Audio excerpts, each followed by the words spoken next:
Unfortunately, I can't unmute myself for them, so they'll have to listen via the stream. I thought I could unmute myself and keep them deafened, but it doesn't seem to want to work that way for some reason. I don't know why. Hello, everyone, and welcome back to the Nightmares of Neverwinter campaign. I am your dungeon master for this actual play, Gamer Gal Cat, or Cat the Gamer Gal. You can call me Cat, DM Cat. I will say that I'm just very excited to finally be back for a session 2. I'm so sorry that it took as long as it did. We've all been personally busy, and there's just other things that were happening, so we just could not get together. We finally were able to get together today to do so. So let me give you a little briefing on what happened last time. Last time, our heroes were living about their daily lives. Lilius had learned about where Trevin was last night and seemed to have gotten in a bit of a scuffle with somebody or a group of folks known as the Blood Drops. Name was just kind of thrown out there. And of course that her personal charge is also going to be meeting with her beau at his own personal house. We also met with Twig and Tack, the two Cobalt sisters who actually stumbled upon a small little goblin child by the name of Jocks. Twig was kind enough to help her, with Tack letting her know where Twig was located. And unfortunately, they've discovered that Jock's sister was a victim of possibly someone who had decapitated her and just left a big bloody mess at her home. A lot of people are speculating that it could be the Butcher, whom is at large here in this city. We also got to meet Ishiyama Mukatsu, who has met one of the most prevalent NPCs here in this city, known none other than Mason Gilliga, who is currently hunting down, or at least trying to find any information on the mysterious Butcher who has been murdering victims left and right. We also finally got to meet Asterius, who was also charged by the secret sisterhood that he could possibly be of great use and of great help to those here in trying to find the Butcher, or at least whoever caused such problems there in the lower districts, which is the Chasm / Beggar's Nest district. We are going to enter ourselves back in that point now. And we're going to see where our adventures take us next. So, let us officially go live, shall we? Welcome, welcome, welcome. I will be unmuting my mic for my players here momentarily. Oh, apparently I'm in the BRB screen for some reason. I apologize for that. There we are. We're back to the live screen again. I don't know why I did that. Anyway, let me go ahead and quiet down this music, because we're now going to go live with our players. Unmuting myself in 3, 2, 1. Hey, everybody! So anyway, I said... Oh, are we gonna make that joke now? It's fine. Hello, everybody. Welcome, welcome, welcome. I'm sadly... Hello. I could not unmute my voice on Discord and keep y'all deafened at the same time to be able to tell you what happened last time, so hopefully if you were listening to the stream, that's everything that happened last time. So, I started streaming it, so... Aw, thank you, thank you. So we are joined by our players. We have Garflife, who is playing Asterius, the Minotaur Barbarian. Yep. We have Nihilus playing Yep. Ishiyama Mukatsu, our samurai fighter from Wa. We have Cherry, who will be playing Lilius, who is a arcane trickster rogue. We also have Twig, who will be playing a artificer kobold. And we have Tack, who is playing a Circle of Spores druid. So that's our players. We are now here again in Neverwinter. If you guys will kindly look at the map here, we are joined. We have Jox's official icon now joined with Twig and Tack, and if I move them, they'll all three move together in a unit. So everyone That's is. awesome. I'm so happy that you guys like it. Thank you very much. But now you guys will all move in a unit, unless specified that you guys will want to separate for whatever reason. So. It's gonna be heartbreaking. Never mind. Heartbreaking? I certainly hope not. Anyway. Oh no! Sorry. We don't want copyright issues here. There's an imposter among us. I actually had to skip one of my songs on my playlist because it was about to play it. I was like, oh no, what if I get a copyright strike? So I had to skip it. And it was the freaking theme song I picked. So for this whole campaign. Yeah. Anyway. Be like, you had to ask too many questions, didn't you? All right. Couldn't leave well enough alone, could you? Couldn't leave well enough alone. Now. Yeah. We are going to move ourselves straight into. We're going to start ourselves off over here. I'm trying to find. There I am. We're going to move ourselves straight over here to Lilius for just a moment. Ooh. Yes. I know, I hate putting you on the spot, but we're here at Lilius for just a moment. Also, I got a quick request. Sure. If Mukatsu comes up at any point within the next 20 minutes, I'll still be listening, right? Mm-hmm. But I gotta go do something real quick. So if you need Just ping Mukatsu, I guess just switch to somebody else. Yeah. Oh no, before yeah. Mukatsu. I'll say this: Mukatsu will probably be last to help give you time. Yeah, that's fine. I gotta go do something real quick. That's perfectly But fine. like I said, I'll still be good. listening. Okay, fair enough. Congratulations, you killed him. So, we're gonna go ahead and begin ourselves off here with Lilius. Go. Lilius, Yes. you find yourself here at the Rivico family manor. I don't find myself anywhere actually because I'm still looking for the link to your stream. Oh, I can't find it. That's fair. I will find myself. I will go ahead and go to the streams, and I will put my Twitch link in. Oh, it's in. Is it this one in D in the proverbial squee? I was looking at the. Hold on, the Nightmares of Neverwinter one. Oh, Is that one it? If it says Gamer Gal Cat, then yes, it is. No, I'm a liar. I'm a liar. I'm sorry. I lied to you. No, you are okay. If it isn't there, then I at least wrote it down in the streams and streams tab for you. It doesn't seem to actually give it a link for some freaking reason. I think it's because I have to put the full URL.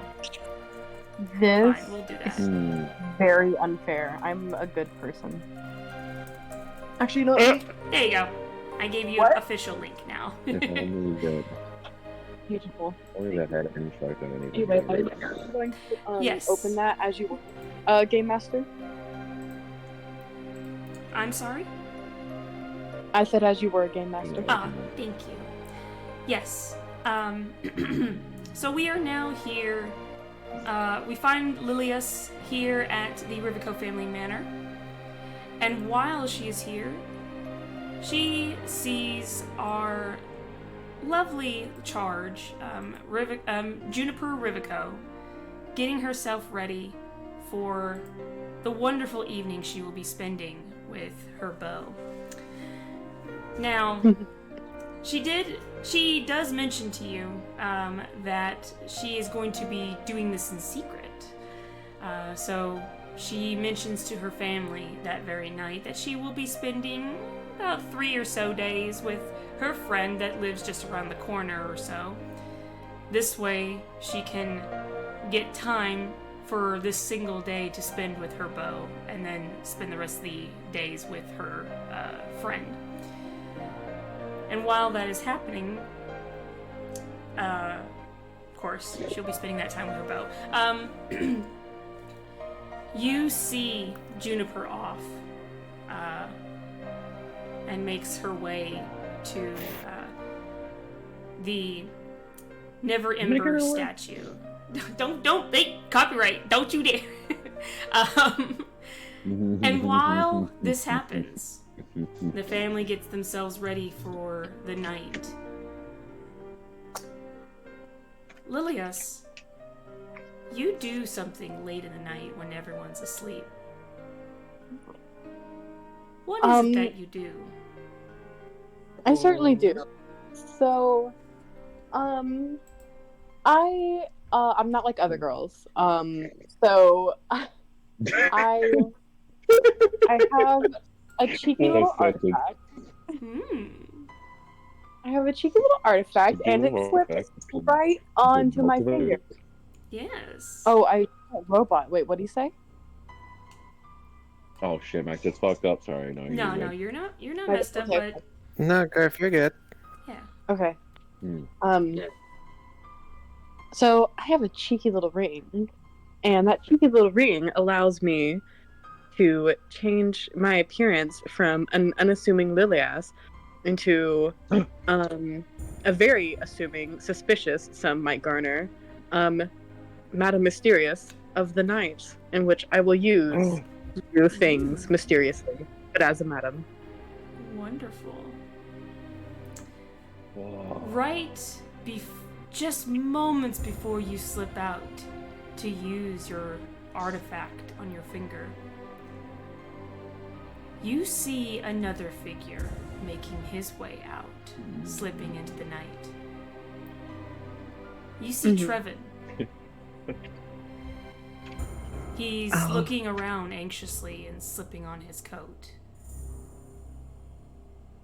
As he does so, He also did his little Sailor Moon thing, and he's going on to the night. I promise you, he is not. Oh my gosh, what's that character from Sailor Moon?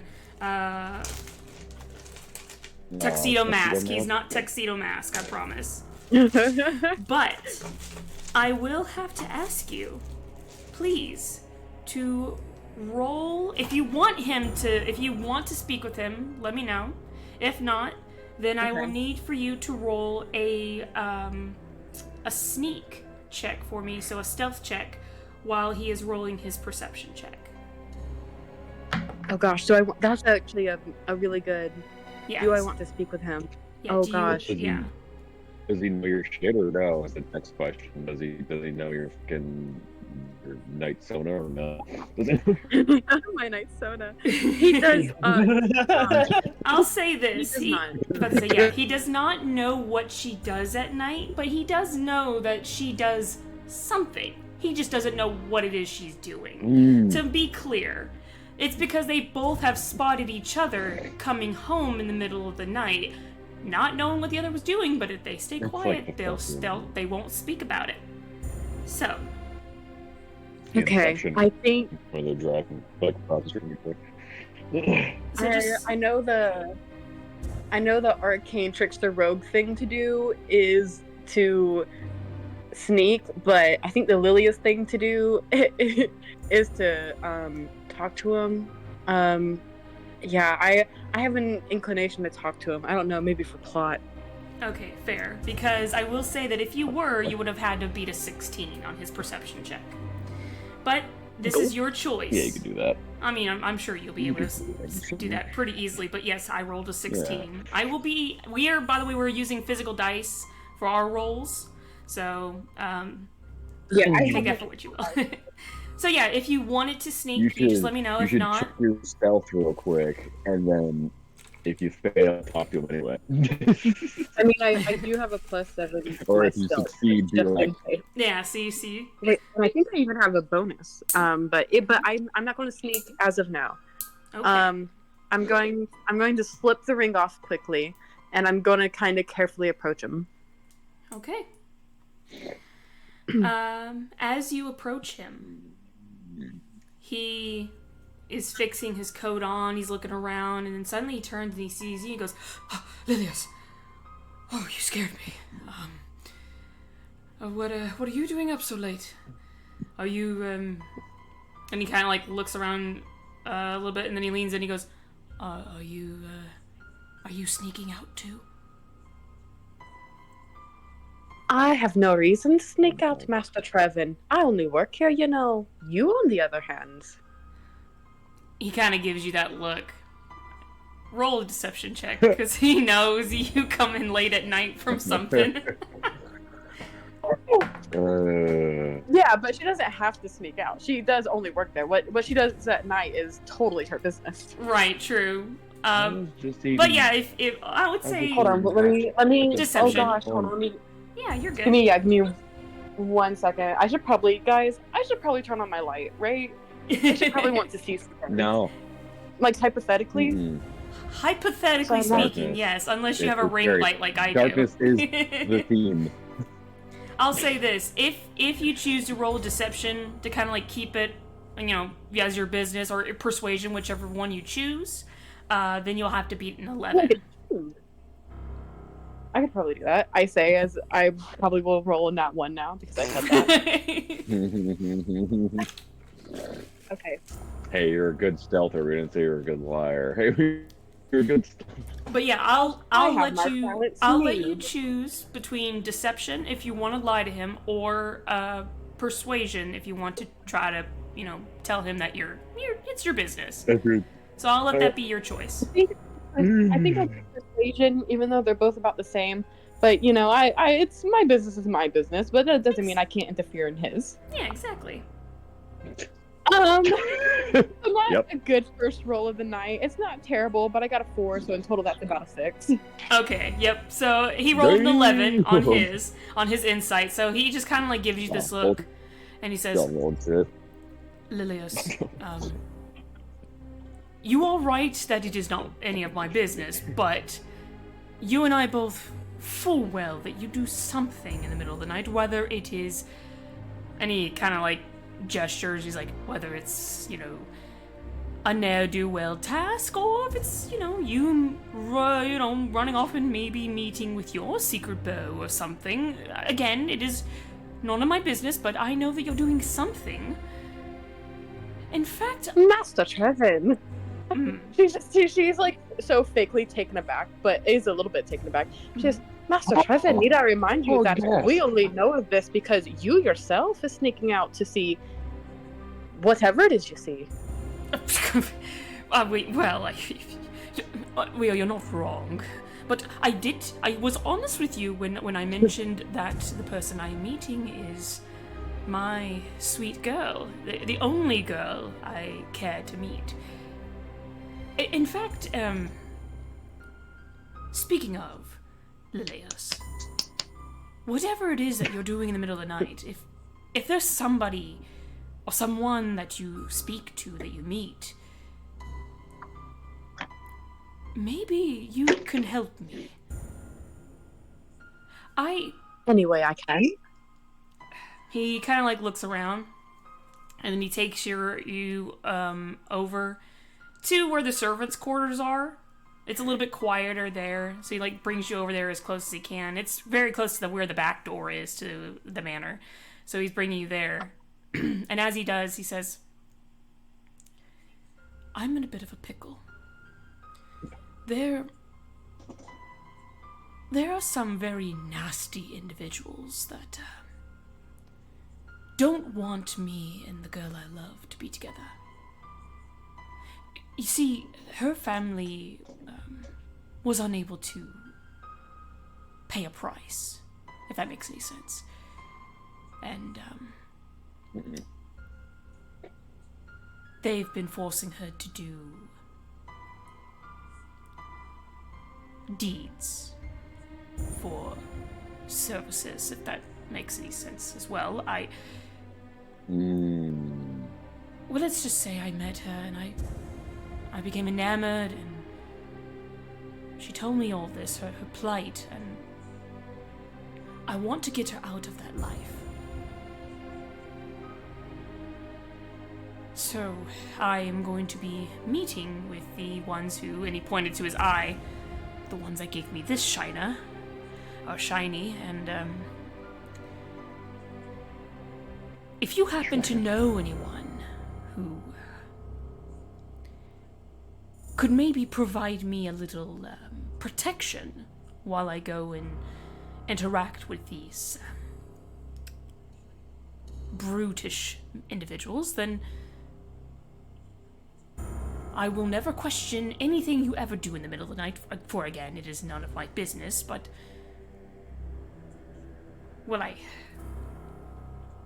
I just thought maybe since you do your thing in the middle of the night, whatever that might be, that perhaps you might know a certain someone who could provide me protection. What do you think? Well, Of course not. fortunately for She's you, me. Master Trevor. Me! Choose me! Pick me! Of course I know her. She's me. Well, fortunately for you, Master Trevin, when I go out into the middle of the night, it's to meet people who can sympathize with your plight. And that of your lady friend. Yes, I know somebody, and I'll tell her where to meet you. But, well, this family you mentioned, sir, these people aren't any sort of organized individuals that won't take kindly to an attack, will they? They'll leave this poor girl alone after she's gone? He seems to swallow back, and he looks at you very nervously and he says, "So long as I pay the debt her family owes to them, she will be free of their clutches, and hopefully I can take her far away from that hellish place. No more will she have to do services for other people, and she and I can live a normal life. I can introduce her to father and mother and show them that she's good. She's a good person, and she's so talented, and It's not your parents I'm worried about, dear. They're kind people. They're good, kind people. It's the fact that they likely won't know her or won't like where she comes from. Not in a sense that she'll come from a place of she'll have to do services. It's the people that she's owed those services to. Are you sure they'll leave her alone? Just the debt is paid and that is all. that is my hope. And if not, then at least if she is here in the Black Lake District, that maybe that will provide her more protection. The guards here are on alert constantly. But where she is now, there is no guard. The guards barely even patrol that place. I'm hoping that if I can get her out of there and bring her up here, she'll be safer. And they won't even dare to attack. That's my hope, anyhow. Well, If she's giving service to pay the debts, then the debt shall be paid, and they won't need her services any longer. I have faith you're right, so I'll help you. He takes your hands and he is squeezing them tightly. You can feel the gratitude that he has in this very moment, and he says, "Thank you, Lilius. I would never ask for a favor this large of anyone. Thank you. I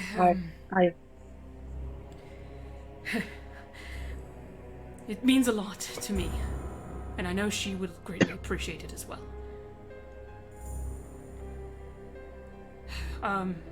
I will, you just tell me where to meet her, and I will wait for her there. This person you mentioned, that you know, you said she, right? Or was it a he? She's a she, and, well, I have to warn you, she's an eccentric sort. You'll know her when you see her. Very well. I will not question. I will wait wherever you need me to meet her, and I'll go there. In fact, if you don't mind, I could mention one place. I will wait for her at the Dolphin Bridge. I will. Aye, that'll do nicely. Yes. I think that'll be a good Everybody place. knows that bridge. Yes, and I'm not gonna lie, I actually had to look up to make sure which one of these three bridges here was the Dolphin Bridge. But yes. I was just gonna say, he meets her at the corner of such and such. It's a dark alley. Yeah. Alright, but yeah, Look for the corner magician. Well, I will go head there now, and I will see you then. Or at least see her then, or... Oh, I should just go. And he then, like, begins to make his way out. And runs off towards the Dolphin Bridge. Lilius just kind of, she just kind of sighs, and she just goes, "The things I do for this family," and she slips the ring back on. Lilius. No one in this whole fucking house has their emotions in check. Lilius, what does it look like when you use this ring? It's so ridiculous. If you could imagine the most ridiculous... If you guys have ever seen the anime Black Butler, this was my Black Butler character before I turned her into an actual character. If you can imagine the most ridiculous ensemble you can think of, I'm talking like bows. I have really old art of her when I was 13. I was 13-year-old when I made her, and I drew her in a leotard, if that gives you any inclination of how she looks.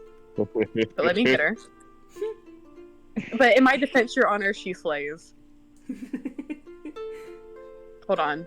Here we go. This is what she looks like. She is basically wearing a leotard with fish... with fishnets and boots, and the leotard kind of has, like, a suit-like appearance, a very stylized suit-like appearance. She wears a... I'm so embarrassed, but she slays, so it's okay. And her hat actually has a veil under it that covers her face.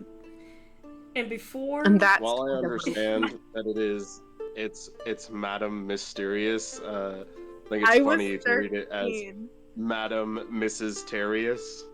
I was 13. Get me out of here. Mrs. Terrius, that's me. Now, with your permission, may I show this on stream for those who are visually seeing this? Yes, like, yes. Okay, but only with permission. Please keep in mind.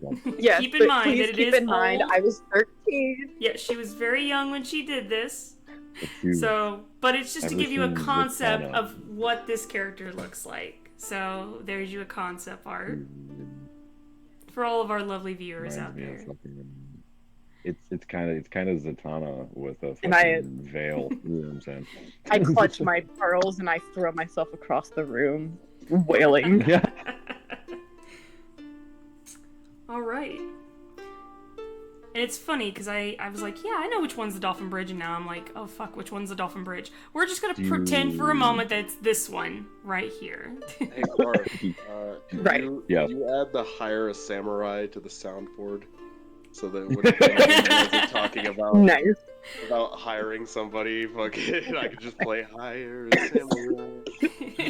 Maybe. Yes, Mhm. I only have one item on my soundboard, so I'll add it to my Discord when I have the time. Yeah. I need to spend more money to get more spots in fucking Discord. Just replace one of the ones that we don't use.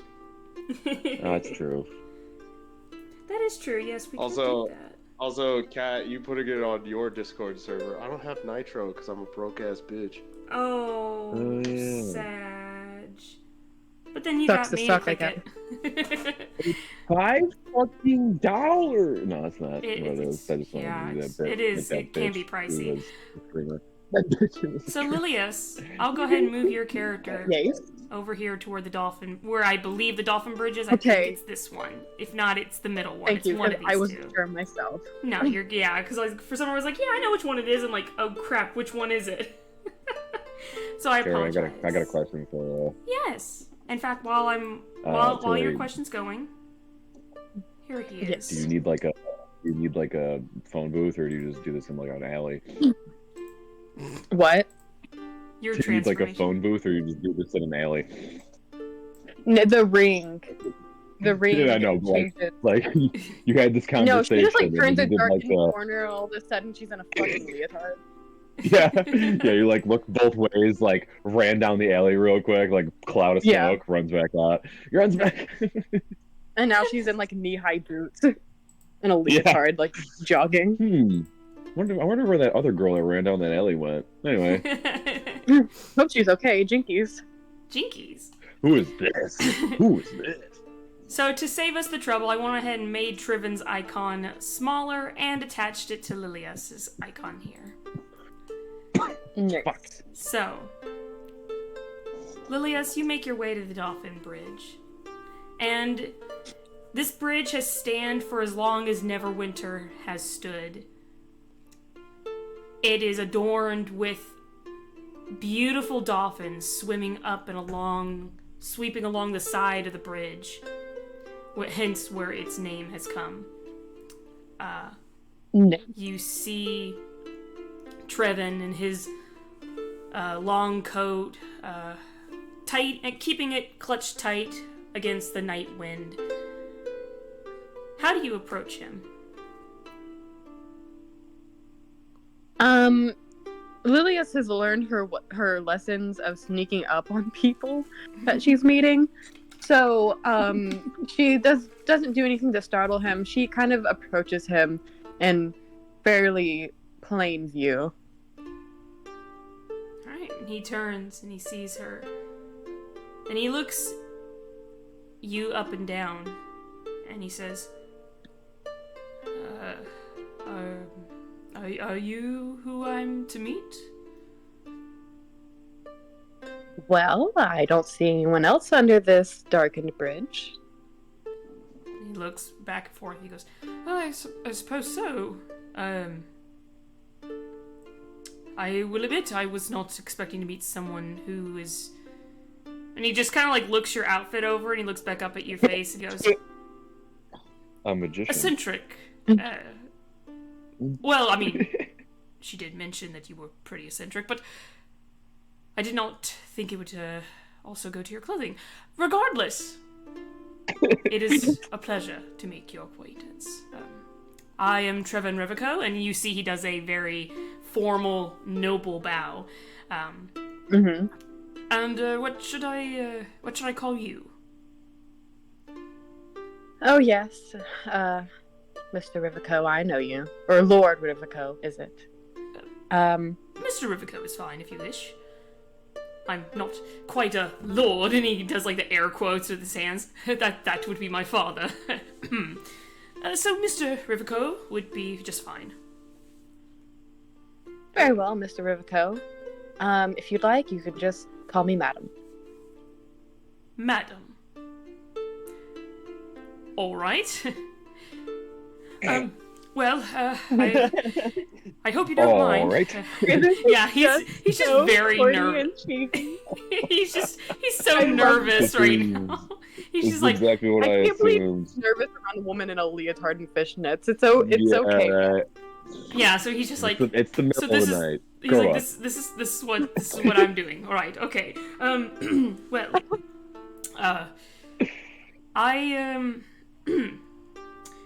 well then, if you will kindly follow me, I'm not sure if your friend, I will not say her name out loud, just in case she goes by a different name or something. Hopefully not. But I don't know if she has told you anything, but we are going to go to the Beggar's Nest. There are some individuals there that I have arranged a meeting with, and to pay off the debt for a young woman that I love. And I'm not expecting anything, resistance or such, but I would prefer to have some protection just in case it does not go well. Very well. Right. I'm not sure. I mean, you look. He's looking you up and down again. You look capable. I'm pretty sure you'll give them the what for. If So, I'm sorry. I'm nervous. I've never sort of done anything like this before. Never asked for help. Right. in my whole life. Be nervous, Mr. Rivico. Like you said, if all goes to plan and you have to pay a couple debts, you'll be home well before sunrise. I certainly hope so. Mm-hmm. Well, let us be off, shall we? And it is here, as this scene ends, we make our way all the way over to Twig and Tack. Ooh. Twig and Tack. Yes. Twig and Tack. Oh wait, I need to turn off Crisp. There we go. That's better. This doesn't come through when I do it. So, Twig and Tack, it's very late in the night, but you guys are doing as you normally do. I'm actually going to detach Jocks for a second while I'm talking about this. Oops. So yes, you are all doing as you normally do. Getting things ready, sorting things through here and there.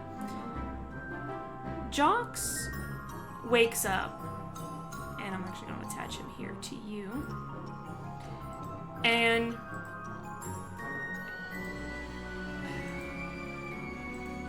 Twig, you see that he is looking around in y'all's pantry and things, trying to make sure that you have enough food for the night. And as he does, he looks over at you and he says, Twig, I'm hungry, and it doesn't look like we have any more food. So I'm sorry. Have they woken me up at this point? yes. He's like standing next to you and he's like lightly shaking you. What? What'd you say? I'm hungry, and there's no food. I thought we. And I sit up. I'm like, yeah, I thought we had some. Okay, we better go get some food then. Do you Okay. have money? I and he starts like digging in his own pockets, and he goes, and you see he pulls out of one pocket a couple pieces of lint that he just kind of like discards on the ground, and then like as he pulls out his other pocket, he's got like a little pin in the shape of a little flower that possibly could have belonged to his sister. It's like a little hairpin, and then like 2 copper pieces, and he goes, This is all I have. I have 2 copper. Do you guys have It's okay. I don't. Hang on. And I stand up. I like do like a little shake, like dusting myself off, like. yeah. And I make my way over to through Tack, and I'm just like, "Hey, it's time to wake up. We need food." I know. Oh, so you are awake. Come on. So Jux has got 2 copper pieces, and I've got the 5-finger discount. That's gotta get us at least 3 foods. Have you checked the rat traps first?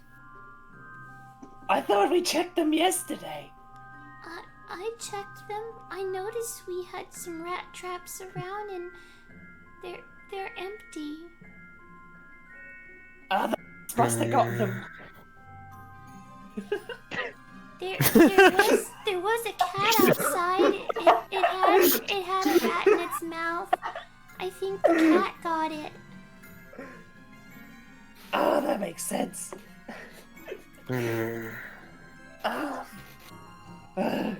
Should I go do my 5-finger discount again? I'm really good at it, and I only got beat up once. Don't take the kid with you. Okay, but hear me out.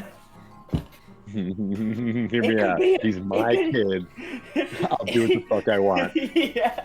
We need to teach the kid how to steal to survive in here. And we can't teach them without them being there with us. Right? Like, the kid's eventually gonna grow up. How old are you again, Jux? I'm 7. And I point over at Jux. I'm just like, how old are you? I'm 7. I told you. Cat. Yeah, I'm 7 years Just old. make sure you're alive. Yeah, why? Yeah. Why are we asking So you're this growing. question?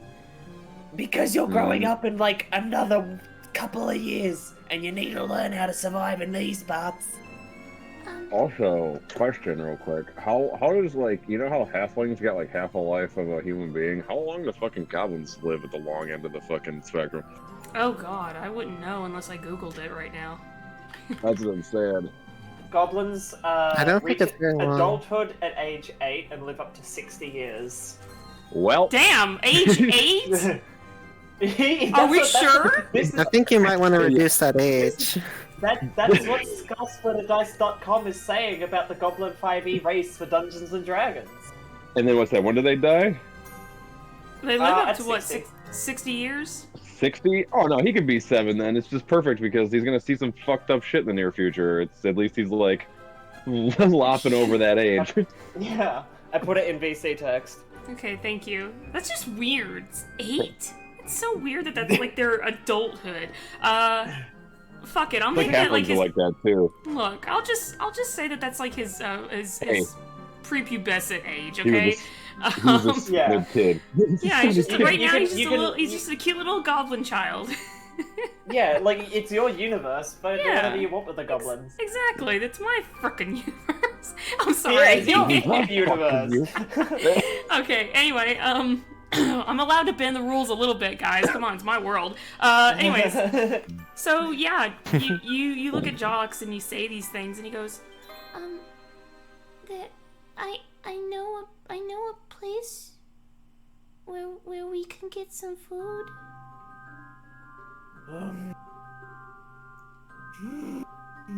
But What is this place exactly? Because if Tack doesn't like it, we're probably not gonna steal from it because they're very picky about their food. Again, pathological liar side coming out. And Jocks, he's not gonna roll against that to see if you're lying or not. He believes you because he's just a little kid. Sad, I know. But yeah, he... The perfect duo, a pathological liar adult kobold, young child goblin who's fucking looking for a mother/father figure. Yeah, between the murderers and the pathological lying parents, this kid's gonna turn out really, really good. Yeah, this kid's not gonna be traumatized at all. It's not gonna No. need At all. 7 years. It's not gonna need years and years of intensive therapy. Not one bit. Well, Where is it? Tell me. well, Well, Tack might not like it, but... But you like it, and that's what matters. He smiles at that. Well, I give him a thumbs up. I used to take a couple bites of bread from this place to survive through the week when my sister was... He starts biting his lip again. You know, and they never noticed before. There's past the chasm in the good part of the city, there's a stock room that those mean orcs keep, and they've got lots of food. They never lock the door, and I sometimes slip in, but I only take like a couple bites of bread and then leave. But they never usually check, and they don't seem upset every time I do it. So, I mean, we could always go there. They never that sounds spot like a good idea. Yeah. It's okay. They'll never know that we're in here. And well, they'll never know we're in here, so we can probably steal the loaf. But it's like we gotta plan like a big heist for it. That's right, big heist. We're gonna be... Oh, like in those funny books my sister read. She always read stories like that. I couldn't read it, so she had to read it to me. Wait, your sister could read? God, I wonder what that's like. I don't know what it's like. It's so strange. The words just look funny to me. They're all jumbled up. Right? you gotta... Time out. You gotta know at least one language to make shit as an artificer. Time out. Yeah, You're a know liar my... again. That's right. No. I know my one language. That language is bullshit. Bullshit. All right, cool. I know the language of bullshit. Okay, so we'll sneak in and we'll steal a couple bits of bread. I think that's a really good idea, and not gonna get us in trouble at all. Yeah, I think it'll be okay. They never caught me before, and if they ever notice, they just kind of like push it off because it's just bread. The problem is, it's a big scary gang of idiots. And Yeah. they have chased me before, so they might be upset with me. I don't know. Have they chased you, Tack? Glues is AFK. Oh no. I'm gonna let the It's okay. voice tack for a second. Just had to... That's fine. No, that's fine. Yeah. My need to eat food is overcoming We can say that since Glooge is AFK for a second, we'll say that she's kind of thinking about that and not responding. And so Jocks looks back over to you and he says, Well, I don't think she wants to tell me right now, but Yeah, Fox isn't. No, fucking Tack. Idiot. Tax, you. I know. Tax isn't. Trust me. And I lean in and whisper. She's really snarky sometimes. snarky? A disagreeable grunt. Okay. Snarky means like how do I explain? Oh God, I've got to be a teacher now. Oh, how do I teach? You don't. So snarky is like. Brr. It's like when you're it's like when you're. And I like lean in and I'm like, don't tell Tack I taught you this word. And I lean in and I go, "It's when you're a bit of a bitch." You see, he kind of like scrunches his eyebrows a bit, and he kind of like looks left and right, and he goes, Twig, what's a bitch? A bitch is a mean person. Oh, Or it's a female dog. That's what Tack told me. well, if it's a lady dog, then why do they talk? Why do they use it to mean that someone's a mean person? That don't make any sense. It doesn't make any sense to me either. Okay? I don't know. But when it comes to it, like, it's just words. And you know, as they say, twigs and stones may break my bones, but words will never hurt me. Oh. Twigs and stones might break my bones, but I got a gun. Yeah. The one that I like that. That's a break nice... my bone. Huh? I was gonna say that's a nice phrase. I like it. Do you have a better one? No, Oh. but I got this one. Twigs and stones may break my bones, but I've got a gun and I'm gonna shoot you all! Fucking cock what's a shotgun with gun? menacing intent. A gun? Do you know what a bow and arrow is? Uh-huh. It's like that, but it launches little bits of metal at people. And it's really powerful. Wow. Like, yeah. I'm because then I can defend myself from the game. And they'll be like, whoa, you've got a gun? And I'll be like, yeah. Your stream's offline. "What? My stream's off? Oh, never mind, it's Uh-oh. back. Oh no, yeah, It's back. I'm getting them frame drops for some reason. So I apologize to everyone who's watching. For some reason, I've been getting frame drops, and I don't know why. So I Probably just heard apologize. that. I apologize greatly. Yeah, it's saying on my phone that it ended, which I know it really didn't, but Ruh-roh. Mm. Isn't that time about It's back up now, it's back up now. I just noticed that it went off. yeah, I was like, noticed that uh-oh. too. It might have been for a split second, so I apologize to everyone if my streams keep going on and off. I don't know why we're having this issue. I turned everything off save for the things I need. So, okay.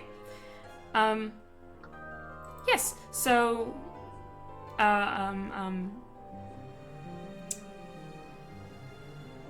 Twig and Tack. I know Tack's not here currently. Disappeared at the worst time. Grumbles. Yeah, I'll say this. You guys can we can make this moment since Klooge is not back yet. We'll go ahead and say for this moment, give a little pause on this scene, and this could be like y'all's planning stage on if you really wanted to do this or not. Yeah. And Tack I will. want to do Like it, a shitty absolutely. bird. I absolutely want to do that. I don't know if Tack wants to do it, but I don't think they're gonna get a choice whilst I'm around. All right. She's like, my necessity for food is overcoming my need to be smart right now. My necessity for food. No, they wouldn't say necessity. My need for nom nom is my need for nom nom is what's that word when you have to, you know, it's like what? Food? The need for food is great. Then I want Hunger? food. It's- Starvation? Kat, I got a quick question for Sure. you. When you do your streams, do you also record over while you're doing them? No. I think it would be good if Beneficial you if I probably did, start yeah. doing that. Yeah. Well, yeah, but the thing That is, like, way- if I'm going to, I need 'cause- to buy an external hard drive to save them onto, because I don't think my laptop could handle that crap. Also, if Yeah, you I'm also just if saying- you're already But I dropping agree. frames, I do you'd already- agree. You can- you'd fucking- You can get really cheap external hard drives. Like the one I've got for my uni courses, which we need a lot of storage. It's like a Mhm. 1 terabyte one. I bought it for like 90 Australian, which would be like 50 American. Right. It's a Yeah, I Samsung think, T7. my terabyte hard drive that I have only cost me like $50-$60. Exactly. Yeah. If you even just like a portable SSD, they'll do you pretty good price wise. The only reason that I'm bringing that up is because now it looks like you're gonna have to string these two streams together. Yeah, I know. I knew I was gonna have to as soon as I was told that, and I was like, oh no, because I know it's probably got doubled off. Yeah, you got a recent broadcast that's like the first hour, and then you got this one. That's also an hour now, yeah. So that's gonna happen. But luckily, I will have to stream together. I knew I was going to, and that will be done. Because I still have things I have to do tomorrow. Tonight was just a pretty late evening for me, so my brother will be visiting me tomorrow as well. So this is another chance for me to go and grab the things I need.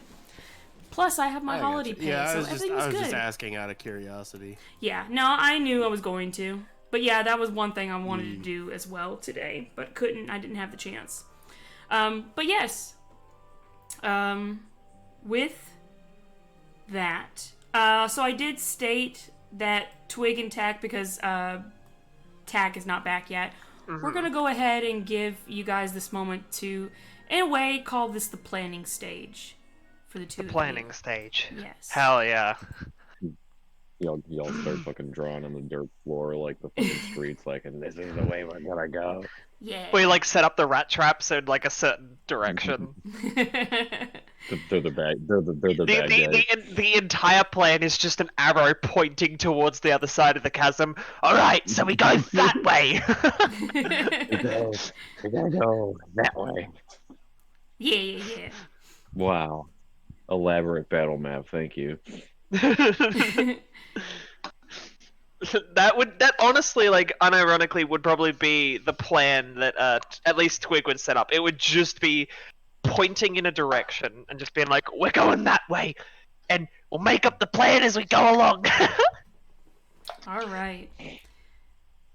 We are going to move, I'm going to go ahead and leave the map as it is for the time being, because everyone's is pretty close to each other. So we're going to go ahead and leave the map like this for a moment. And we're switching things up a bit. I've been going in the order of everyone else from the last time, but this time we're going to go a little bit different here. We instead move ourselves down here to where Asterius is. Asterius, it's late in the night. Your mother has finished taking care of the small garden of herbs that she has been tending to since since the two of you have come here to Neverwinter. And it is as she bids you a good night and makes her way to bed, there's a knock at the door.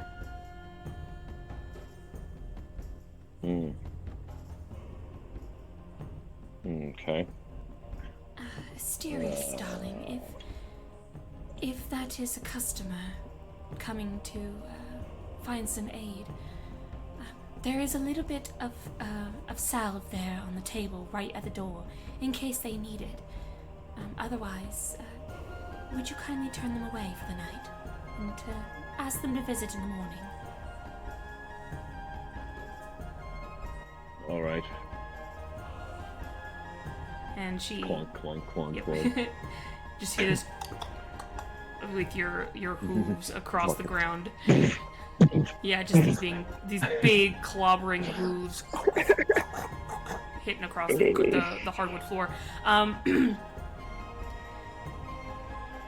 You go over and you open the door, and you see Dee standing there at the door. House call. Unfortunately, yes. There are some individuals that are performing a meeting soon. the blood drops. You mentioned that there was some very fine shoe prints at that home that we told you about, correct? Yes, there was. Distinctly from the other people who seem to traipse through the area. It's suspicious. Well, there is a very rich-looking individual making his way here. My other sisters have told me that he is accompanied by another, though she seems to stick to the shadows, whoever she is. Regardless, he is coming here, and it seems that he is meeting with the blood drops.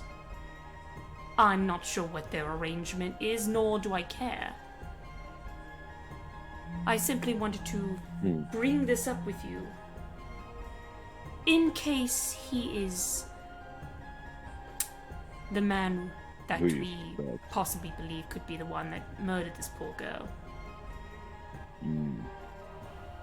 Think he'd be dumb enough to return to the same place. Well, maybe not to her home, but to meet with the blood drops so that they could keep this all hush-hush. Right. I certainly do not know. I just know that he will be meeting with them, and whatever the reasoning is, I wanted to bring it to your attention. Understood. Well, I guess I will get my things. Thank you. Is there anything else I need to know, or is that the long short of it? That's the long and short of it. I can, however, provide you with the meeting place. It seems that they will be meeting on a certain street corner. And you see that she reaches into her back pouch, and she pulls out a crude makeshift drawing of this district. And you see that she is circled in a very bold ink, black ink, a circle as to where the meeting spot is. And I will go ahead, and for the purposes of this stream, you zoom out of fucking Twig and Tax, like fucking goddamn. I did. I map, and it's like the one I just got handed. I just like, but it's like better. Yes. Yeah, transition. Hell. You because I mean, now granted there is like larger street corners, but there is also smaller street corners within these clusters of homes. So you get it right here. So right in this particular square. I don't know why my thing's all messed up here. But yeah, you in this particular square here, you see where alert the chantry. They need to put this on the calendar. Oh, thank you for the follow. Yes, you see right here in this space. Is this my eraser? It's my fill style. Well, I don't want to fill style. I want to erase this later. Okay. Well, either way, in this particular square right here is where the meeting place is to be happening between this rich individual and the blood drops. And she gives you the map and she says, "Now, I will admit that I cannot provide backup with my sisters. Unfortunately, we are trying to deal with the blood drops in a different part of the district, so here's hoping that it is a simple meeting and that you will be able to see what exactly is happening." And that. Hey, I'm back. Hey, welcome back, Luke. Did you move on to a different thing? Yes, but we're gonna go back to you because we just Okay, put a that's pause good. on. Yeah, we put a pause on y'all's just in case. Because Yeah, I know you. sorry about that. No, it's okay. So she gives you that crude map and she shows you the spot as to where the meeting place is, circled it boldly, and she says, "I hope that they are not who we believe them to be. I'm hoping that this is a simple transaction, but if they are not, then the sooner the butcher is caught, the better. So, is this a reconnaissance kind of thing, or am I to interact with this person, or worst case scenario, if something happens, I am allowed to do something? What's the deal? I will leave that to your judgment, Asterius. A.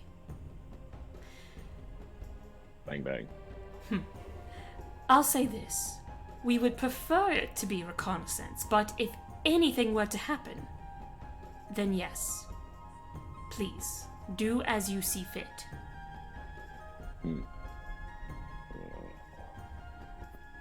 It shall be done. I'm going to throw some stuff on to make me a little less conspicuous at nighttime, even though I'm huge. I will be right back.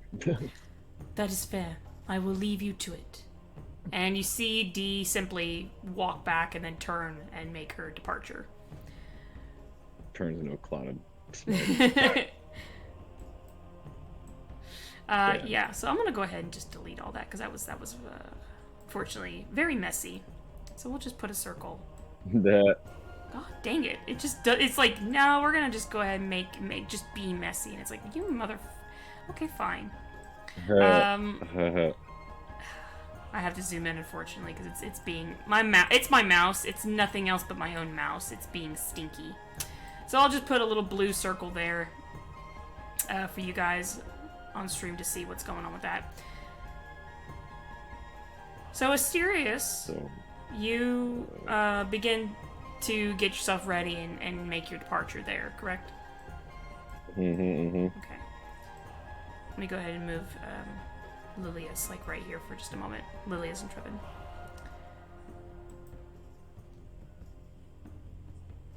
Trevin. Real quickly before I go back to Twig and Tack, do you want to do anything else besides getting ready? Do you want to talk to your mother about this, or? Yeah, I'd probably just be like, well, it wasn't a customer, but duty calls, it would seem. I understand, son. Be careful. Take this. And you see your mother hand you a small healing potion that she had personally crafted. So you can now add that to your inventory. You have one small healing potion. Yep. I have those somewhere. Yeah. All right. Thank you for that. Yep. I hope I will not need it, but you never know. Certainly. Good luck, my son. And here's hoping that nothing dreadful happens on the way. And Asterius, you may... Go ahead. No. Fucking quick. Give her a little quick hug. Quick, not crushing hug, and then fucking... Yeah. And she watches you leave. And you see that she does a small druidic prayer as you leave. It's the SpongeBob fucking dance.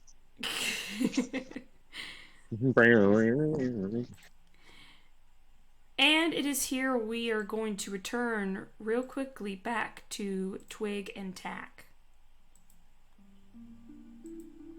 Going back to Twig and Tack. Back to Twig and Tack. Twig and Tack. You both hear Jock's mention of a food storage that he used to sneak bread out of that belonged to the blood drops. Tack is very much on board with this. Or Twig, excuse me, is very much on board with this. Tack, what would you think about this? Well, I mean, we gotta eat. See? Yeah. Yeah, my whole fucking mentality when fucking left is like, I'm too hungry to be intelligent about this right now. All right. Jox, Let's do it. Yeah, Jock smiles up at you. Just be careful. Are we gonna go together? All of us? Like a family? I'll watch. If anything goes on, I'll help.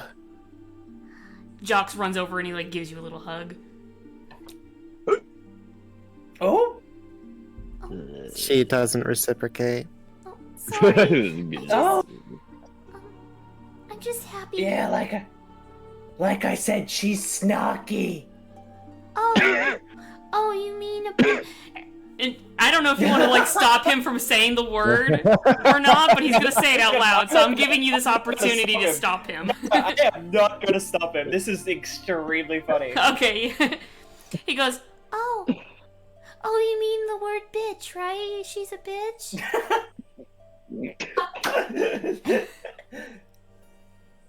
Yeah,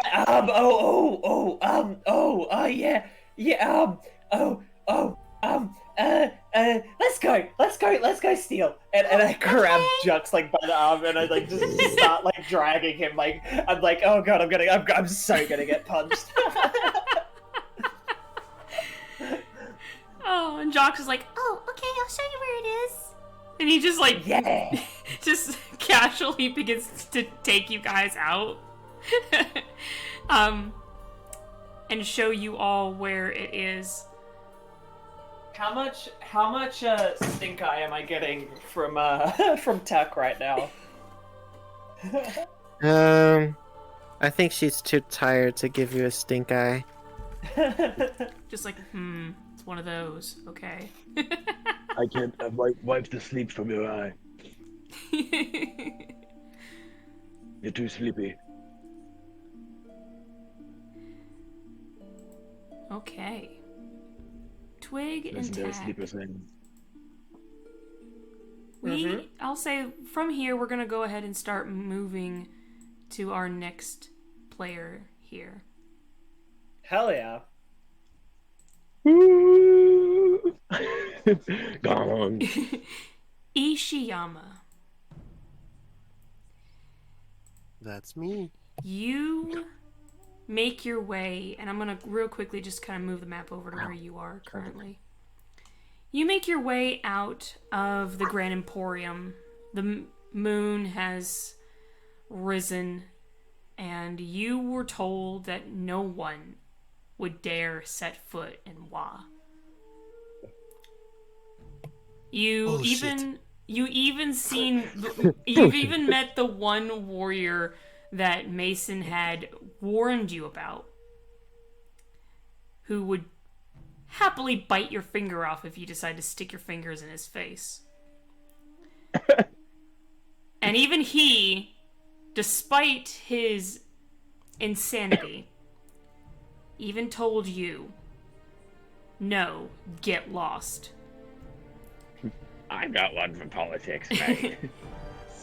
Look here, mate. I don't give two shits how much money you've got. I don't want to go to another country. I'm fine right here. Also, if you stick that finger in my face, I'll bite it off. So yeah, yes, he does that shit. So That's Tommy the Piranha Smith. Disappointedly, you walk out. It's very disappointing that it doesn't matter. It's like you went to fucking your speed dating and failed. Oh fuck, that's not. Yeah, group dating cafe. Group dating. Yeah, it went bad for you. It went bad for It went bad. It went as bad as it did in Persona 4. You make your way out, and you are very disappointed. Disheartened? I would say no, because there could be another opportunity. Somebody will want to go. You just haven't found them yet.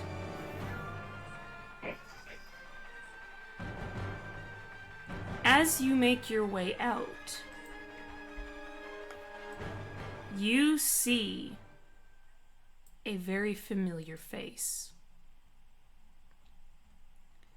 But joining this familiar face is a man you don't recognize.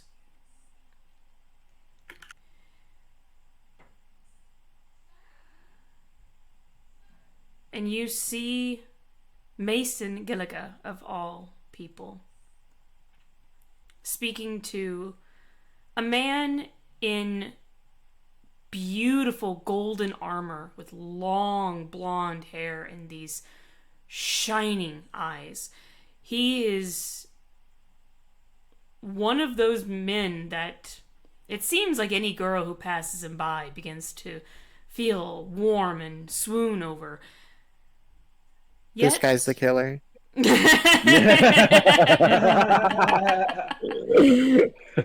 He's got too much riz. Oh, such a the such drip a, is far too real. The drip is real. I will state, in fact, let me go down here to my Nightmares of Neverwinter, because I do have his image, because I posted a lot of images here, and I will go ahead and I will click on his image for you guys here on stream. This is a character from another game or show or something, I don't know, but this is the idea that I was going for, like a concept of what this individual looks like. Very David Hasselhoff. Very handsome man. A very, very good-looking individual. And yes, I will say he is wearing an armor with a golden line chest plate. I'll be the judge World of of that. Warcraft picture? I think so. That's why I'm like, because firstly he's got a name. That's where that is from. Yeah, because he does have a name. Where am I looking for this? I put it on stream, but it is also in the Nightmares of Neverwinter tab further up. He will have blonde hair, a trident spear of some sort, and golden lion armor. So yes, that guy. Yeah. So he does have a name in the save file, so I'm sure he's a character of some importance from another thing. But like that's just the concept of what I'd like this man to look like. Mm-hmm. You see Mason Gilliga speaking with this man. And it doesn't Well, it would be rude of me to interject, so I will wait until Mason is done speaking. Fair enough. Just loiter like 50 yards away. Yes, it would also be rude of me to eavesdrop, so naturally I'm going to. Yeah, exactly. Fair. But like looking at a puddle on the floor or something. I'm romanticizing my melancholic solitude while while listening. So Ishiyama will go ahead and light up a cigarette, close enough to where he can hear what they're talking about, but you know. Also have 1,000-yard stare. He's waiting for Mason to be done speaking, so that he can speak to him. Fair. You see this man in the golden armor look at Mason, and yes, he seems. It could be his armor, it could be the height of his boots, but somehow he seems to be towering over Mason, and Mason just has this very uncaring look in his eye. And you hear him say to Mason, "I don't care what you think you're doing, but you need to stay out of this. We have the situation handled. So why don't you go back to that miserable place you call a guild, and I am getting myself involved for a good reason. These murders have been going on for almost a month now, and I've heard rumors that there is a 7th body. Don't believe the rumors. There are 6 bodies, and we are not going to scare the public with a mysterious 7th. Please. So far, all the women that has been murdered have been women of higher reputations, and all walks of life, so I don't want you to stand here and say that there's a 7th victim. I mean, have you looked at the Beggar's Nest district lately? Mason, I'm not going to say it again. Stay out of this. You have been warned. and he pushes back, like, past Mason, and Mason nearly topples over as this heavily armored man walks past him.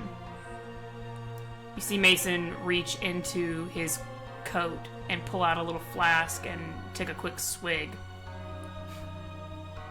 Pull out his gun and shoot him in the back. Damn paladin. And yep, it's at this moment that Mason, as he takes another swig, looks over and he notices you coming out of the down the stairs of the Grand Emporium. Huh. Well, well, well. Ishiyama, was it? What, how did it go? Did you find, warriors who were willing to sacrifice life and limb to go back to war with you? No such luck. It would seem men do not wish to die in foreign countries. Huh. That is... Cowards. Cowards. Cowards. This is the first time you've actually heard Mason do a very hearty laugh. He smiles up at you, and he says, They are cowards. I'll even admit it myself.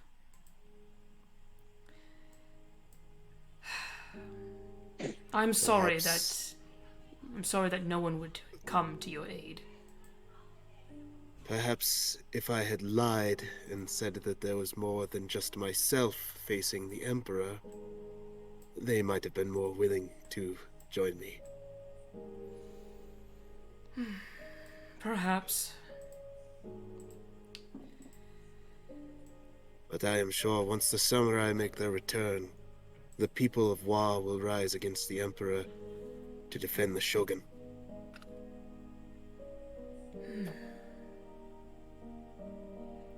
I'm not going to stand here and pretend I understand even a lick of what you're saying, but I do wish you luck all the same. Surely there's someone who's willing to sacrifice their lives to help you. At least for the greater good, or whatever the case is.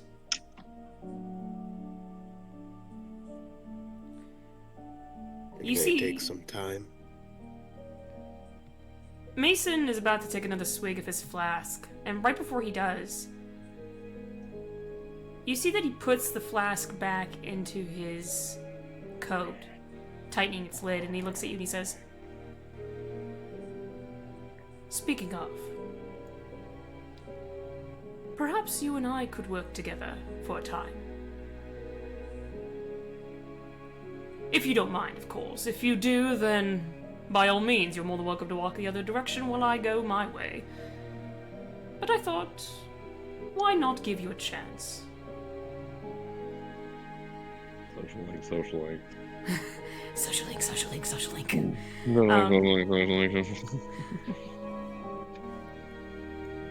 There's a little rumor flying around that there was a body discovered in the Beggar's Nest. It's a very disheveled part of town. The large chasm is there and has been a source of fear for a lot of folks back in the day, but of course it's still magically sealed. There's no monsters coming out of that, so I know that that's nothing we have to worry about, but I did hear that there was a possible murder, or a body of a victim of the butcher. Of course, the paladin I spoke with, he doesn't seem to believe that is such a thing, but I have to see the body for myself, and they won't let me see the latest victim, so I'm hoping that maybe this body can shed some light on how these other women were murdered. I would be glad to assist you. You see Mason actually smile a little bit. He says, Wonderful. It's not that I don't think I can handle it on my own. I certainly can. I just thought perhaps you want to keep your blade sharp, I'm sure. And there are some ne'er-do-wells there in the Baker's Nest, so if we happen to come across some trouble, you and I could probably very easily dispatch of them. You ready? And it is here. Oh, awesome. We're going to return to Twig and Tack. Twig and Tack. You make your way very, very closely now to this. Whoops, I don't know why I rotated Asterius there. I apologize.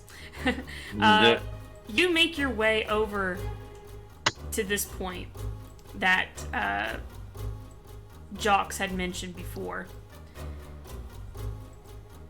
And you see there are no blood drop members around. And it seems pretty quiet. Luckily. The storage room that Jox had mentioned to you, that is full of food, still stands before you all. The door, well, you don't know if it's locked or not, but Jox brings you over and he says, "That's it, right there.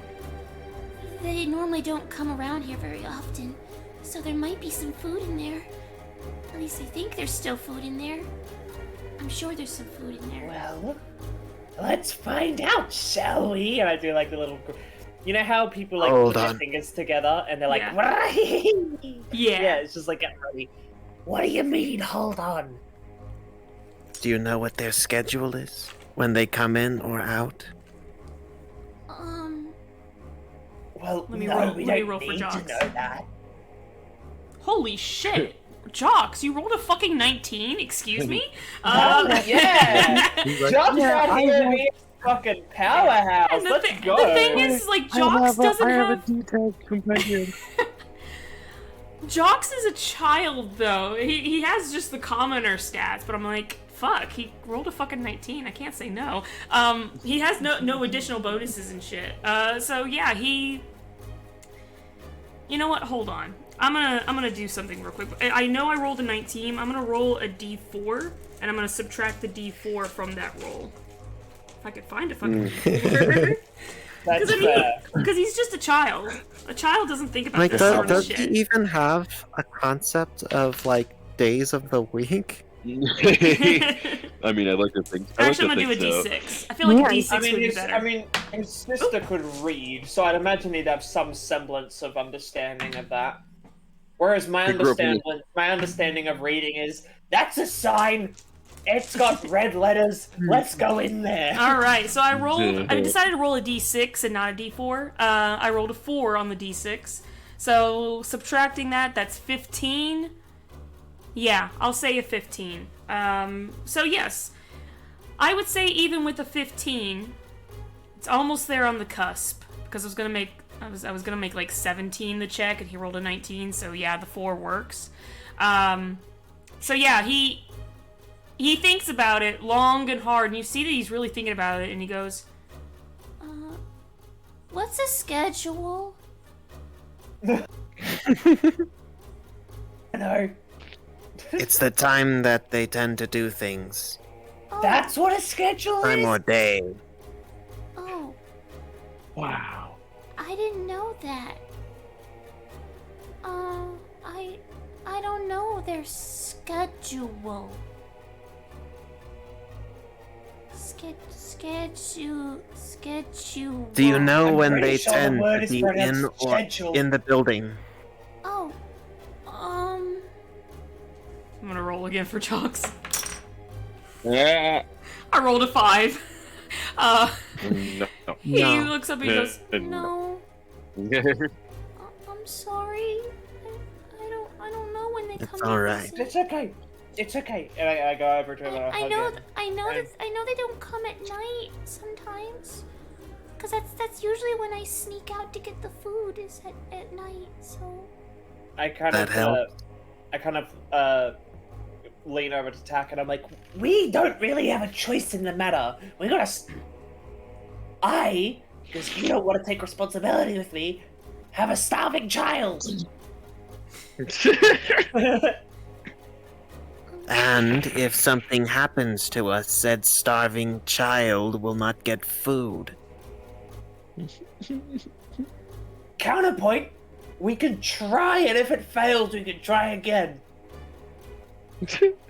Is it night right now? Yes, it is nighttime currently. Yeah. It is. Yeah.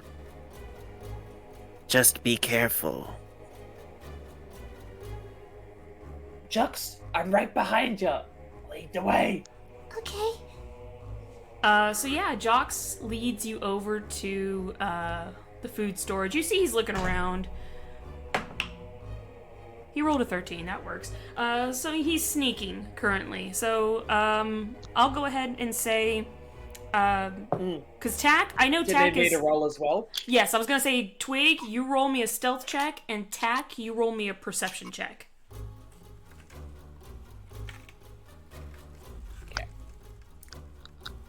Alright. I've got a +2 to my stealth, so we might see something good. Oh no. I spoke too soon! I rolled a nat 1! Oh no!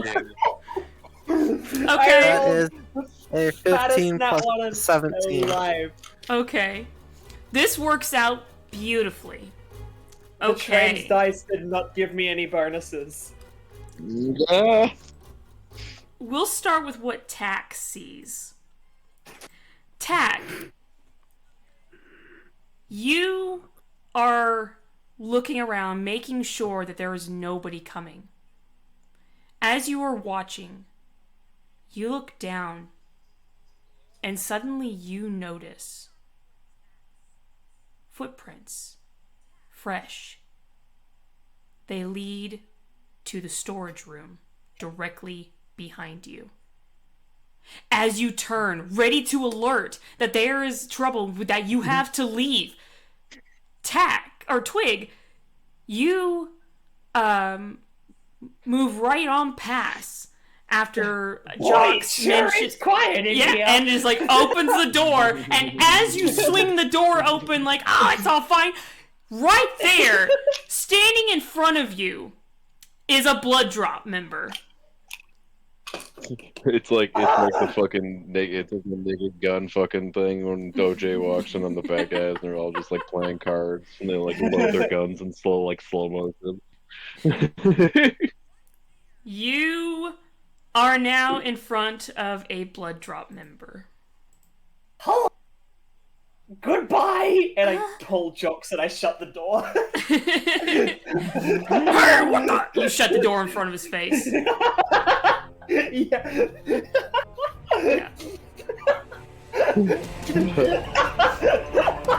Reasonable reaction, yeah.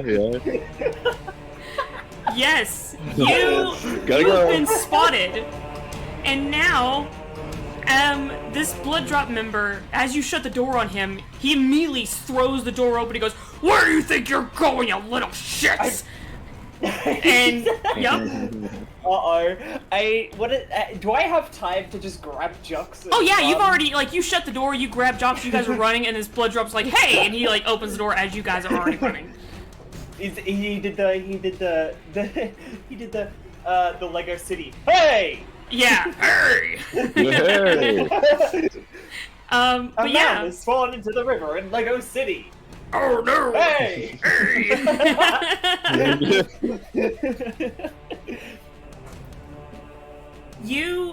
So you guys now need to start making your way, need to start running. I'll say Twig, and Tak, both of you will need to make, what is it? I think it's, acrobatics for, like, running. Is that correct? Dex, athletics, acrobatics, I suppose, whatever you want. Yeah, I know athletics, I think, is for swimming, so I think it's acrobatics. Acrobatic check covers your attempt to stay on your feet in a tricky situation, such as when you're trying to run across a sheet of ice, balance on tightrope, or stay upright. Okay. So yeah, acrobatics. Yeah. So yes, I would like for you both to make acrobatics rolls. I'm ready for my nat 1 again. Let's do it. Let's get it. Dirty 20! What the Dirty fuck? 20, okay. Dirty 20! Jock's got a 10. Middling. That's a 10. That's a 10 also. Okay, so Jock's also rolled a 10. Let me see. Oops. I'm about to sneeze. Hold on. Pineapple. That's a real sneeze this time. Bless you. Thank you. Was it? Bless you. Okay. I'm also trying to make D&D Beyond work on my phone, and my phone's like, no, I'm not going to open up your lists, because I need the list for... Holy crap, I might not need the list for these dudes. Hold on real quick, I want to make sure I have their... Because I don't know if they have an ad. Well, they do have a +2 intimidation. Let me see, their dex, they have a +0. He rolled an 18, you got a dirty 20. Twig and Jocks both rolled 10s. Yeah, Twig, you just start fucking sprinting. And as you do, let me go ahead. Firstly, let me ask you. I'll make this Gloogy's choice. Odds or evens? Evens. Right, it's the goddamn lizard that runs across the fucking water. Evens. Okay, odds. Yes. So, as you two are running, Twig, or Tack and Jocks are running behind you guys, and because Glooge said evens, I rolled odd. The blood drop immediately runs and grabs the scruff of Jocks' neck, like his shirt, and just yanks him back and starts lifting him up. Where the fuck do you think you're going, you little shit? Please, let me go. I'm sorry. Are you just there? Hey! That's my fucking kid! And I fucking pull out my Yukulwa and I start fucking charging at him. Alright, yeah. Go ahead and roll me an attack. Oh, just straight up attack, okay. Yeah, go ahead and roll an attack roll.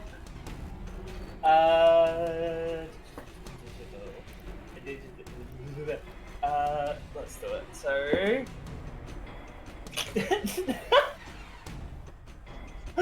It's gonna be a 4. That's not gonna cut it, babe. You come over and describe to me how this looks. A Yukulwa is essentially just a knife on the end of a stick. Yes. So I just start running at him, like, both hands on it, just charging at him. And then I go for the stab, and it just completely shoots right. I just like, oops! I missed! Yeah, he looks over at you, and he goes, "The hell you think you're doing? Get over here!" And he starts to grab for you. That's a fucking 19. I know that grabs your AC. He now reaches, and he's going to grapple you. Go ahead and make me a strength saving throw. Saving throw, got it. You have to beat a 19. Oh, yeah, no, I got a 5, so no way I'm taking that. Because I did, I will say you can use your dex, if you prefer to use your dex to try to weave around this, so I'll let you add what your dex saving, or like your dex modifiers. It's still gonna be a 7. So it's still gonna be low? Okay. Yeah. So he now has you grappled, by your collar. So now he's got both. He's got Jocks in. Kid, you little shit! He's got Jocks in one hand, and he's got a Twig in the other hand. Tack, what are you doing? Okay. I'll say this: whatever you're gonna do, you're gonna have advantage because both of his hands are technically being in use. He's got them both grappled in each hand, so you'll have advantage with whatever it is you're gonna do. Okay, I'm going to cast blindness on this guy. All right. What does he have to roll to save against that? He's going to have to roll a 12. Wisdom saving throw? I think it's Constitution. Hold on, let me check this. Yeah, spell sure. again. Yeah, no, take your time. Yeah. Yeah, Constitution. Okay. A Constitution saving throw. Pocket sand. Well, woo! I'll tell you this. He has a +2 to his Constitution, okay? But he rolled a 5. Big fucker. So that's a 3 + 2. Nice. So you beat. Yeah, he doesn't save. How does this look as you cast blindness on him? What does it look like? So, it's like a cloud of thick yellow spores. Ooh. And it irritates.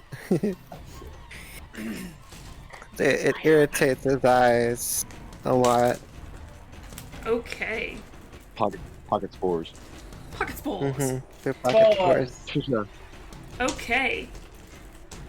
And with that, Jox and Twig will both roll with advantage on their dexterity saving throws against, and he will be rolling with disadvantage on his strength. Oh yeah. Let me get my second dice out for this. Yeah. So let me roll a disadvantage for him. Oh yeah.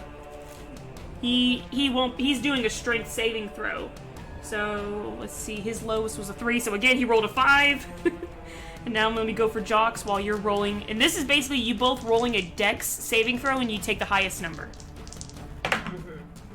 Oh my god, it doesn't fucking matter. Jock's got a 19 and a nat 20.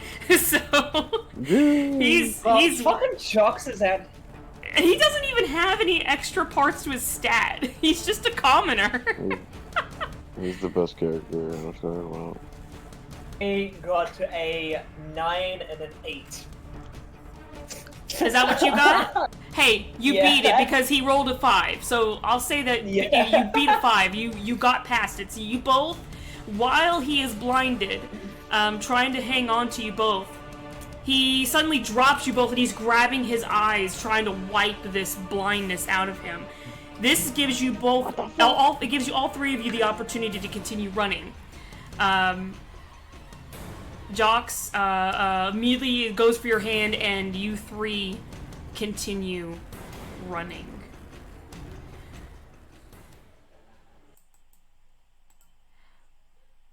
We now move our... Oh, sorry, is there something extra you wanted to do real fast?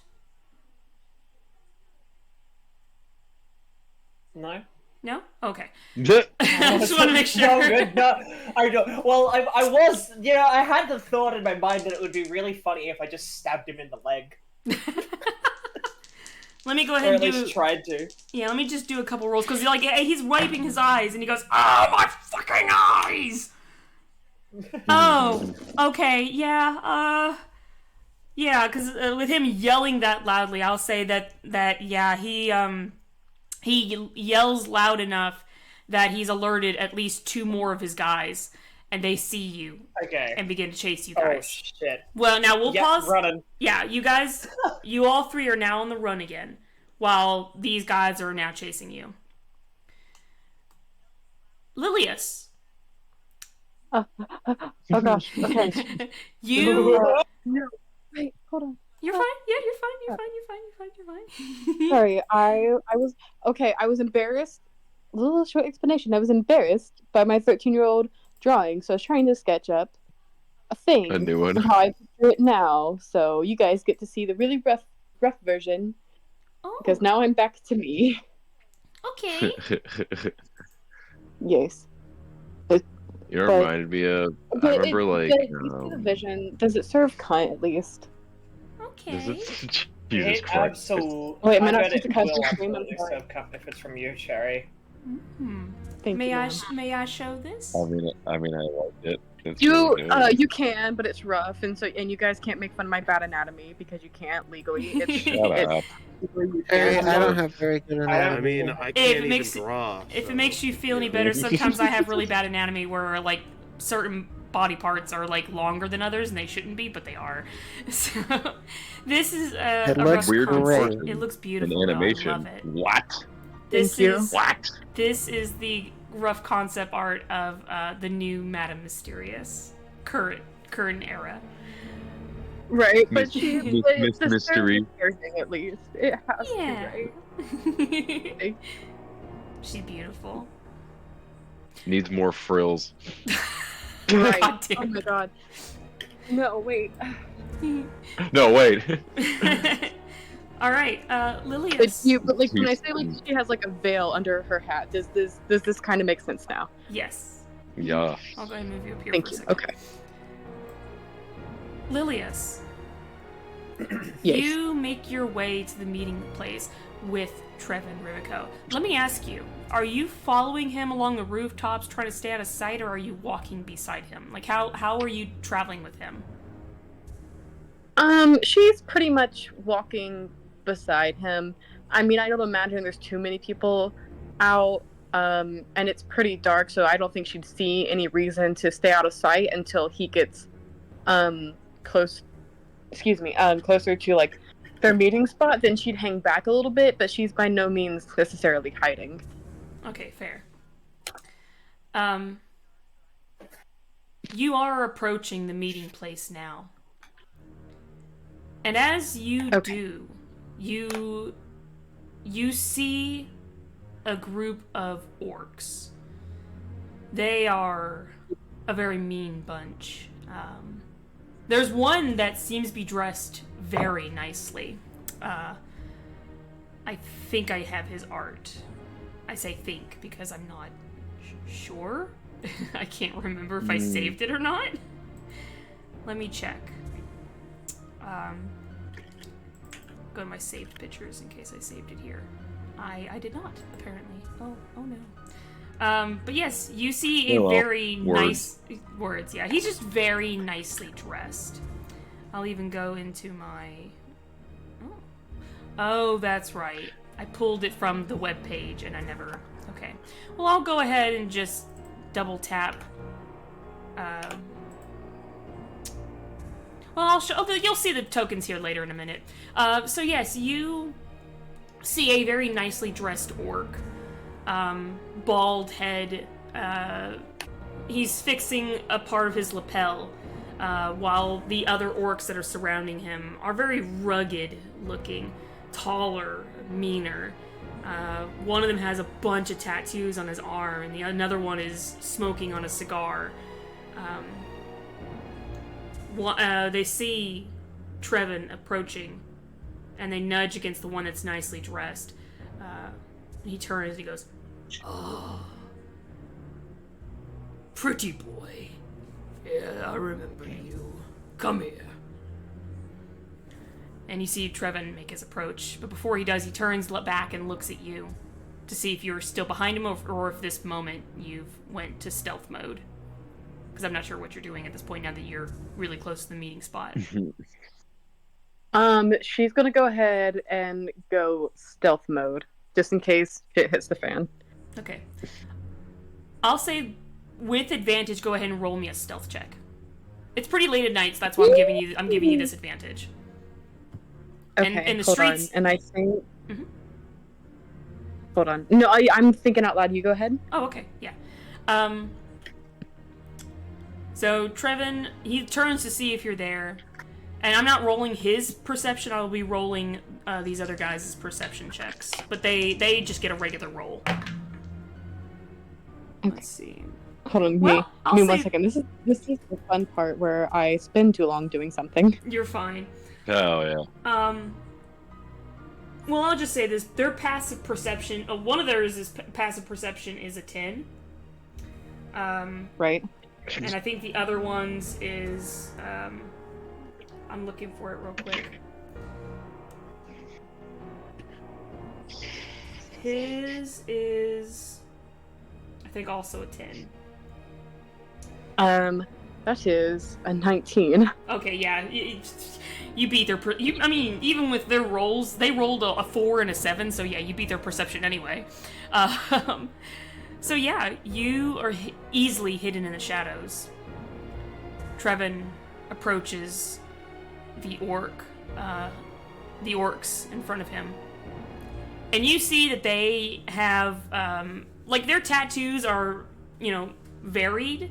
A lot of the orcs have just different varieties. One of them, adorably has a I heart mom on one of them with like a little arrow sticking through it. Of course he has to. But it's just this one orc.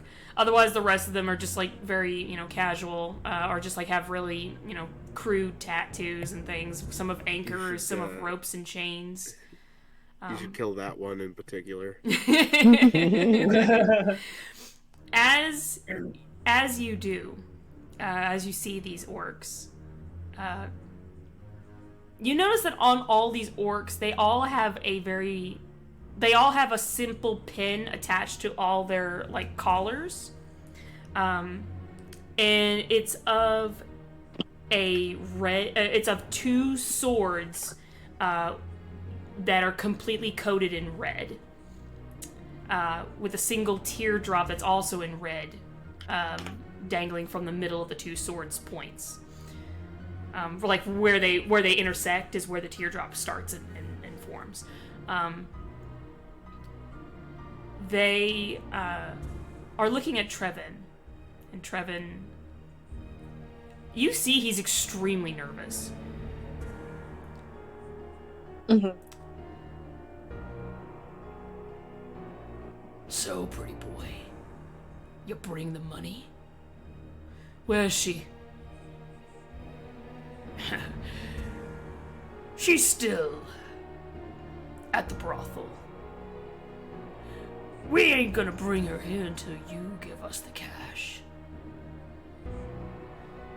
The debt. Right. How much was it again? I want to make sure that... How much were you told last time? He starts... 7 copper. 5 bucks. You see that he fumbles around in his coat, and he pulls out like a little parchment that he had seemed to have scribbled some notes on, and he goes, the last time, she says that she still owed you all nearly 172 gold. While they're talking, can Lilia start moving towards, like in the shadows, kind of moving towards the orcs a little bit? Yes. Okay. Do I have to make a roll for that, or is she in the shadows enough to where? Yeah, I will say with a 19 and with their perception and things that you're fine, because that was a really good roll. So okay. I'll give you that. Awesome. Okay, so she's gonna do that. Yeah. You make your way a little closer to these orcs, and the one that's nicely dressed is like looking Trevin up and down. He goes, "Yeah, that sounds about right." And he starts like looking at his fingers, just being a real asshole at this point, just like really thinking about it. And he goes, 172. Is that right? And he suddenly like reaches into his coat and he's like opening up a little notebook that he's got. It's like it's very small. It looks like one of those how best to describe this? It's like a little black book that he has to like keep up with all those that owe like basically like a loan shark's like little notebook. So he's got that. And he's like looking through it. The orcs are like very slow, like the other orcs, the brutes are like very slowly walking toward, not too closely, but they are getting a little close to Trevin and almost a little bit surrounding him, not too much so, just a little bit. And he's looking at them all nervously. He's like, I have the cold. I even have a little extra just in case. Oh, a little extra, huh? Oh. And he like flips to the page and goes, oh, here she is.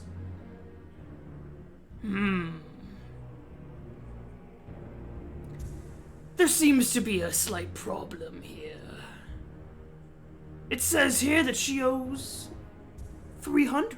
What? No, that's not what you agreed upon. It's what it says here. The book never lies. And he slaps it shut. You said you brought a little extra. Please, I beg of you. My family is wealthy, but not that wealthy. I don't have that much. I only have a little bit more. Just enough to make at least 200 gold. No, it says here she owes 300 still. Please just let her go. What do you think, men? And he's like looking at the others. Do you think we should just, out of the kindness of our hearts, just let this debt slide? No way! The whore still owes us that much. It's not our fault her family decided to borrow so much gold. Well, you've heard the men. 300. Or maybe we should add a little You extra. offer a payment plan? Or maybe... Away. Or maybe we should add a little more to her debt. No, please! 300. Fine. I don't have it on me now, but I can give you the 200 and come back tomorrow with... No, it's either all of it now, or I can give you the 200 I have now. Please, just wait until tomorrow. I can give you more then. 300 now, or you'll never see the girl again. Lilius is going to start getting really close to like the nicely dressed orc. Go ahead and roll me a stealth check. Just a normal stealth check. Please kill them. I don't want them to be existing anymore. Because I know what she's about to do. Well, you could just, or alternatively, if you wanted to, you could just huck a fucking, if you really, that's all you want to do, you could just huck a fucking knife at the motherfucker from where you're at. Honestly, I don't want to do that with a knife she's holding. Okay, I was wondering. Okay, come on. Well, it's not terrible. What's 9 plus 7? 15. 16. No, 16. Yeah, 16. there we go. Hey, you were close. 21. It's 21. Okay. Let me roll his. Please do. It's fine. He rolled a nat 1. He doesn't fucking see you. He's just fucking looking at this one. Yeah. He's looking at Trevin, and he's fucking money hungry. He doesn't fucking care right now. Yeah. She's going to give it one more solid interaction before she does what she's about to do. Okay. Uh-huh. Before she does what she's about to do. Let me do a couple rolls here. Yeah. Okay, an 11. Okay.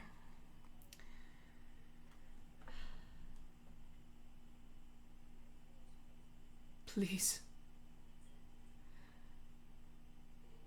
Please, just let her go.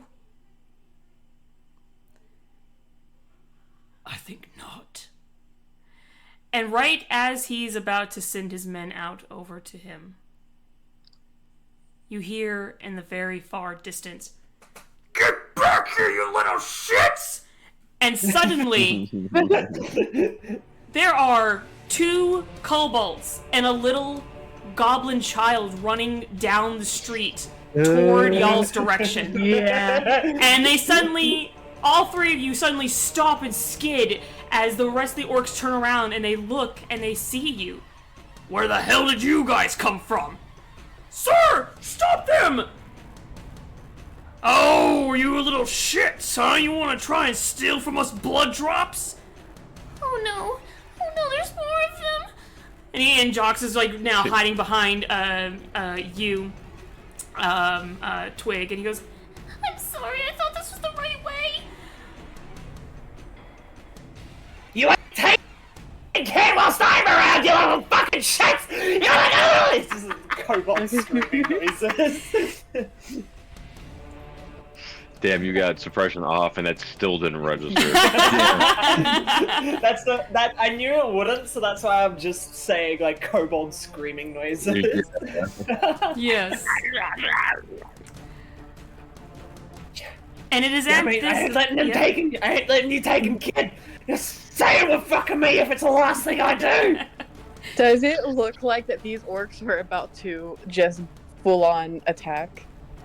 Yes, they look like they were about to attack.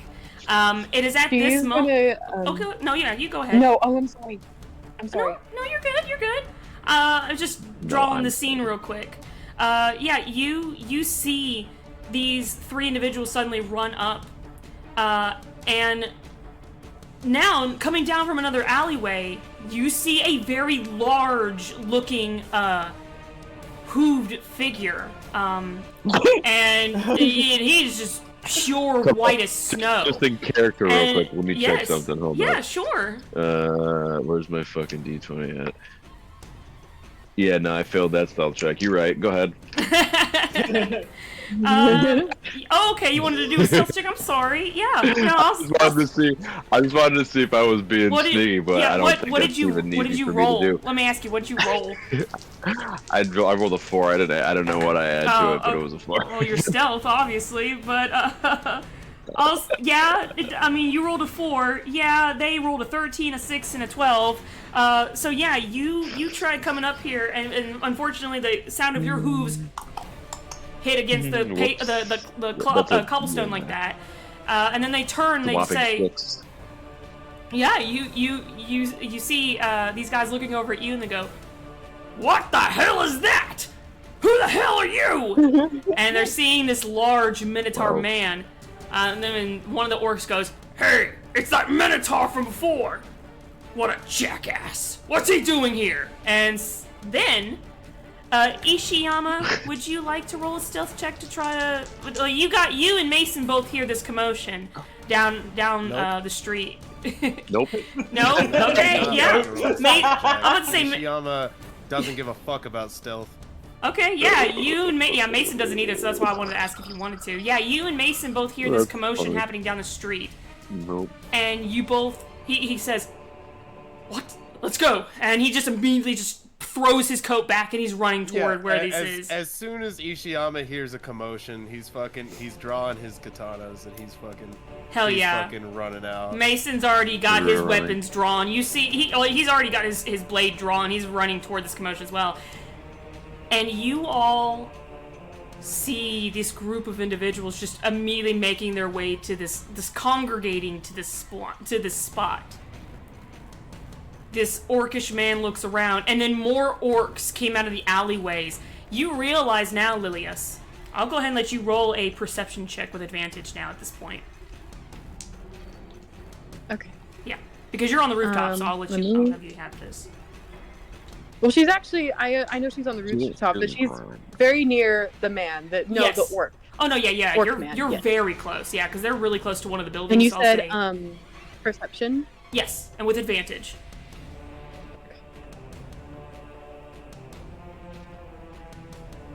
That is a dirty 20. Beautiful. With your dirty 20, you noticed that despite having a small number of orcs in front of him and around him during this meeting, he had more. He had backup waiting down the other alleyways in case shit went south. And a couple more following Twig and Tack and Jocks came running after them, to this meeting spot. He noticed it. Oh, go ahead. Sorry, continue. Yeah. How did I know? How did you know? How did I know? How did I know that tonight? You saw their silhouettes right before they came out from behind Asterius, and then of course the other alleyway to reveal themselves in front of Mason and Ishiyama. It's maybe a dark alley, but there are some lamps. There are some street lamps out here, so you do see their silhouettes. The moon. Beaming. Yeah. The moon exists. So I'll give you this. Okay, so is it safe to say that with oncoming orcs and the commotion to be had, by the way, can I just say you set this up really well? I really love how that went down. But is it safe to say that we're about to attack? Or things are about to go down. Shit is about to hit the fan. Yes. If you guys, about to say, would you guys like the link to Owlbear Rodeo before I switch the scene? Owlbear Rodeo? That sounds fucking awesome. Please. Owlbear Rodeo. I've got the link here. I'll go ahead and post it here in the Nightmares of Neverwinter tab. So you guys will have the link. Give me There it. There it is. I will want it now. I will change the scene for you guys when you are ready.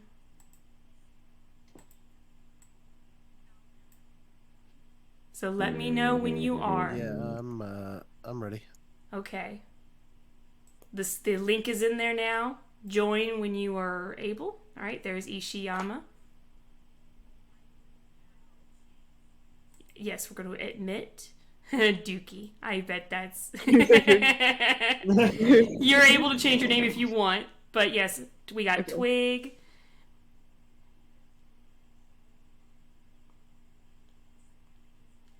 Oh, yeah.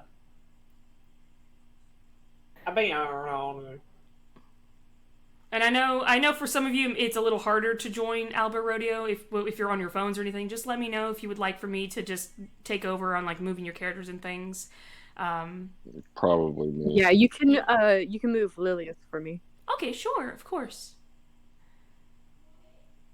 All right, are we all ready? Okay. Yeah. The orc. Now, Lilius, you're completely hidden, so nobody knows that you're there. Nobody. Okay. Right. This orc Except man. for Trevin. Yeah, except for Trevin, of course, because you guys have discussed this. I'll say on the way here. You suddenly see this orc man look between everyone that's standing in front of him.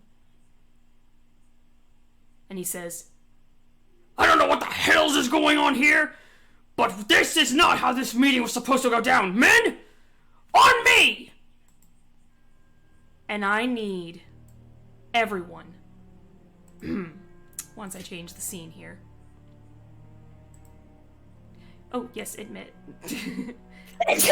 Bless you. Will do. Everyone, roll for initiative. Oh, jeez. Yeah! Woo! Let me also put Lilius on the rooftop over here. Oh god, why can't I move her? There we go. I'll say you're up here. This combat is looking fucking crazy. I'm 15, loving baby. it. Oops, I didn't mean to make him let me know bigger. when you're ready. Let me know when you're ready for initiatives and shit. Alright, I will say there is an initiative tracker on here. There it is, initiative tracker. So what you guys can do is, if you'd like, you can click on your icon, I believe.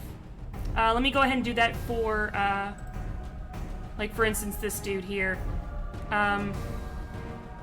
Remove from initiative. Oh, I see. Yeah. So I will say I got a 7. okay, you got a 7. I don't know if it'll let me. Hold on. Oh, there we go. So let's see. Oh, I don't. For some reason, I don't have Twig and Tack on here.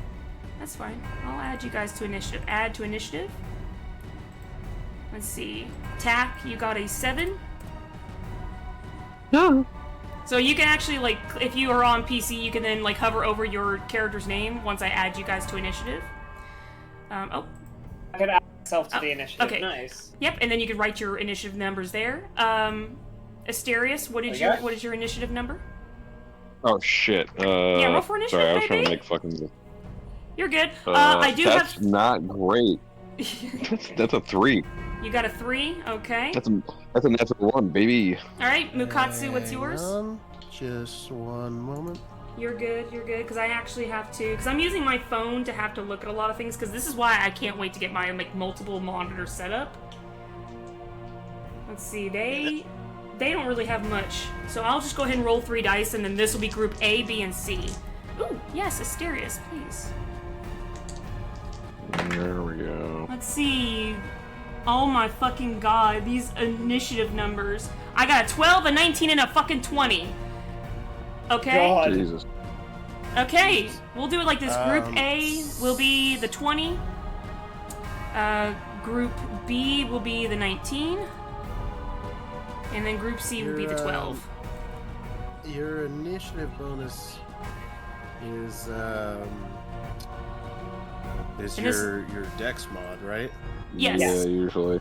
Okay, so 19, And let me go ahead and 20, roll. 21, 22. I got a Unless you've got 22. the feat that adds anything to it. Feet. Actually, I'll do it like 22. this. 22. Okay, hold on. Let me do something real quick. We're gonna make him. We're gonna make the group B an 8, and we're gonna make this dude the 17 instead,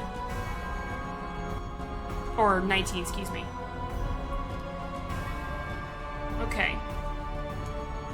You said you rolled a 22, Mukatsu? Yeah. Okay, 22 for Mukatsu. Lilius, what was yours again, honey? A 15. A 15, okay. And then last but not least is Mason, whom I have to open up his character sheet, which I luckily do have. Give me just a moment. I have to, like I said, I gotta do it on my phone. So you gotta give me just a moment to get to his character sheet. Here he is. Alright, Mason, Yeah, that's baby. why I needed a second, because I had to open up Mukatsu's character sheet. Oh, wow, it's got snow and stuff because it's Christmas. Alright, I'm gonna roll it on my... He's got a 16. Okay. I'm rolling... Now, for him, I'm gonna just do digital rolls on why is there a 0? Okay, so, yep. Alright, so this is the initiative order. Mukatsu goes first, then Group A, which will be 1, 2, 3, 4 orcs. Then the Blood Drops Thug, which is this dude in the middle, because as you can see, his icon is slightly different from everyone else's. He looks very nice. You see he's got a nice little lapel and stuff. Why? I didn't say to play that theme, silly. Continue playing Reign of Dark, please. So, also, oh, that's right, I forgot about Jox and Trevin. Let me add them to the initiative order as well. Let me just do 2 more rolls. Oh my fucking god, a 20 and 11. Jesus Christ. I'll say the fucking 20 is Jox, because Jox is just really, really nimble for a child. It's like, I need to get the fuck out of here. And Trevin got... Jox is fucking kicking butt. He is, I'm surprised actually. Hold on. So with that, I'll say that he will go before Group A orcs. Group B are these 2 orcs over here, and Group C are these 3 orcs here.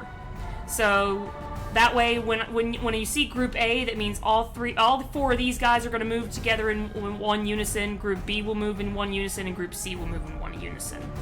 The thug in the middle will move on his own initiative. So with that, Mukatsu, you've got the first go, and you are down here with Mason.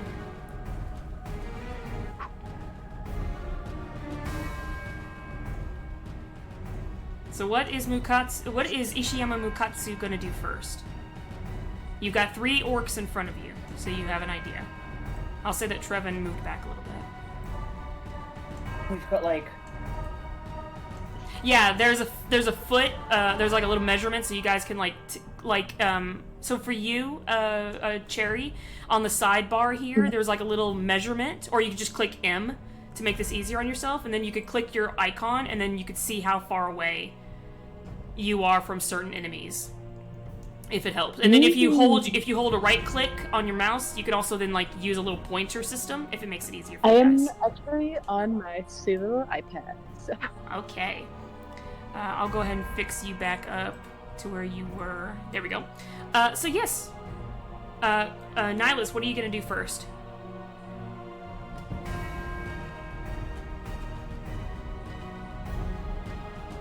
Thinking. Yeah, I know him. Like he's thinking. Oh, I muted my mic. Oh no! Because I was trying to see if I could make it to this guy. Actually, I think you can. because I can get here and then attack him. Because he's clearly the leader. For now, yeah. Like at this point, he is. Yes. You might want to make an L so the guy on the left doesn't fucking hit you, right? Yeah, I will say if you are gonna move at that angle particularly, then you will need to try to move past number 3 to miss that opportunity attack. I mean, I can go here. Okay, and then yeah, here. perfectly, because he won't hit you at all. Yeah, neither one of these dudes will hit you. Yeah, so I'll fucking go ahead and fucking.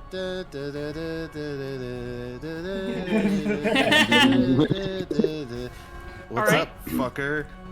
The hell are you? Go ahead and make your attack. I'm your worst nightmare. Why am I French? No one's now. Nightmare. I'm going to kill the shit out of you. Yeah, I was just trying to figure out if fucking I could definitely make it, and yeah, I sure could. So Hell yeah. That's still 30 fuck feet. that guy in particular. All right. So with his katana, he's gonna make a swing. All right. Go ahead and make your attack. That's a fucking nat 20. Well, that's why I got. Hey, let's go! Let's go! I will say this: even if he goes down, these other guys are still gonna fight you. It's not one of those tactics. But I just want to let you all know. But yes, go ahead. I mean, he doesn't know that they'll keep fighting. He's Yeah. If I kill the leader, maybe they will back down. Yeah. And he's going to be swinging his katana one-handed, of course, because he has his wakizashi out as well. Come on, big damage, big damage. Yeah, baby, that's what I've been waiting for. That's what it's all about. It's all about. Fucking, Woo! 18 damage. 18 damage. All right. Is there any? Do you have any other actions, bonus actions, things like that you could do? Well, you see, Kat, since I have 2 weapons. Oh, you can attack. You could do extra attack, can't you? Oh. My bonus action I can use for an attack. Hell yeah, go ahead. And let me see here.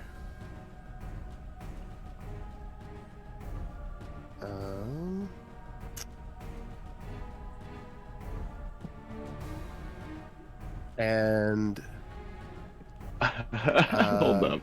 Since I have the 2-weapon fighting style, I actually get to add my bonus to that attack, whereas usually I wouldn't. Okay.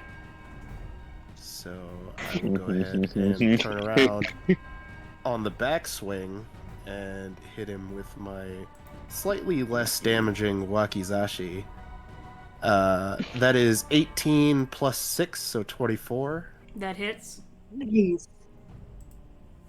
And that's going to be 6 damage. 6 damage. All right. Okay. So his arm's gone. Okay. Excellent. All right. Now it is Jock's. Go ahead. Sorry. Those silly crabs will stand no chance against me. All right. It is now Jock's turn. Jock's, he's not much of a fighter. He's just a little kid. He is going to take the disengage action, and he's going to try and run past you guys. He's gonna make his way right here on this square.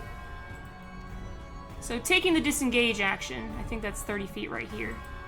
From where he was. Yep, so he's going to take the disengage action. He just kind of pushes past everybody, making sure he does not get any attacks of opportunity done to him. He's just going to run and just try to get out of this situation as best he can.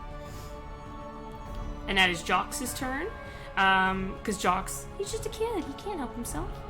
All right, Group A.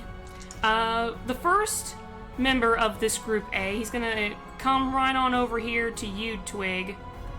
Numbers 1 and 3 are going to attack you, while numbers 4 and 2 are going to attack. 4 is actually going to come and attack Tack, but number 2 is going to come over here and get on Ishiyama because he sees that he's brutally attacking his leader. So we're going to say numbers 1 and 3. I'm going to roll individually for them. 1 rolled an 11. Does that hit? Sorry, on me? Yes, on you. No, it doesn't. Okay, and an 18? An 18 does hit. Okay, an 18 does hit. All right. With that, Let me see. He's going to come up to you. Oh, my broadcast apparently ended. Oh no. Oh. Yeah. But I know We'll it do the isn't. broadcast. There we go. It said it ended, but I know it really didn't because it's saying it's still going.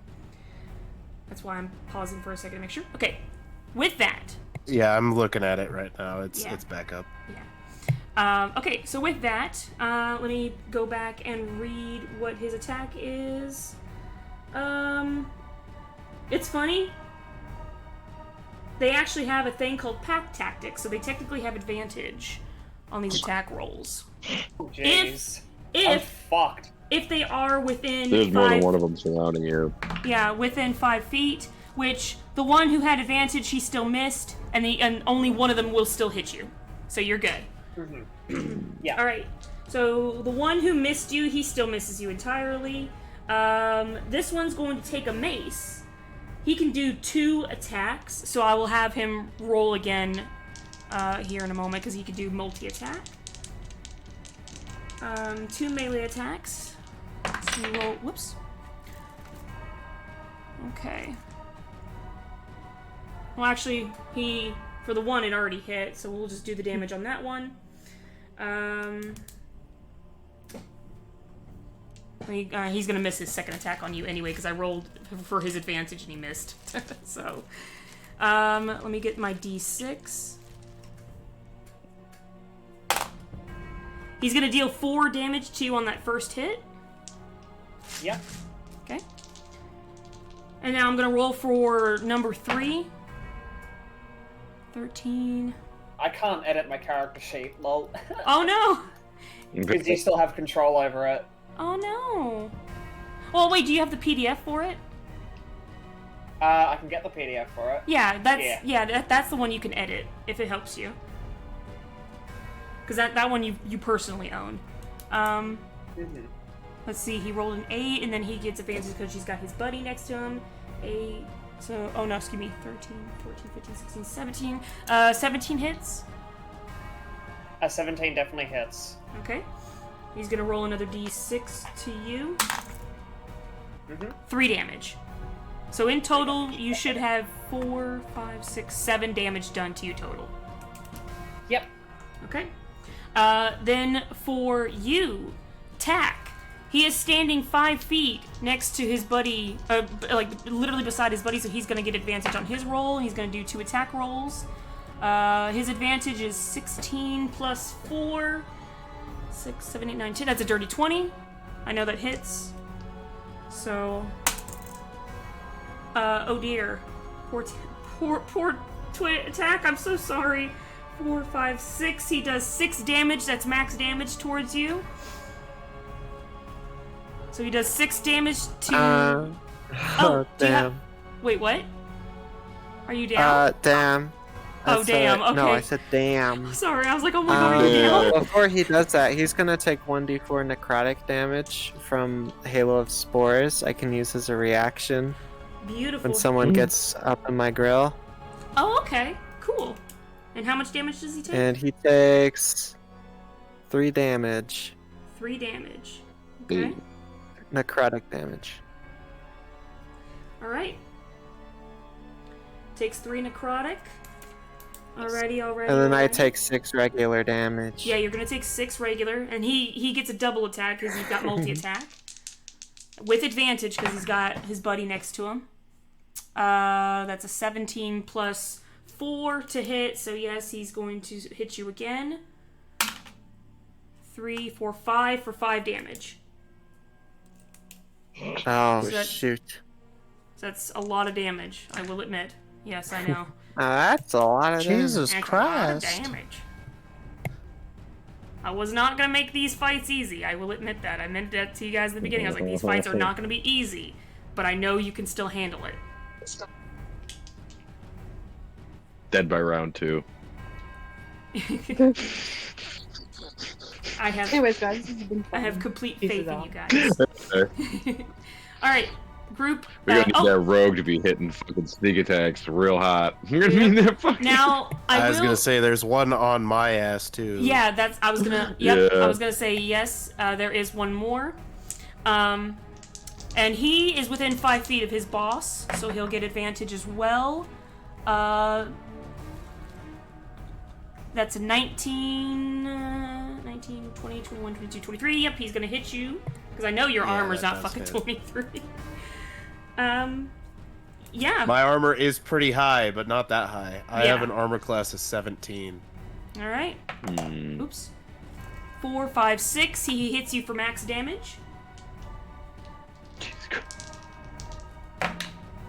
He's rolling again. 17, and again, 18, 19, 20, 21. He hits you again. My god, 5, 6, 7 for 7 damage. Wait, these guys get 2 attacks? Yeah, they get multi-attack. Yeah. They can make 2 melee attacks. What the fuck? They're all How much fighters. damage did you do the second time? For the second hit, it was 5 plus 2, so 5, 6, 7. So he hits you 6 and 7, which is 13 total. Jesus Christ. This is what their base stats are. I haven't done nothing to change them. I'm just giving them like a normal stat block. What's their challenge rating? God damn. A half. A half? Are you serious? Yes! Are you fucking kidding me? Yes! These dudes are fucking our shit up. Yeah, they only have a half challenge rating. I'm not gonna lie to you guys about. I'm like, these guys are easy, but there's a bunch of them because they got their pack tactics. And their boss is basically part of that backpack tactic, so they still get that advantage. I'm getting fucking flashbacks to their modified rats and then taking like 25 damage. Yeah, the modified rats was a mistake on my part. I'll even admit it. The blood drops thug standing in front of you. He is going to make an attempt to hit you. He also has multi-attack, but I'm not gonna do that based on what I'm reading here. He may have multi-attack, but I'm not gonna do that. I think he'll only be able to do one with what he's doing. So he's gonna have advantage though because he's got his buddy next to him, and he's gonna hit you, Mukatsu, for a nat 20 plus 5, so Jesus it's 25 Christ. hit. But his damage is going to be lowered because it's a different die. It's a D4. He's taking a little dagger he's got in his pocket, or like in his side sash. Excuse me. He's going to take a little dagger out of his side sash, and oh my fucking god, are you kidding me? I rolled a fucking 4, and how much is to add to that 4, 5, 6? That's fucking 7 damage he does to you. That's max damage. That's legit max damage. It's doubled because it's a 20. It's doubled because it's a 20. Wait, seriously? I mean, if you get a natural 20, yes. It's 4. It's 4. It's 4 plus 4. 4 plus right? 4 is 8. Am I tripping? You roll a second D4. I roll a second Or D4? No, you don't know. It's just, You know what? it's just fucking 4 times 2. It's just 4 times. No, Well, it it's depends. not. It You depends. roll 2. It depends. It's whatever the DM sees fit for the I'll game. say this. Rules as written is you roll a second double D4. the dice. Okay, well, I'll say this. I'm only going to add the +3 to one of these hits because I feel like that's way too much damage I'm dealing to you because you've already been taking a lot. That is rules as written. It would be 2d4 plus 3, not double. Exactly. So I'm only going to add the +3 to the 1. So that was 4, 5, 6, 7. That's 7. I'm going to roll my D4 again. That didn't fucking roll. Okay, 2. So you get 7, 8. You get 9 damage total. Because the first one was true max damage. That was a 4 plus 3, which was 7, and then I rolled a 2, so you get 9 damage taken, Mukatsu. Next, in the line up is Twig. Twig, what are you gonna do? Hell yeah. Well. Yeah, fuck it. I'm going to create an Eldritch Cannon. Alright. When I create a cannon, it is a magical object. It has an AC of 18, and it has number of hit points equal to 5 times my artificer level. So, currently, I will have a little buddy with an 18 AC, and I think, yeah, hang on. You're yeah, good. 15 HP. And he's going to be a force ballista cannon, specifically. Okay. For this, real quickly, I'm just gonna go ahead and let you know that I'm gonna pull out this ranger. You're gonna set it right there. Okay, I'm gonna set it right there too. Right here. Oh, right there. Okay, that's gonna be your weapon, your eldritch cannon. So for now, at least until I think I have a better one for that later. But for right now, that's to start us off. So I can also determine its appearance. And the idea that it has legs is extremely funny to me. So it's got legs. A walking bipedal tank. It's literally just like, like a stereotypical bomb cannon. Yes. Yeah, it's one of them, but because it's a force ballista, it just says ranged spell attack that does 2d8 force damage and pushes the creature 5 feet away. So I'm just imagining it's just like a souped up eldritch blast. Alright, cool. Very dramatic. Okay, I don't think I can... I'm just having another quick read. I don't think I can use it on the same turn. Are you able to summon it via a bonus action? Maybe not yet. No, it's summoned through an action. Okay. Do you have... I don't know, do you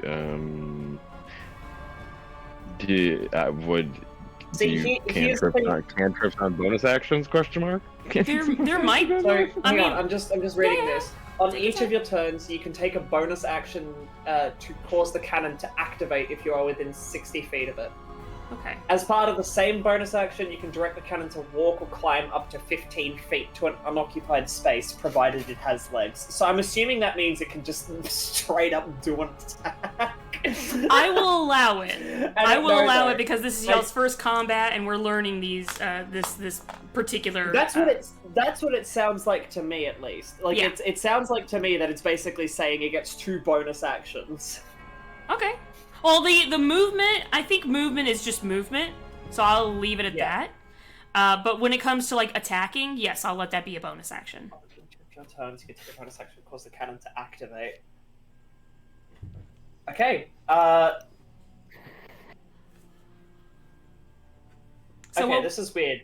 Hang on, it's falling under my actions as well, which is fucking good. Hang on. So it's probably a bonus action to start it up, and then every subsequent time you shoot it, it's an action. It's a bonus action. It's just straight up a bonus action to use it. So fuck it. I'm going to use the cannon to shoot this fucker right here, 5 feet away. Okay. And do the 2d8 force damage. I would say with him being that close. It'll probably be at a disadvantage if it's a ranged attack. Yes. Okay. That's understandable. Alright, go ahead. I'm just checking if it has any special, like, attack features, or if it's just straight up a, Yeah, it doesn't have probably has your... What's the modifier on it to hit? It doesn't look like it has a modifier. It's got to.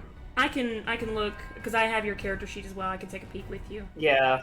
I have to wait for the little snow effects. It doesn't look like it's got a modifier. It just looks like it's a straight attack roll. Okay, let's see. Actions. Oops.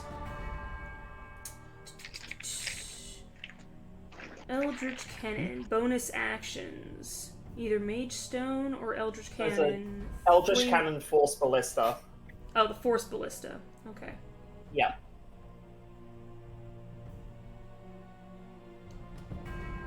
Looking at it here. Here we go.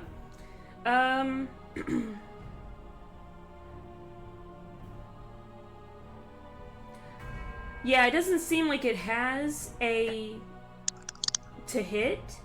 So I'll say this. I will allow you to use your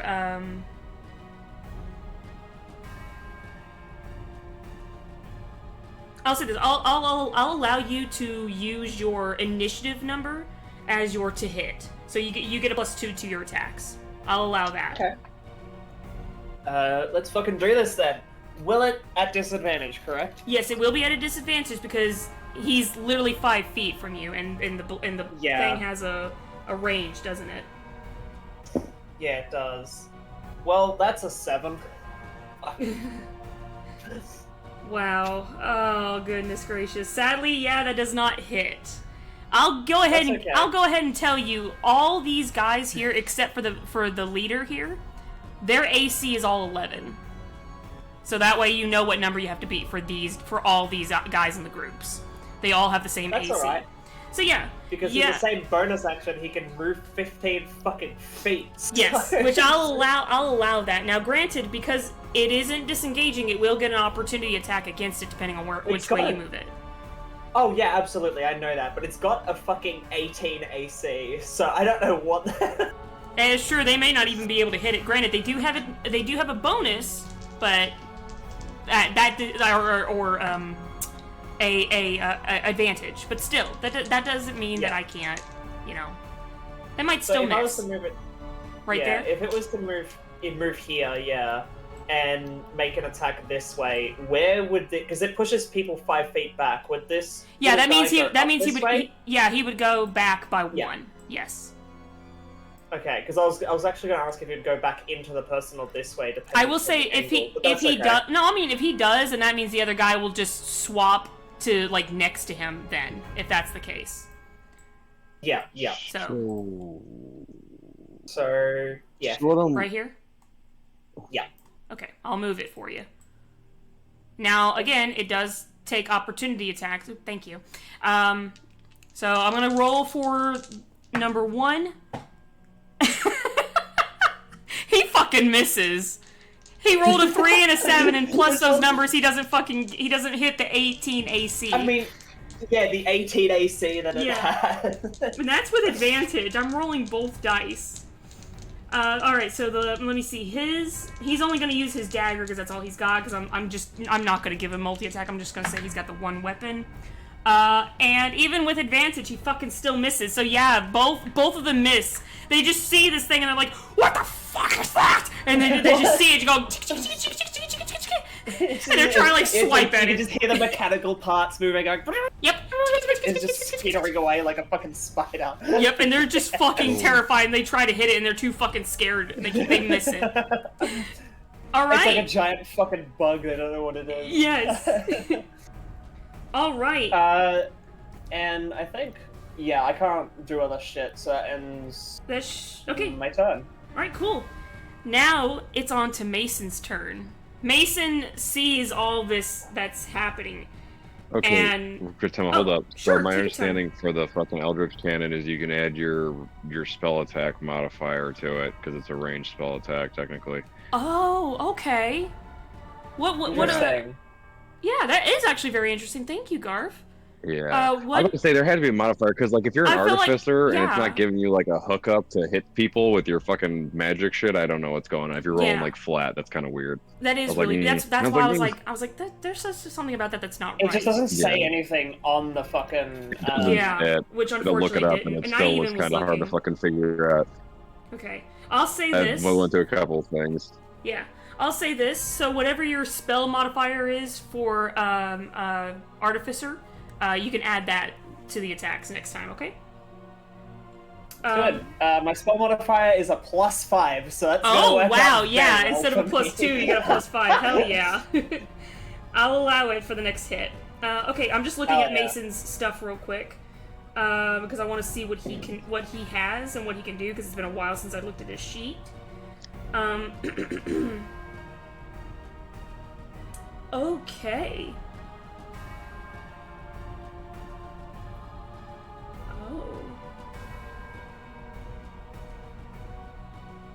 Okay.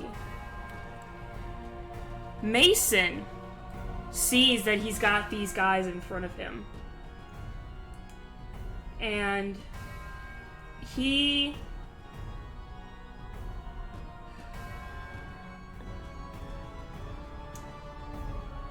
I'm trying my best to explain how he's doing this. Because this is his abilities.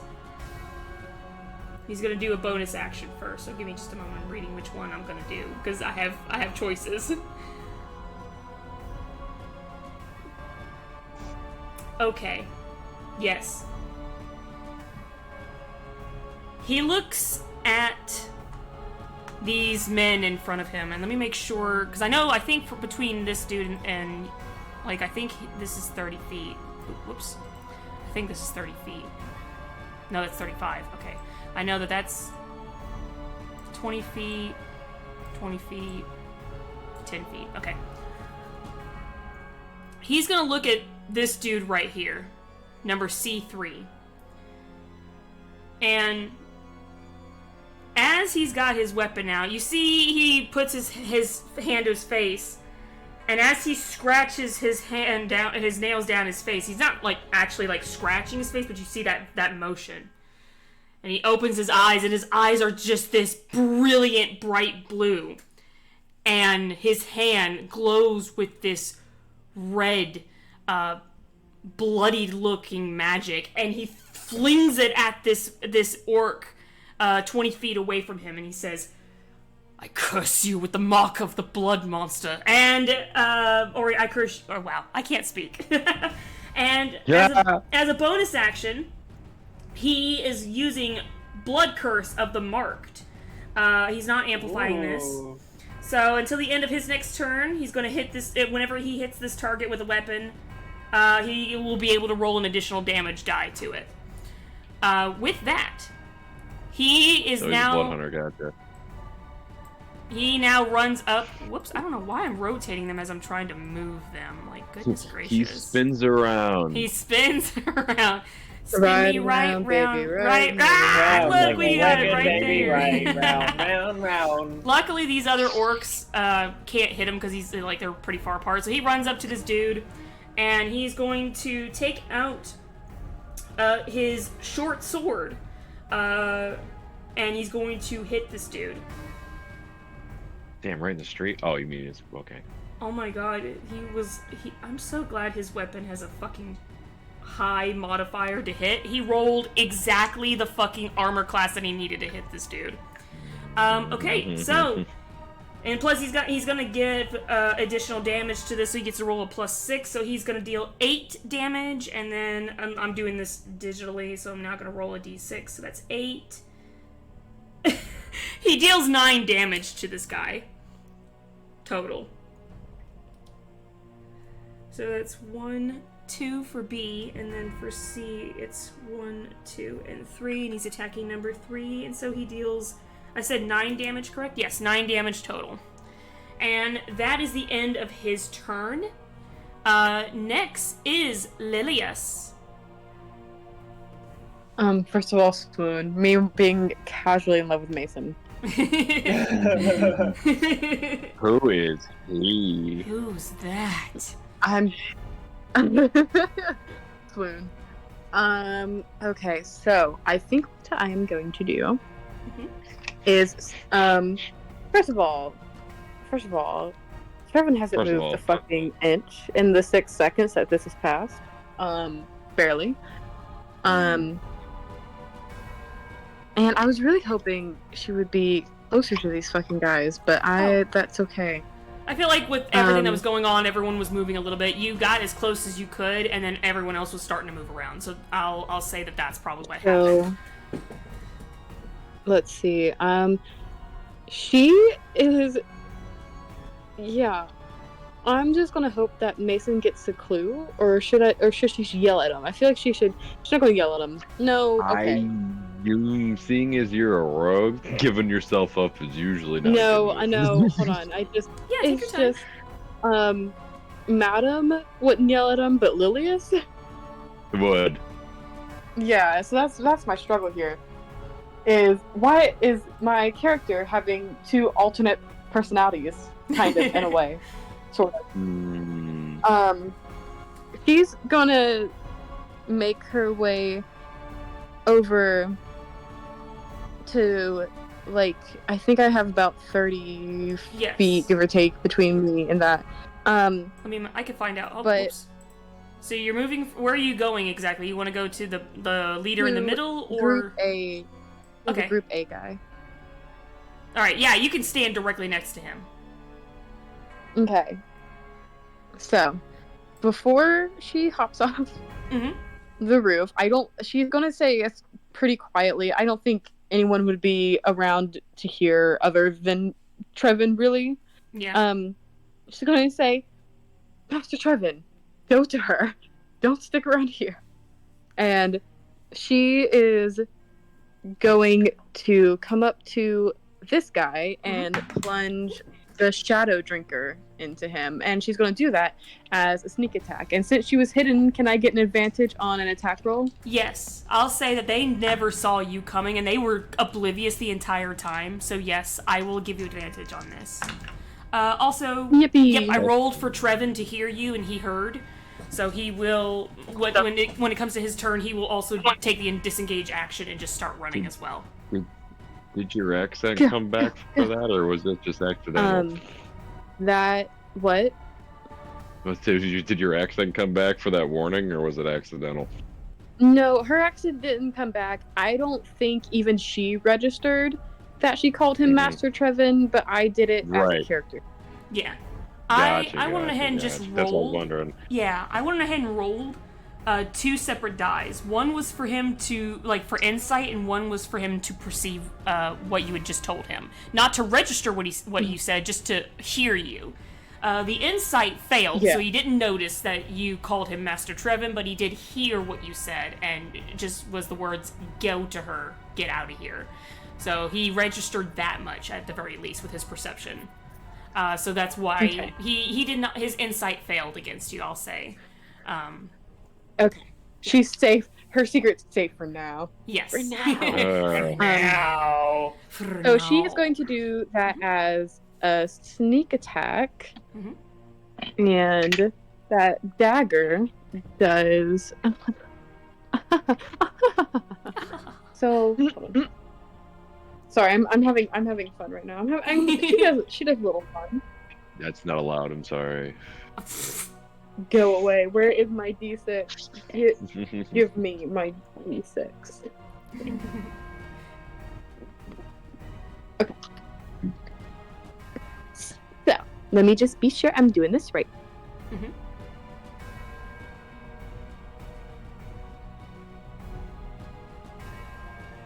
And I get also a +1 to my damage rolls. Nice. Evil laughter.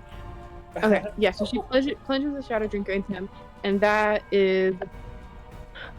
Oh! Okay, so her first is 4 damage. Oh, that's... Oh! Hell yeah. Oh. That was not a damage sound. Oh, it rolled so bad. I want to cry. I was so excited to finally do something with this weapon, and I just rolled so terribly. Oh. Your sneak attack damage you're talking about? No, with the sneak attack, yeah, it's 2d6, but with the dagger, it's 2d6 because it's the shadowed creature, and even with the +1, she does like a total of 7 damage to this guy. Ooh. Yeah. Wait, well, you get your. So wait, he doesn't. You get your attack with your weapon damage. That's regular, and then you get superfluous sneak attack damage, right? Is that not how that works? Yeah, I get a special attack, which is once per turn I can do a sneak attack, and since now that I'm invisible, that I drank his shadow, that's every attack. And it's because we're in like dim and or darkness. Yeah. Now, granted, there is a light source behind you, but I will say that you still have advantage on that because you were in the shadows the entire time. So this is still technically dim light because of how late it is, and these light sources are not that great. So I will still give you that advantage and such. Okay.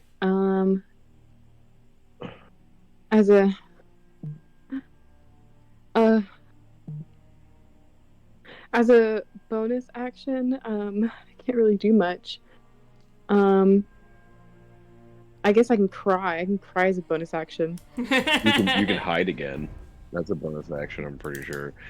Yeah, I can also there's really no need to hide, but I can disengage. Yeah, that's also valid. Right. So I'm going to sorry. I'm so upset. I'm sorry. No, you're fine. So she basically just Yeah, stabs how him many damage dice did you roll? I feel like you hosed yourself somehow. Like I feel like that No, didn't I work out rolled the way. 4. So I rolled the sneak attack, which is 2d6, and then the dagger attack, like the dagger damage, is also 2d6. Oh wait, and I get one more d6 for necrotic. I get one more d6. That's right. That's right. I was That's why I about was to say, like, I like, paused. I was something like, I fell feel like off you. about how Yeah, much damage because you he's did. shadowless. Something fell off. He's shadowless now, correct? So you should be able Wait, to. hold on. So, okay, no, so that was right, because, so the damage increases to 2d6 if the attack was against a shadowless creature. So yeah, that is my attack. Okay. But the next time you hit him, you will be able to do your necrotic damage against him again, because he is shadowless. I will say that. So, but that would still be 2d6. Yeah, you would still roll the same amount of dice that you're supposed to. Now, especially since you're invisible. But yeah, I will keep. But instead of like a 1d6, it'll be 2d6. Right, because you're invisible right now, technically, because of his shadow. You drunk his shadow, right? Invisible. I drunk his shadow. He basically just got stabbed, and that happened. Yeah.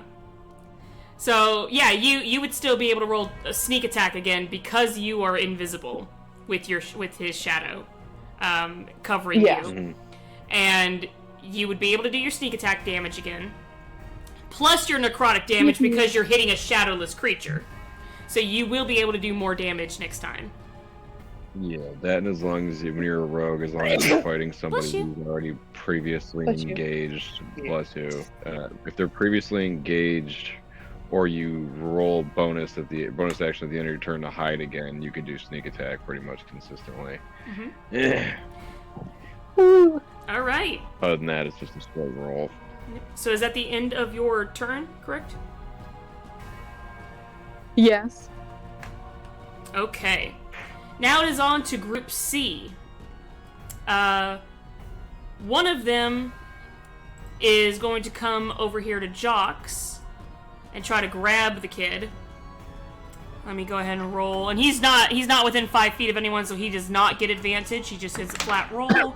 He rolled a fucking nat 1, so as he's coming up to grab Jocks just goes straight between his legs and just continues to run, because he'll be taking the disengage action again. He does that thing that little kids do, where they like flop and you can't pick them up. Exactly. No, I don't want to go to Grandmama's building. No. Alright, so, okay, I kind of messed up on this, but this guy, basically, he moves over to here where Trevin is, and he also does not get advantage on him. He's gonna, like, he notices that he's about to make a run for it, and he misses Trevin. He was trying to grapple him, and even with a +2, he does not make the grapple. So Trevin is able to, like, he gets a grab on him, and Trevin just kind of socks him in the jaw, although it doesn't do anything, but it does, like, it just kind of surprises this orc. And the one that's standing in front of Mason, he also does not get advantage on his attack, because he does not have pack tactics. Let me see what Mason's armor class is again. His armor class is pretty fucking good.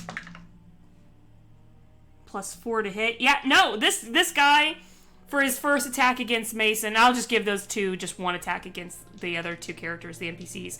So he tries to hit Mason with his first attack, and it misses. And you see Mason just, like, really, really chill and cool, just, like, do a sidestep as this guy brings down his club, and he goes, "What? Stand still!" And he's trying to hit him again, and that fucking will hit Mason. So he really just said, "Okay." Yeah, Mason. Yeah, he so he tries to hit Mason. Like, all right, bet. Yeah, he hits Mason for 5 damage total. So damage. Let me go ahead and find his health bar. Where's his health at? Okay, well, I wrote it down. He takes 5 damage. Next is Trevin. Trevin, is going to take the disengage action, and he's going to push past... Oops, I did not mean to grab that character. I'll move the orc back in a second. He's going to take the disengage action, and he's going to move 30 feet here. I think is where the 30 feet ends. Also, I love that someone called him the fucking MILF Huntress. That's funny to me. I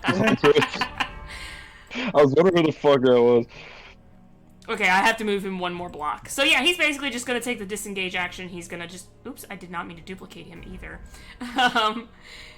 Oh my god, let me move him! Reproducing asexually. Alright, so yeah, he moves. Now it's on to Group B. Group B, they both see you, Asterius. And they both are gonna run up side by side against you like this. So they're more than 5 feet away from each other, so they will not have advantage on their attacks. So I'm gonna just roll for both of them. Whoops. Just one's a flat roll, the other one...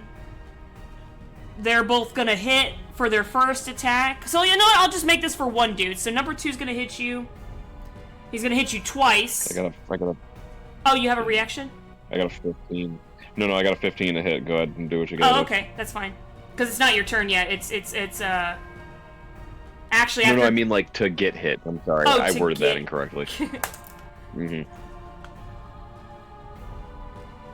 Well, the first one is gonna hit for max damage. That's 6 plus 2. That's 8.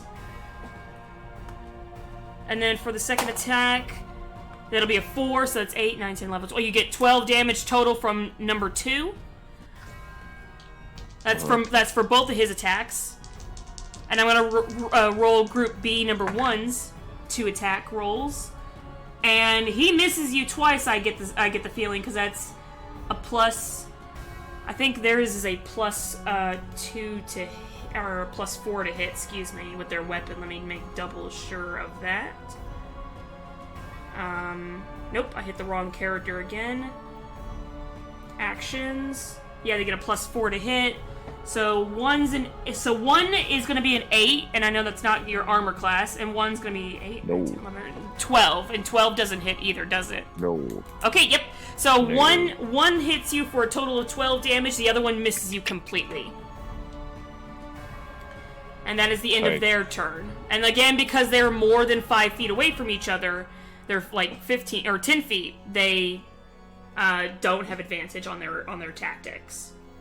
They have to be within 5 feet of each other, so they literally have to be sitting side by side. But they're more than 5 feet away. Next is... If they have me pincered, though, I think if they have me pincered regardless, I think they can get advantage. I don't know if that's like a mechanic or not, if you want to do that. I'll say since I've Usually already... if you got somebody fucking pincered, you can slap them like tennis. You could slap them. I will say that is a possibility, but because I already am saying, okay, this part of the round is done, I'm just going to say... I'm going to say no for now. Because now it's Tack's turn. Tack, what do you do? Wait. Yeah, Group B went. And that was Group B, was basically these two dudes. Tack is glues, right? Yes. Yes. Yes. I never went. Yeah, you go after her. Oh. You rolled a 3, remember? Tack already blinded somebody. No, I'm sorry. That was last time. I'm fucking stupid as shit. That was way Go before, ahead. honey. That was a million years ago. Holy fuck, I'm getting the fucking kobolds confused. I'm sorry. It's okay. Oh, god damn it. It's not my Racist. fault. Yeah. Alright. So yeah, it's Tack's turn, so Gluji, go ahead, what are you gonna do? Okay. Let me see.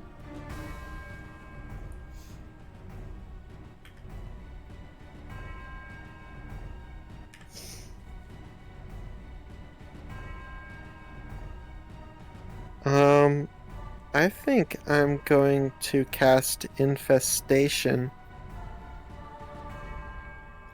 Okay. Um. About to say, how does that spell work? Actually, no, you don't need to tell me. I can look it up. But you're more than welcome to read it out loud if you'd like. The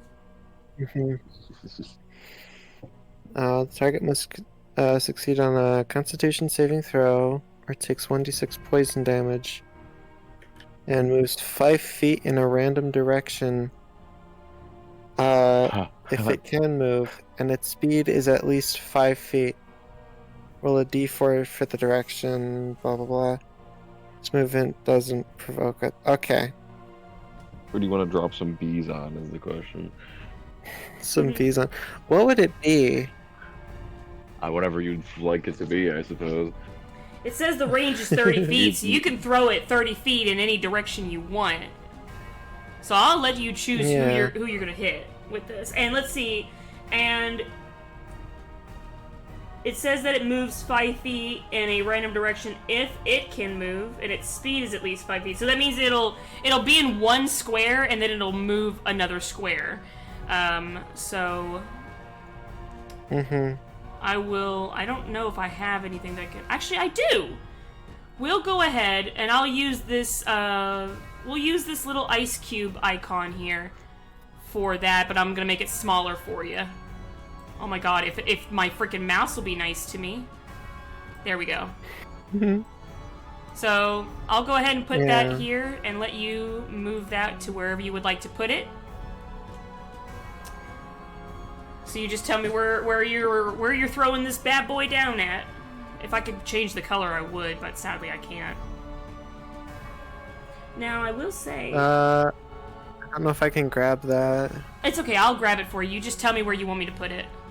It's like it's right above me. Okay. I guess that's 4 people.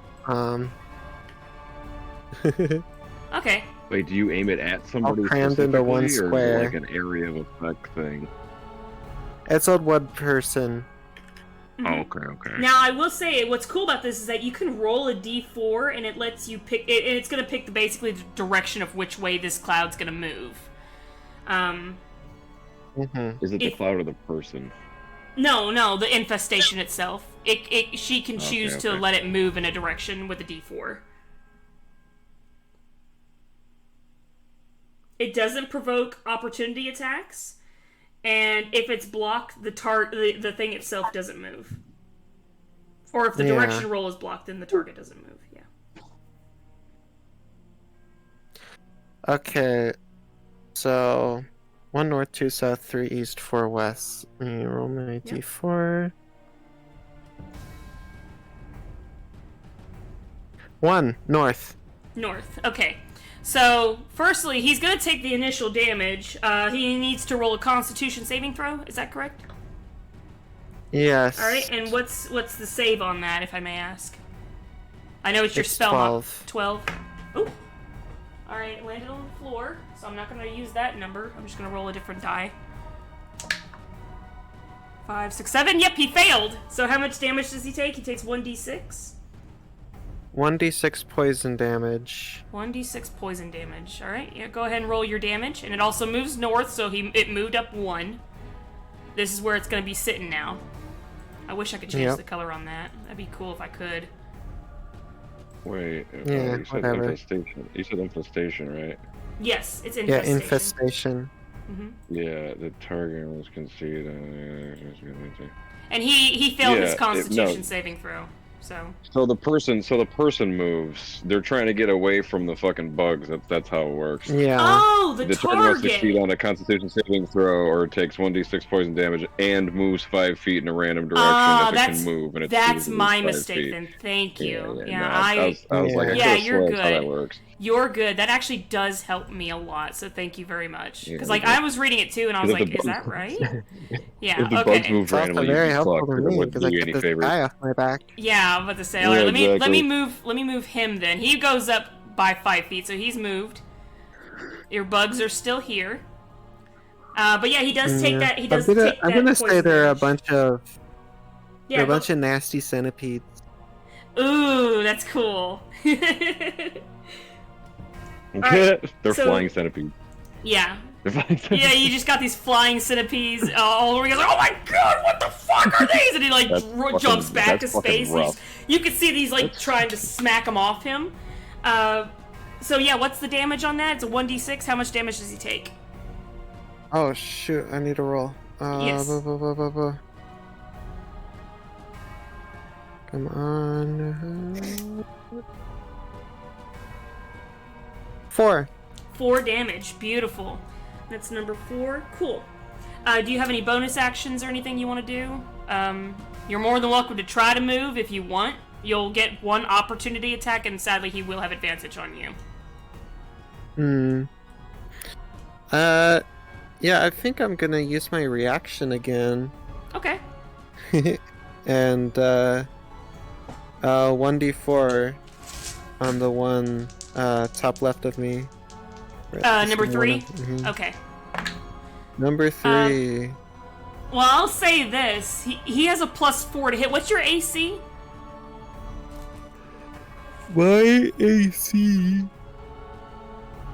is not high. Is it a 12? Let me go find. Let's say, yeah. Is it a 12? It's 11. It's an 11. Okay, so one hit. So one of his attacks. Or no, excuse me, he's only hitting you once. So yeah, he does hit you, but you're doing a reaction. What's the reaction again? I get to deal 1d4 necrotic damage. It's the Cloud of Spores? Halo of Spores. Halo of Spores. Alright, go ahead and roll the damage. And that is 1. Cool. 1. Alright, let me roll his damage against you. What was it? It's a +2 to his damage, right? Let me make double sure here. Actions. Yeah, he rolled a 1, so he's got 3 damage against you. That's all he deals. Oh, okay. Yeah, so that was actually really good. You both rolled 1s. But granted, he has a +2 to his damage, but still. Yeah. Now, it is Garf's turn. Asterius. What are you gonna do? Yep, it's your turn now. I gotta look at the map. Yeah. How do you look at the map? Yeah, no, I can do it. I just was looking up rolls and shit. No, you're good. Yeah. Loading. Alright. So, I am being harried currently by 2 people.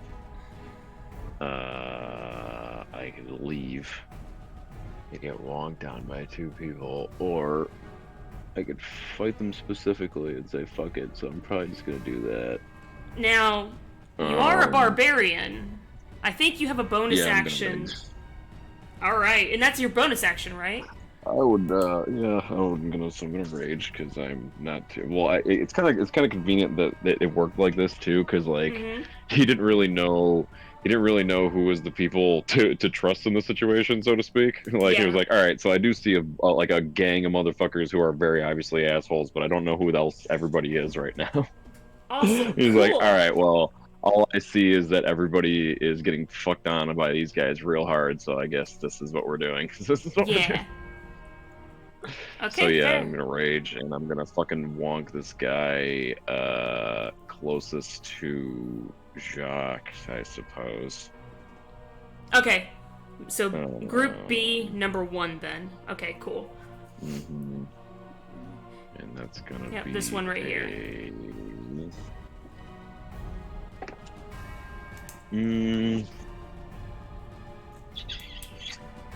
14 plus 7, so that's It's way big. I'm about to say that's bigger than an 11, so yeah, that hits.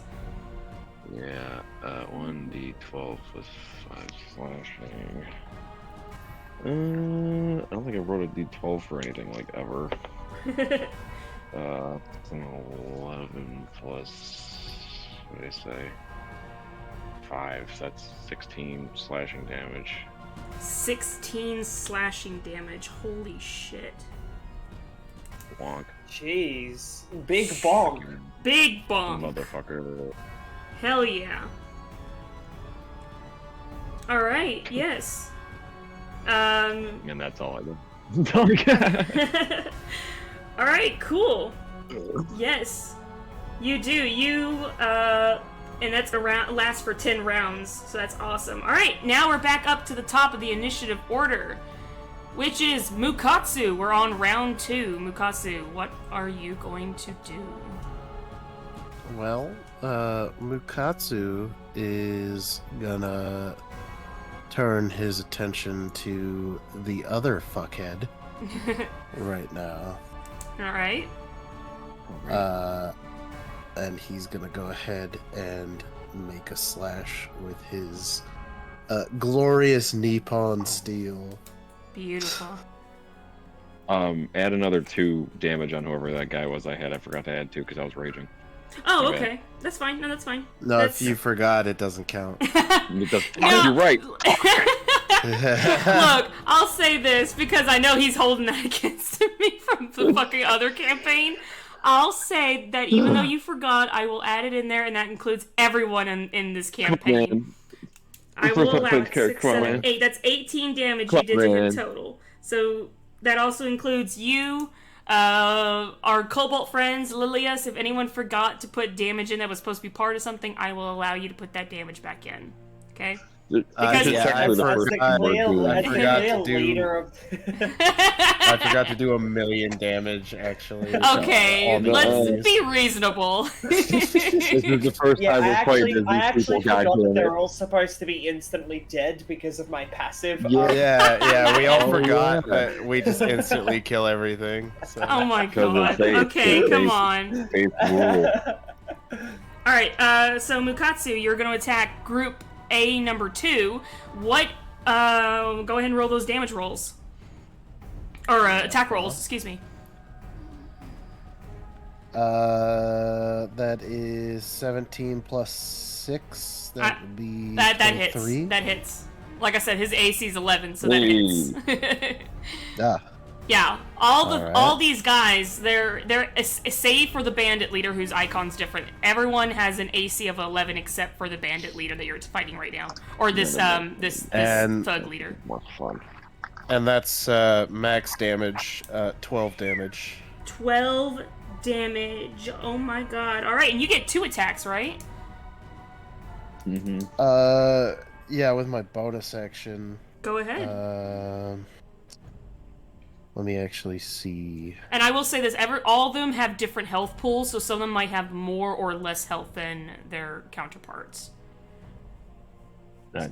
Alright, yeah, so I'll go ahead and with my Wakizashi hit that guy again.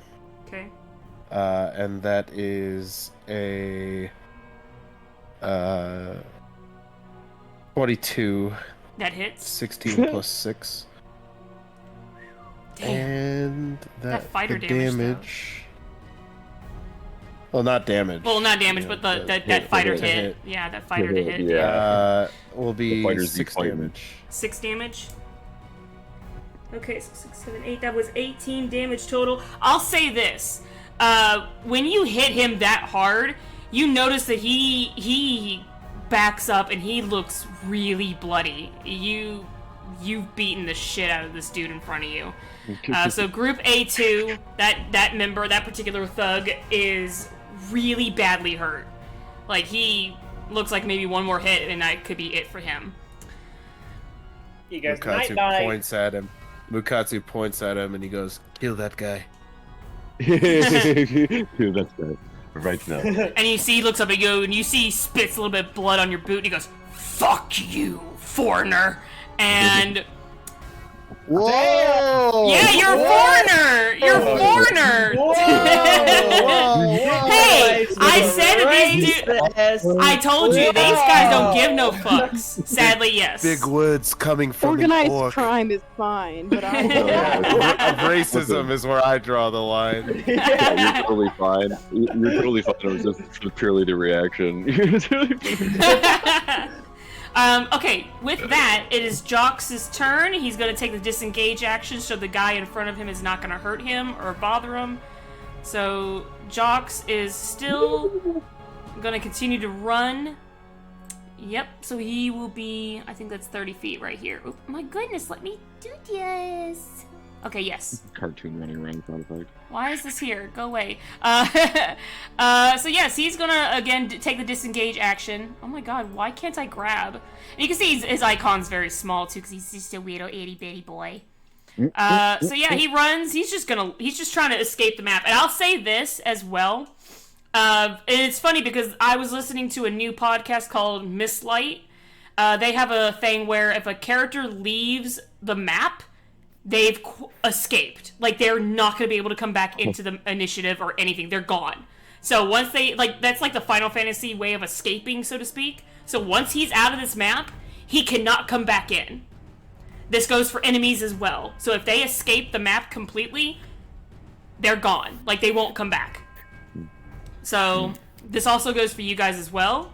If you guys decide to just book it out of the map, you cannot rejoin initiative again either. You're gone. You've left. You're trying to escape.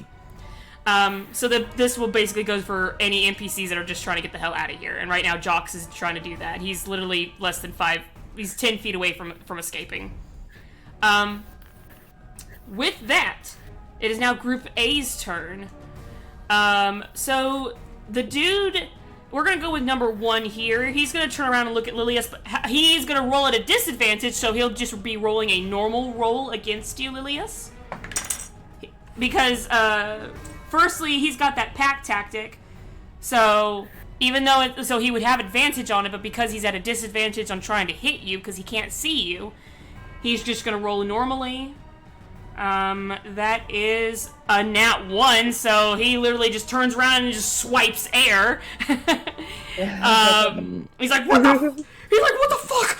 What happened? Where's my... And elbow. He's like, he's literally trying to hit you, so he misses you entirely. Number 2 is going to attack Mukatsu again.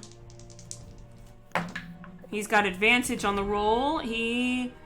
His advantage is, his highest is a 12 plus 4, so that's, 4, 5, 6, that's 16.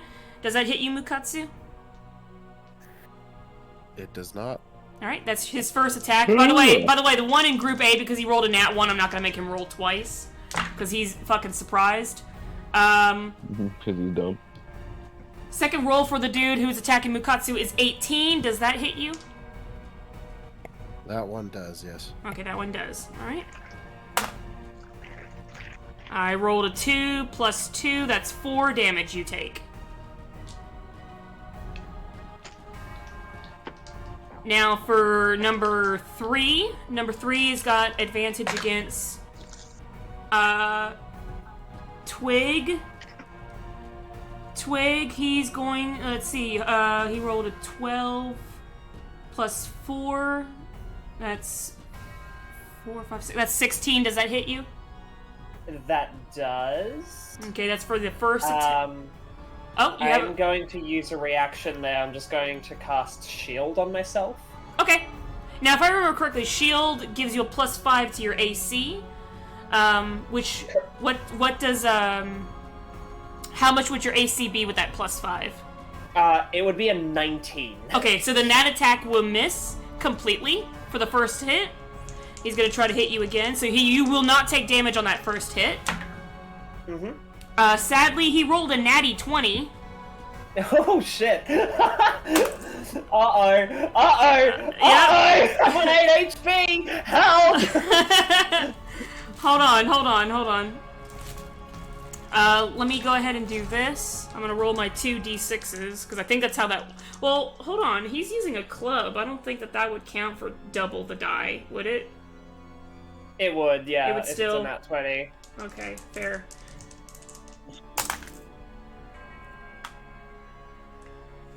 How much HP did you say you have? I have 8. 8.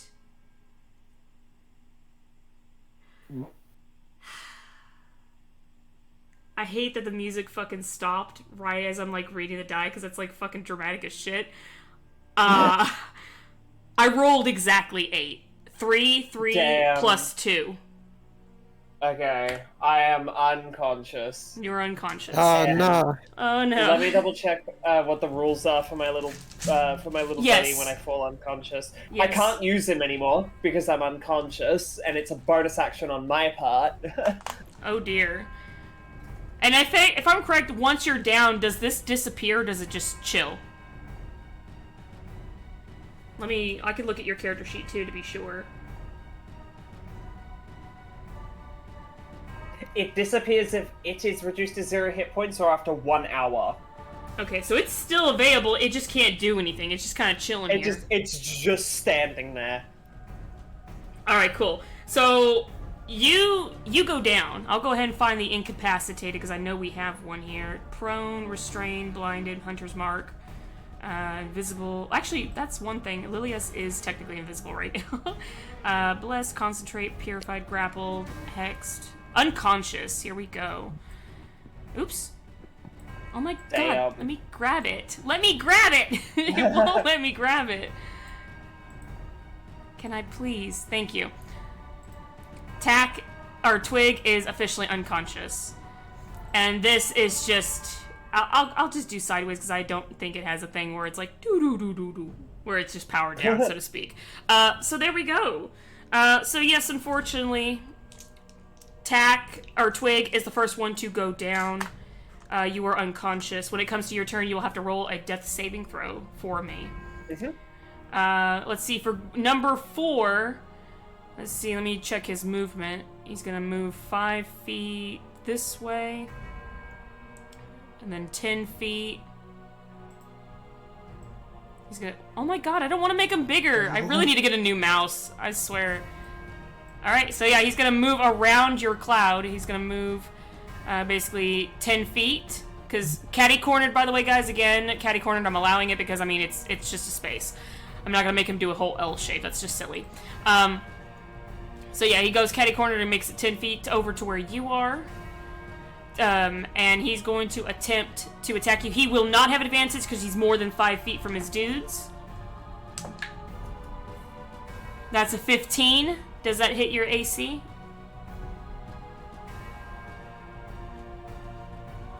Gluji, does that hit your AC? Oh, yes. Yeah, it I does. was like, who's she talking to? I was talking to attack. So that does hit your AC. Okay. So 15 does hit. You get 5 damage. Or you take 5 damage. Yeah, Are you down 2? I'm also down. Oh no! Oh my goodness gracious. I just want to grab it, gosh darn it. Let me grab it. Okay, look here. It just will not let me grab it. There we go. Oh my god. Okay. So we have 2 characters that are unconscious currently. Alright. As these orcs put you 2 kobolds down, they go, "Finally! Caught the little shits! Now we gotta go grab that goblin!" And now it'll be on to the thugs, the blood-drubbed thug, which will be the leader. He will have advantage against you, Mukatsu. Fuck. Yeah, he's gonna hit you. That's an 18 plus 2, I think, is his attack. Because he's only got his dagger currently. Yes. Yes. So that is a dirty 20. And he's gonna hit you. Oh no, he's got a plus 5 to hit. Fuck. Oh, that's where the plus 3 comes from. Okay. Okay, fair. But his damage is gonna be a little bit less. So he's gonna he's gonna make 1 attack against you, Mukatsu. That's 6 damage he does to you total. And now, Twig, it is your turn. Go ahead and make a death saving throw for me, please. Yep. Give me a sec to just pull out the die. Sure, take your time. Because it's giving me a chance. That's a 2, so that's 1 failure. That's 1 fail. Okay. Alright, and then next is Mason. Mason is still going to deal with the dude in front of him. He's going to go ahead... I think it's like at the end of his next turn, so this turn, at the end of this turn is when his ability goes away. I'll double check. Let me real quickly just go over here to his actions, go down to the ability that he used. Oh my god, I forgot something that I could have done with him and I just didn't do it because I'm an idiot. Okay. Let me double check his ability here. Until the end of your turn. Okay, till the end of your turn, so that means that the ability is already gone. Okay, fair.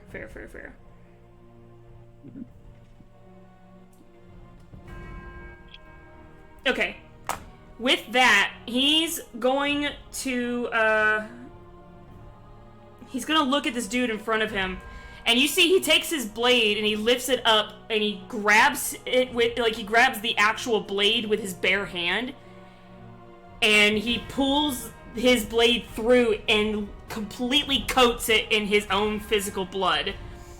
And you see his blade swirl with a powerful energy. He has cast a Crimson Rite on his blade as a bonus action. He's imbued it for it to strike extra damage. And now granted, he will take damage as he did this because he had to cut his hand. He's going to take 5 damage from doing that. So let me take 5 damage off of him real quick. Alright. So you see Mason slice his palm, and you see he winces a bit as he does so. And you see this magical energy coat around his blade. So now until while he's holding this weapon, and or until he completes a short or long rest, he's going to be dealing additional damage. So with that, he now looks up at the person in front of him, and I can't, again, like I said, I can't believe I forgot this. He's now going to strike at the orc in front of him. He's going to say, hold on, first, what number is he? He's number C3? Okay, he's already dealt 9 damage to the dude. He's gonna look at him, he's gonna say, I will not let you kill these innocent people here. And he's going to, that's a 12. I rolled physically too. Plus 7, 7, 8, 9. That's a 19 to hit. I love this. Shit. So Mason. Oh, he doesn't get a plus 7 to hit anymore. It's a plus, I see. Never mind. It's actually a dirty 20.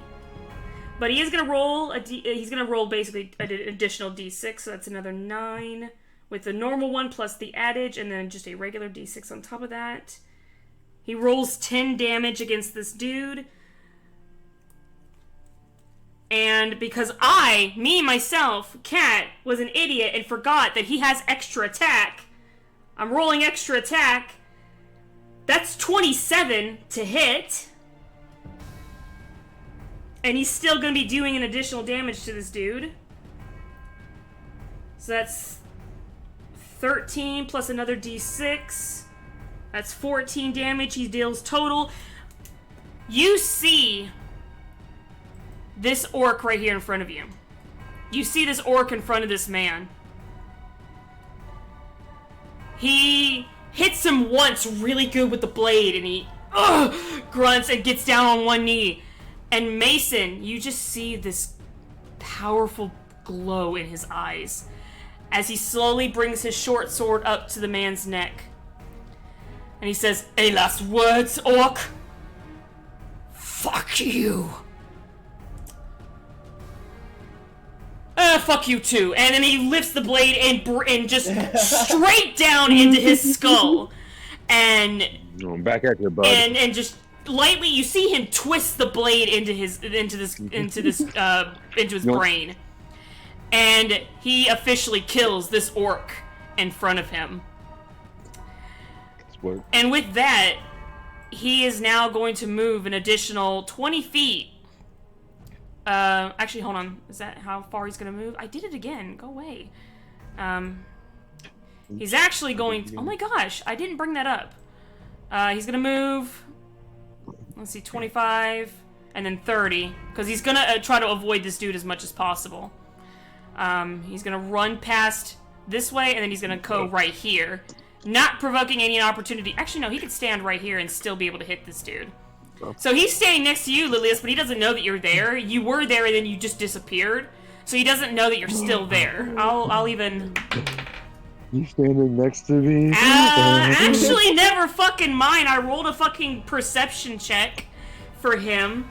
What's the adage? I rolled the physical die. Let me see what his thing is for perception. He gets a +2. That's a 21. Would you like to roll stealth against him just to see if you can still hide or no? You can't see me right now. Are you kidding me? This is my whole stick. You can't see me right now. Call me John Cena. Are you joking? Okay, yeah, let me check my... I think I have a really good stealth, so... Yeah, you're more than welcome. You can't see me right now. What's 6 + 7? Probably not a 22. I said, if you wanted him to notice you, that's fine, but if you do want to stay hidden from Mason, then that's also... you have to roll. Although, I'm surprised I rolled a physical die. I didn't realize it was gonna be a fucking 19. I was like, oh, I bet he's gonna roll shitty because his perception's not really good. Oh, fucking 19! Never mind. I've been rolling really bad tonight. I'm so upsetty spaghetti. Sorry. It's your fault, Garf. It's your fault. It's your fault. It's always your fault. Hell yeah. So is... It's just Mason who sees... Oh, Mason? Yeah. No, he's not attacking you. He just comes over to you and he just notices. No. Is he gonna give away that is he gonna give away that I am noticed? No. Okay. He's he noticed that someone did something and then just disappeared to the orc. So I think with that in mind, he would know that whoever this is, you're not with this group. You attacked the orcs. So he knows that you gotta be someone who's on their bad side, so he's not gonna give you your position away. I guess you could say he just sees that you're there, he senses your presence, and he just, and then just leaves it at that. Like, that's just all he does. Okay. Yeah. Lilius is gonna be so pissed off that she's seen right now. It is your turn, funny enough, because after him is you. He couldn't see her facial expression, but if he could, it would be really annoyed. But yeah, she's gonna give him a little.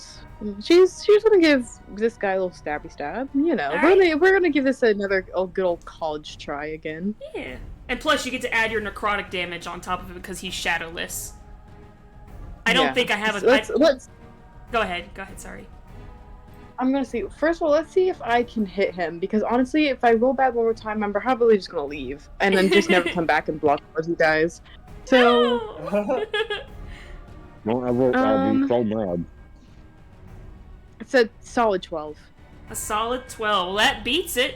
His AC was 11. Nice. Okay. If my physical die fail me one more time, I'm moving to online die. Or maybe I should just give you my dice, because I've been rolling so high, and I'm like, this is fucking bullshit. I shouldn't be rolling this high. I'm a DM. You've got rigged die, I know. I'm like, I should be. I'm going to use. Garf, what fucking dice did you send Kat? These are not even dice. These are not dice that he sent me either. These are dice that my sister bought me years ago. Hey, listen, dog. They fall how they fall. Okay, Jesus Christ. All right. Okay.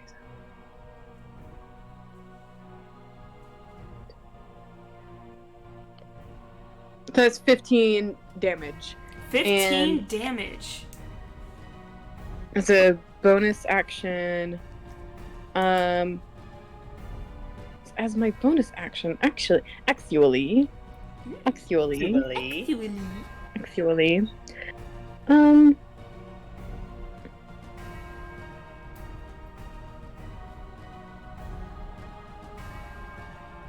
I do cantrips as bonus actions? It depends on the cantrip, only I think. some. They'll usually say whether they are bonus or action. I can actually It depends on your DM, but more times than not, as long as it wasn't an attack spell for the first one, more times than not, it's okay. Yeah. I can look at your character sheet too to be sure. As someone named Javen would say, rules as written say. Suck my cocks and ball. Is that a threat or a promise? Multiple cocks, one ball. Ball. It's like 2 girls, 1 cup. 2 cocks, 1 ball. Let's see. Your bonus actions are 2 weapon fighting and the cunning action, which lets you dash, disengage, or hide. Let me look at your spells, your cantrips. Let's see, you have... Let's see, transmutation's an action. That's an action, and thunderclap is also an action. So yeah, all 3 of your cantrips are actions. Oh, okay. I scream to the shadow realm. Punches air. Punches air. I'm actually surprised that Lilius, I'm surprised you don't have extra attack. I thought you would. I'm surprised I don't have extra attack. I'm upset about it because I just got fresh from playing a barbarian who was also a minotaur named Bully Kane, and guess what he could do? He could kick your ass. What level was that? Because I'm pretty sure I don't get a second attack until like 5. He was on up there. He was almost level 10. They'll do it. Yep. But then again, we started at level 3, so my minotaur whoop your minotaur's ass. my minotaur is stronger. Hold on, can I actually? No.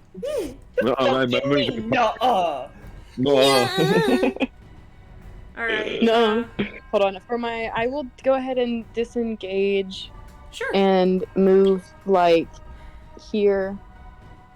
To where? I'm sorry. I can't move. It's okay. I can move. Out of here. I'll move you. Also, your invisibility should be off now that you attacked him again, correct?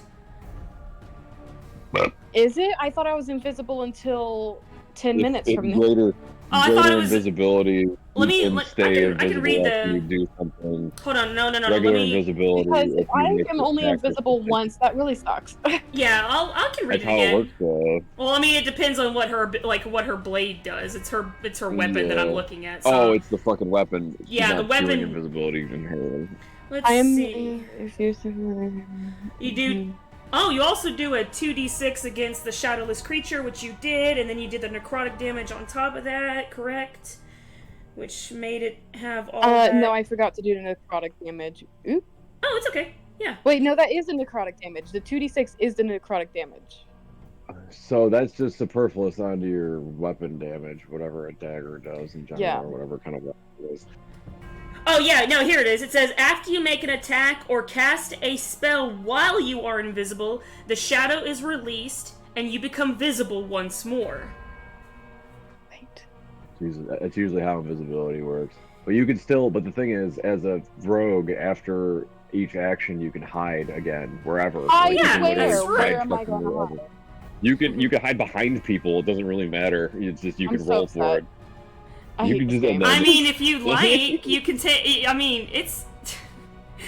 I will say, however, that you can still do this ability multiple times. You just can't do it to the same one you did it to, because it says here you may only have one creature shadow absorbed at a time, and cannot steal a creature shadow more than once every 24 hours.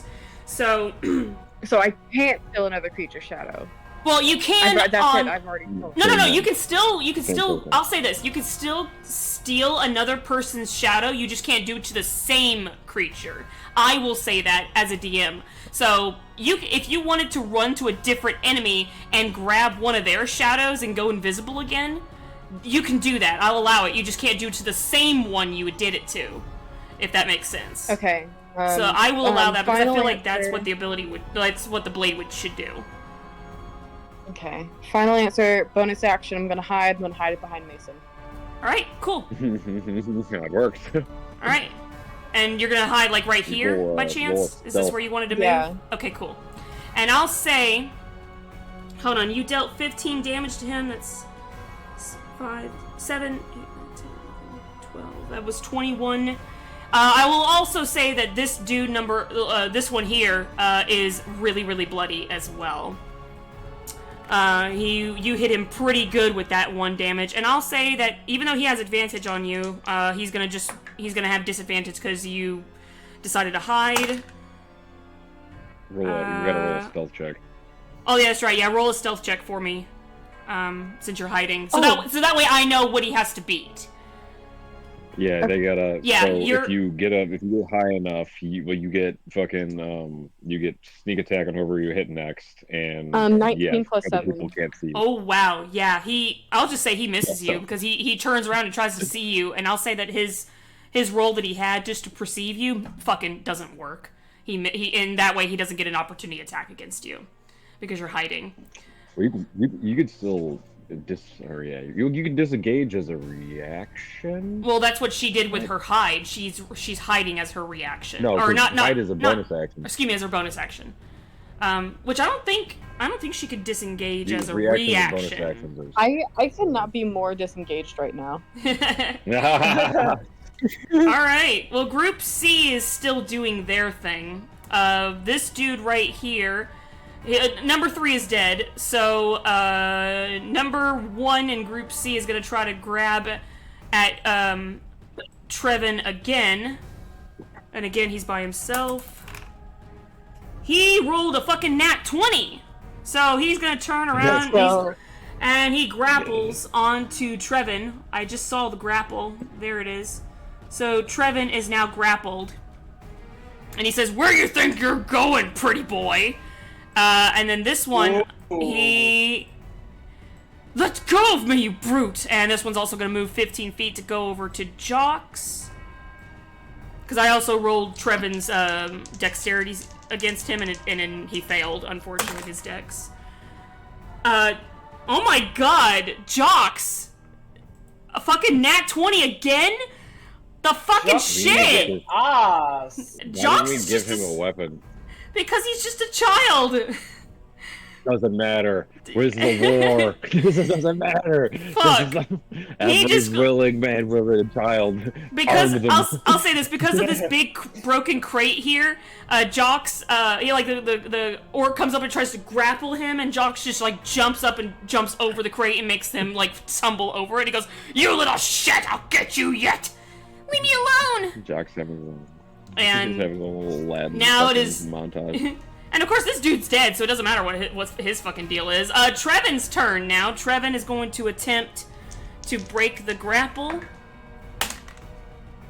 Is Trevin packing heat or no? No, Does this man come out with nothing on him? No, he's just a regular noble man. Okay, that's why he hired fucking protection. Lilius was the heat that he was packing. Yeah, exactly. Yeah, right. Like, that was it. Let me go ahead and roll the dude's strength against him. This man a gun. Yeah, no, Trevin is still grappled. He's just fighting against him, and he tries to elbow the orc behind him, but his elbows not do anything. He's trying to do an unarmed strike. So he attempted to break the grapple. He did not, but he does do an unarmed strike.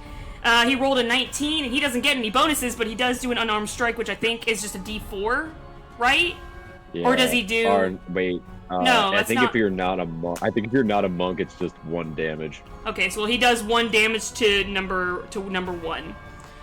He literally just elbows the guy and deals 1 damage to C1 or just Group C, and he's like, "Let go of me, you brute! Is that really all you got?" And now it's on to Group B.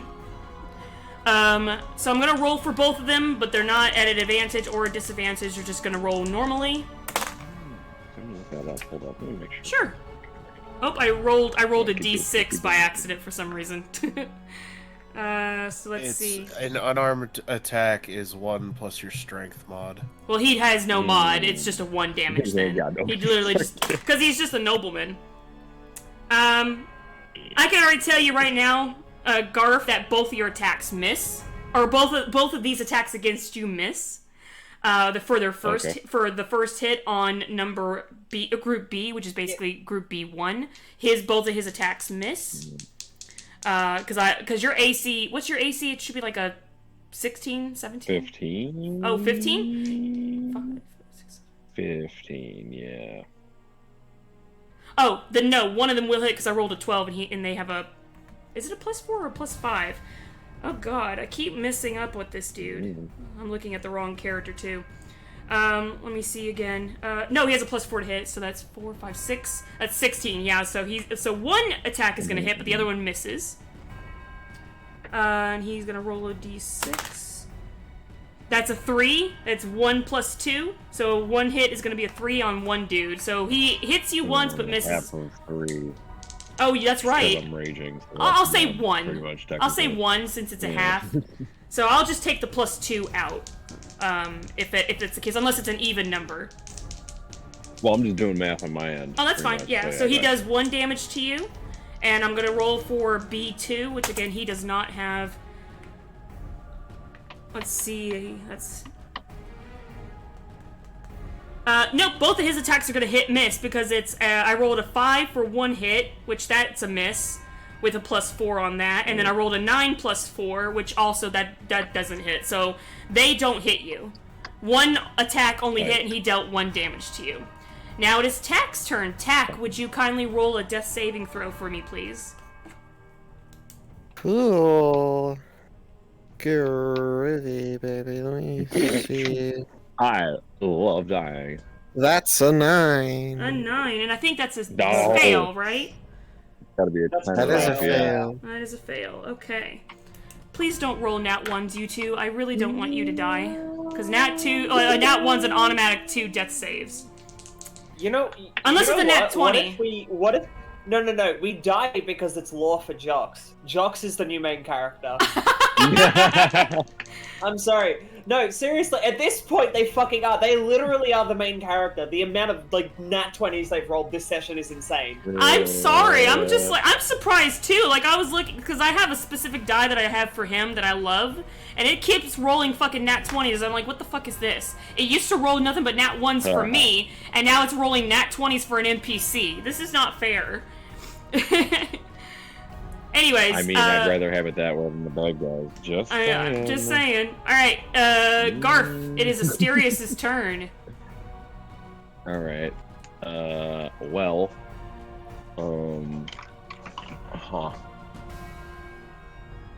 Seeing as, 2 of them are currently...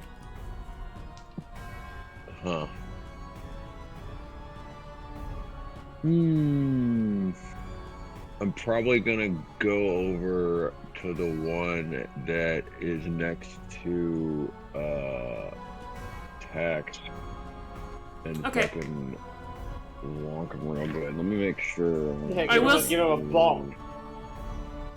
Yeah, I will say if you do move, if you. Yeah, I will say if you do decide to move. Yeah, okay.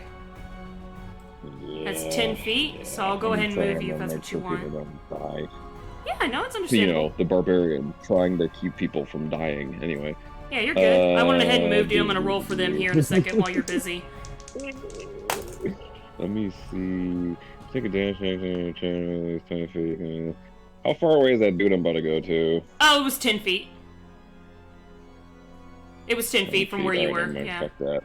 Yeah. I know what you were trying to do. I just realized. I was like, oh, I bet you were trying to do a charge with your horns. Yeah, no, unfortunately, it's 10 feet. Maybe. Now, now I will say if you had moved... Oh, yeah, like if you were to go for Group A, for number 1 right here, that Mason is standing next to, or that's next to Twig, that would have been 30 feet if you were going to want to go for him. Right. And then for this dude, he's 25 feet if you wanted to go for the bandit leader here. He was 25 feet away if you chose to go for him. I'll move you back just in case, because I want you to have that choice as to where you want to go exactly. Nah, because I want to make sure people don't die specifically over getting a cool move in, so I'm going to go fucking along the one next to fucking Tack. Alright, cool. Oops, I did not mean to move. Yeah, Tack. Twig. Because, is the green one, yeah. Or who's the fucking... Or Twig is the orange one, which is... And Tack is the druid, yes. That's right, that's right. Oh my god, I'm not always trying to fuck move that up. you. right. It's okay. If I get another character, I'll make sure their name is similar to someone else's, so that we can have more confusion in the game. All right. So You're welcome. Hold on. So I think that This it was is a plus Jerry. 4. This is Sherry. What's your AC again? My brother Mary. My AC is Yes. 15. 15. Yeah, they're both gonna hit you. So let me roll a d6 twice. One's gonna be max damage at 6 plus 2, so 6, 7, 8. So that's max damage at 8. 5, 6, 7, and the other one's gonna be 7 damage. So 3, so 7 total. Okay. 22. Okay, cool. Right.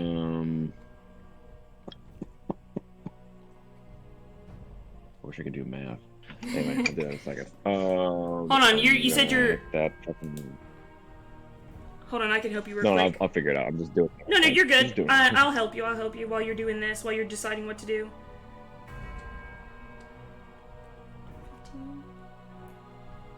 So the total damage with both of them was 15. Half of that 7. would be 7. Okay. And then so I'd have okay, I know what I got. Alright, cool. Alright, cool. Fucking hello, Monk. Hello, how do you do? Hello, donk. Alright, let's. I'm having a good day, and now you are not going to do as well. Fuck you, cow! That is. Like I said, these orcs hate people. These are racers. They hate people. Oh, that's a dirty 20. Okay, yeah, that hits. And that's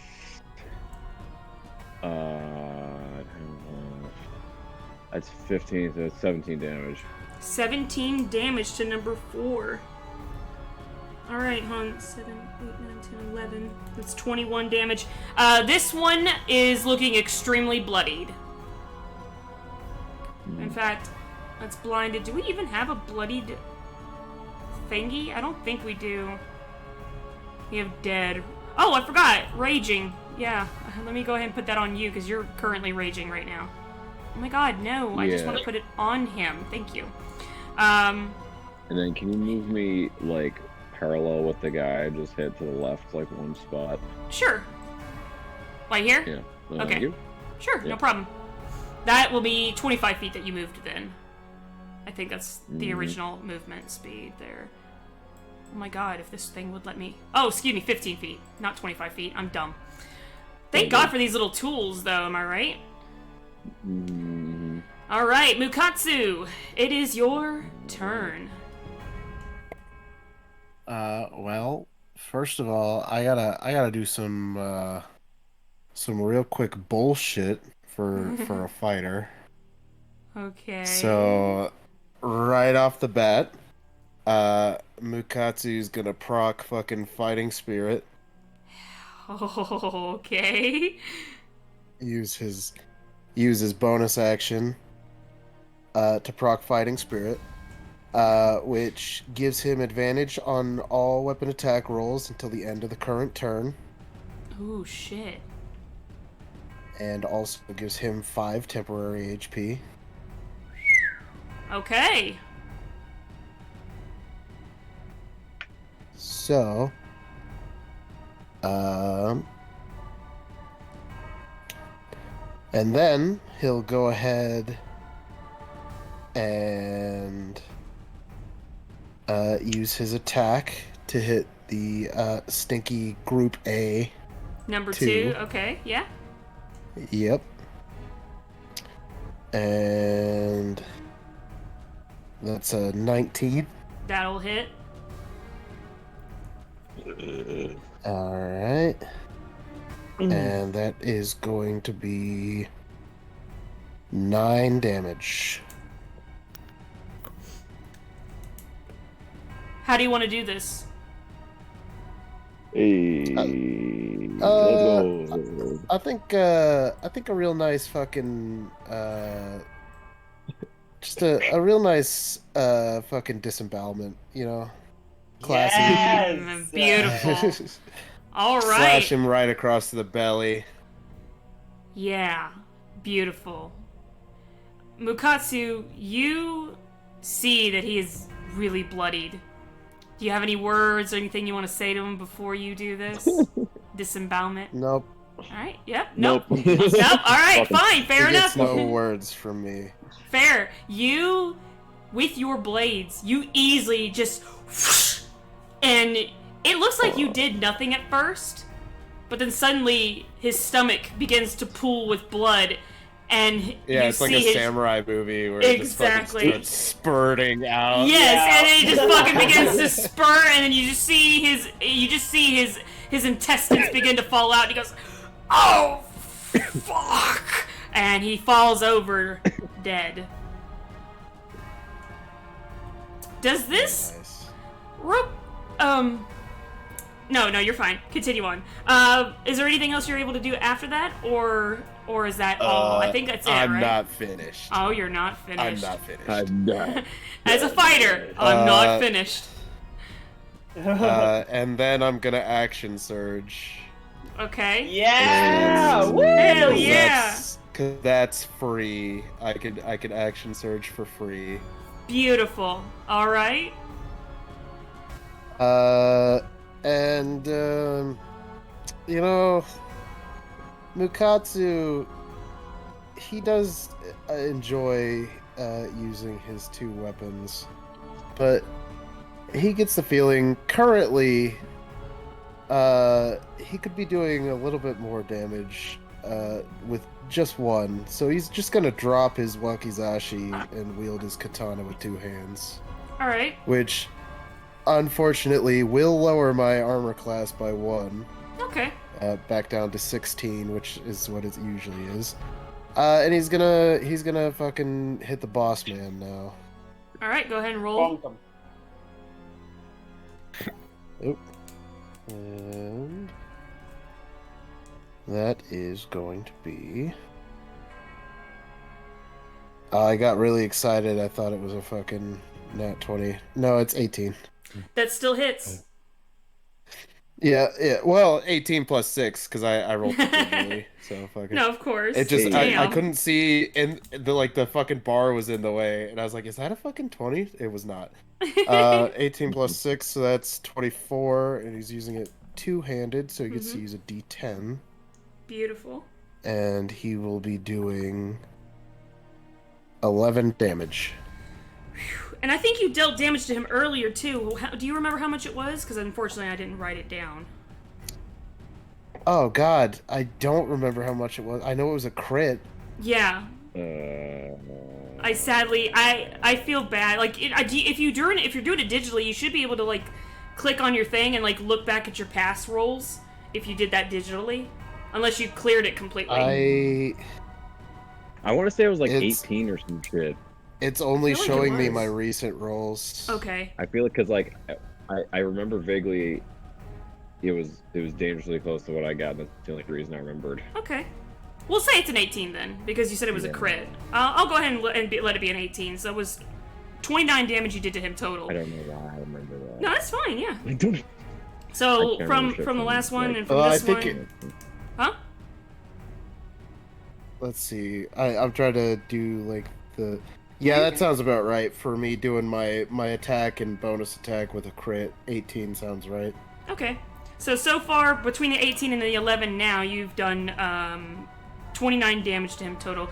He's not looking as healthy, but he's not bloodied either.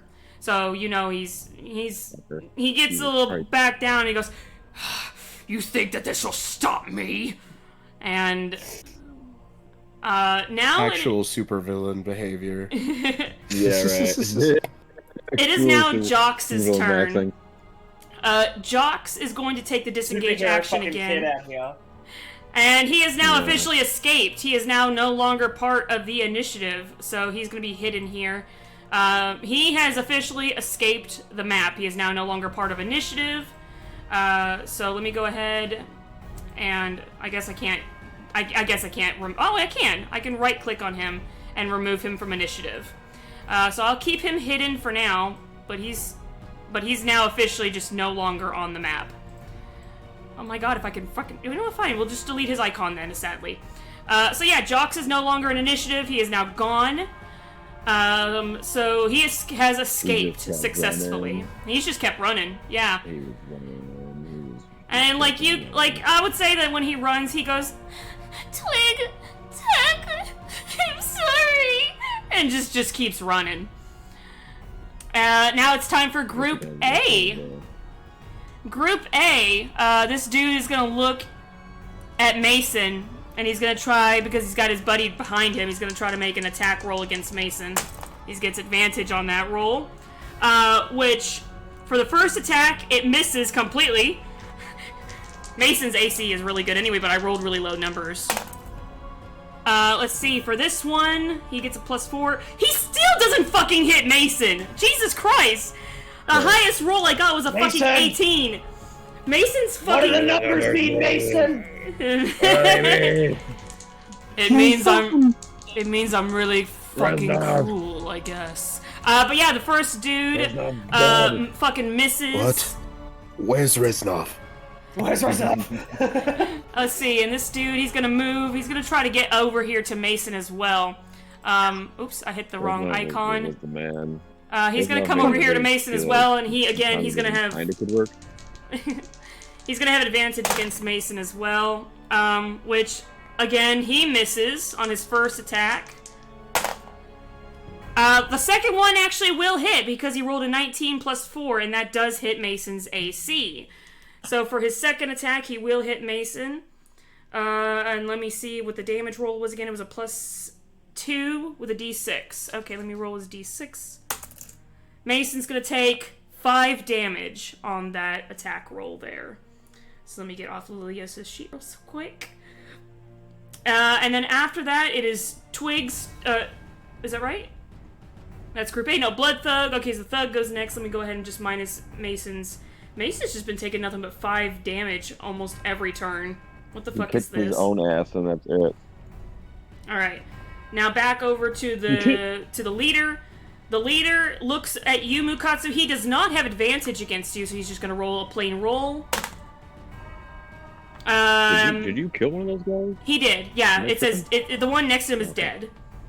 And he's he is now going to do multi-attack, so he's only going to hit you twice. The first one will miss, because it's an 8 + 5, so 8, 9, 10, 11, 12, 13. You said 16 was your AC, so he takes his dagger, and he tries to swipe at you for the first hit, and he misses. And he misses again, because he rolled a 4 + 5, that's a 9, so he misses you on those 2 attacks. Now granted, he could hit 3 times, but I'm not gonna fucking do that, because, I mean, I feel like this guy would only do certain things. I feel like he would only do certain things depending on the situation. So that's why I'm changing his up slightly. Okay, so, let's see. Oh, I forgot to do the one that was supposed to attack you, Garf. I'm so sorry. And he does not have a bonus to his... Yeah, because I was like, okay, 2 of the dudes hit Mason, but there's a 4th one. So he was supposed to hit you. I'm sorry. Oops. I don't even know what that number is. If you forgot, it doesn't count. Hey! Is the map... Which guy on the map are we talking about? Alright, I'm gonna scroll in on him. You're right here. There's A4. A4. A1 and 3 had both attacked Mason. He's talking my battleship. I don't know where... Oh yeah, A2 is dead. So A4 attacks you. And what's your AC again, Garf? It was 15. 15? The first one missed. And the second one missed anyway. So yeah, those are fine. Now it's on to Twig. Twig, would you kindly roll another death saving throw for me, please? He is praying for a nat 1 because death would be extremely funny and deserved. Oh no! No. I got an 11. An 11. I think that's a pass, right? That is barely a pass. Okay, yep, you got 1 save. Okay. 1 save. All right. Oh, yeah. So 1 failure, 1 save. Mason's turn. Mason again is going to look at these 2 dudes in front of him. The one, let's see which one it was. Oh, I forgot to put number 2 is dead. So 2 is dead. A2 is dead. So he's got A1 and A3 in front of him. A1 was the one that was looking really, really bad. And Mason still has that ability because he's still holding the same weapon in his hand. So he still has an additional 1d6 to damage rolls. So basically it's a 2d6. So he's going to try to hit the first dude. That's a 22 to hit. He's going to hit actually he's going to hit number 3, because number 3 has barely gotten any damage to him. So he's going to roll damage on that, and that's he does 11 on the first hit, or the first damage, and then plus 2, so that's 13. So that's 13 to hit that dude. And he's gonna hit him again. That's a fucking nat 20! Let's go! Hey. So he gets... So he's going to... And he's actually going to do this to number... he's gonna do it to number 2.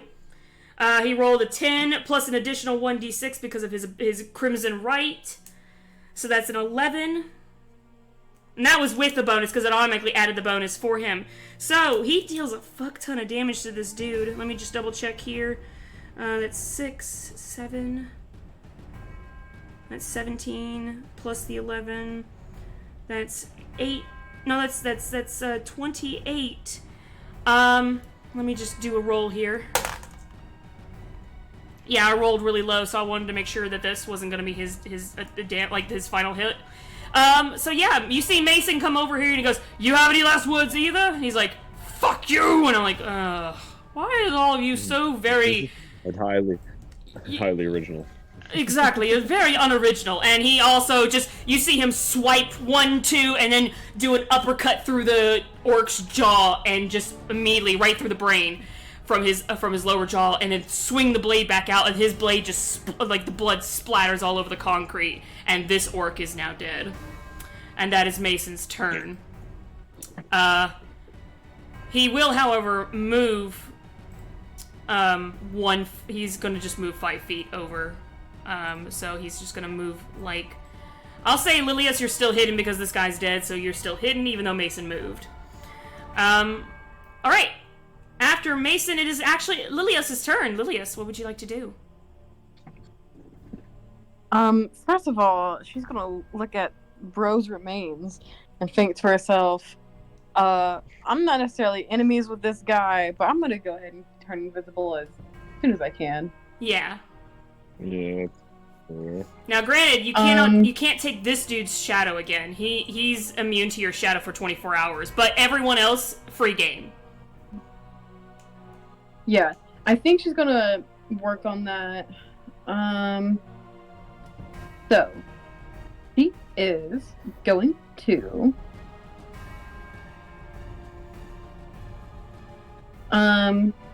hold on. Actually, hold on. I changed my mind. I changed my plans. I changed my little way of my little thinker.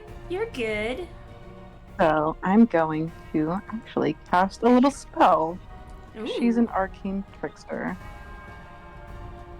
She's a silly little guy. I just saw your memes. Really funny. Thank you. Okay, let me... What the fuck? Jax is fucking Let me have a look. Yeah, look pretty good.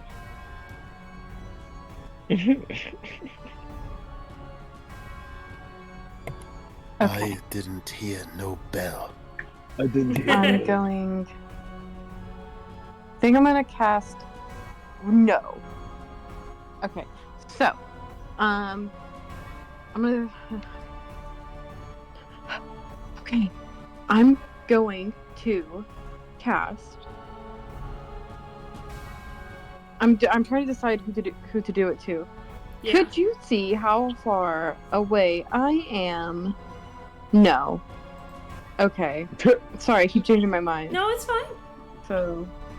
Could you see 15, 20, 25, 30. Hold on, you're going here? I'll say that you can move through certain... Oh, I see what you're doing. You're trying to avoid getting hit by the one dude. So that's 15 this way without getting hit by anybody. And then... Okay. That's oops, so sorry. That's 20 feet that you moved. Yeah, you moved 20 feet because you were right here originally. So that's 15 without getting hit. Delicious. And then one more. And you are now... that's 20 feet you moved total.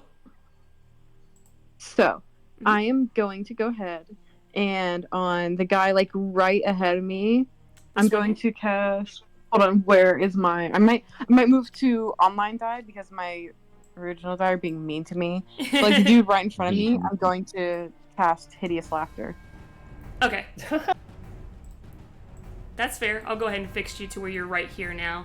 And you're also 20 feet away from the dude, so yes, you'll be able to cast it.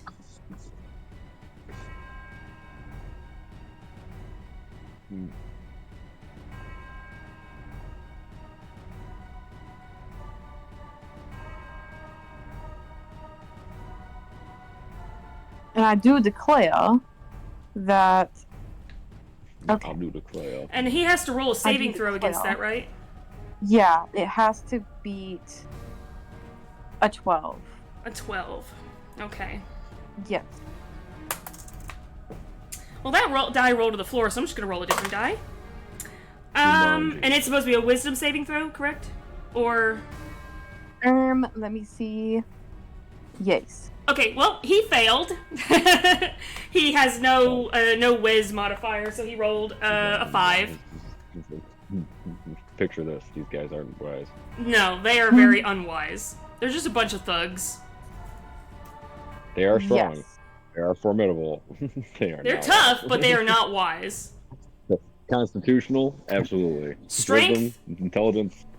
Yeah, charisma, everything else is a nope, but strength and con, oh yeah. Yeah. So homie is prone now. Yes. Literal fucking raffle right now. He's having a joker. He's having his joker moment. Yeah, and that's a concentration. So I will be doing this for a minute. Okay. Alright. As it's a concentration spell, so I don't think I have any more bonus actions. So that's what I'm gonna do. You just keep it going. Okay, it you just said stays that going. You can do whatever you want to otherwise until you get hit. So I until I get hit, I just do whatever. Okay, so he said that he's prone now. Spells just happen. If they fuck it up, they happen unless you get hit and you have to make a concentration check pretty much that you keep it going, and it's got to be more than half of what the attack or damage is. I'm pretty sure. Okay. And then at the end of each of the turns that it gets, it can make another wisdom save. Okay. Fair. Or if it takes damage, and if it takes damage, it gets advantage on the wisdom save. Okay. So right now he's just prone currently, right? Pretty much. Okay. Lilius. Laughing. Okay. He's literally ruffling right now. He's rufflecopter. Lilius, let me ask you, what does your magic look like when you cast it? Let's see. I don't know. She has this purple glow around her eyes, so I imagine it probably takes on like a smoky violet-looking thing. Oh, okay. Ooh, ah. Yes. Yeah, and you cast it on this orc here, and he just goes, and he just falls to the floor, starts laughing, goes, "I'm the fucking bitch!" And it just continuously laughs. It is now Group C's turn, and this orc is still going after Jocks, and he has now quote unquote escaped from battle. So we will go ahead and just remove him in general because he's just constantly chasing Jocks. One is dead, and number 1 is all that's left on the battlefield here, and he is still grappling him. And he is actually going to... let me attach him to this dude, and he's gonna drag him back. I'll say, I'm gonna say he's gonna drag him back a few feet. He's gonna have half movement because he's got him in his hand, so he'll only be able to drag him back by 15 feet, which is right here. Yeah. So he's gonna drag him back by 15 feet, and he's gonna say, "Boss, I got him! I got the little rich fucker! Get off me!"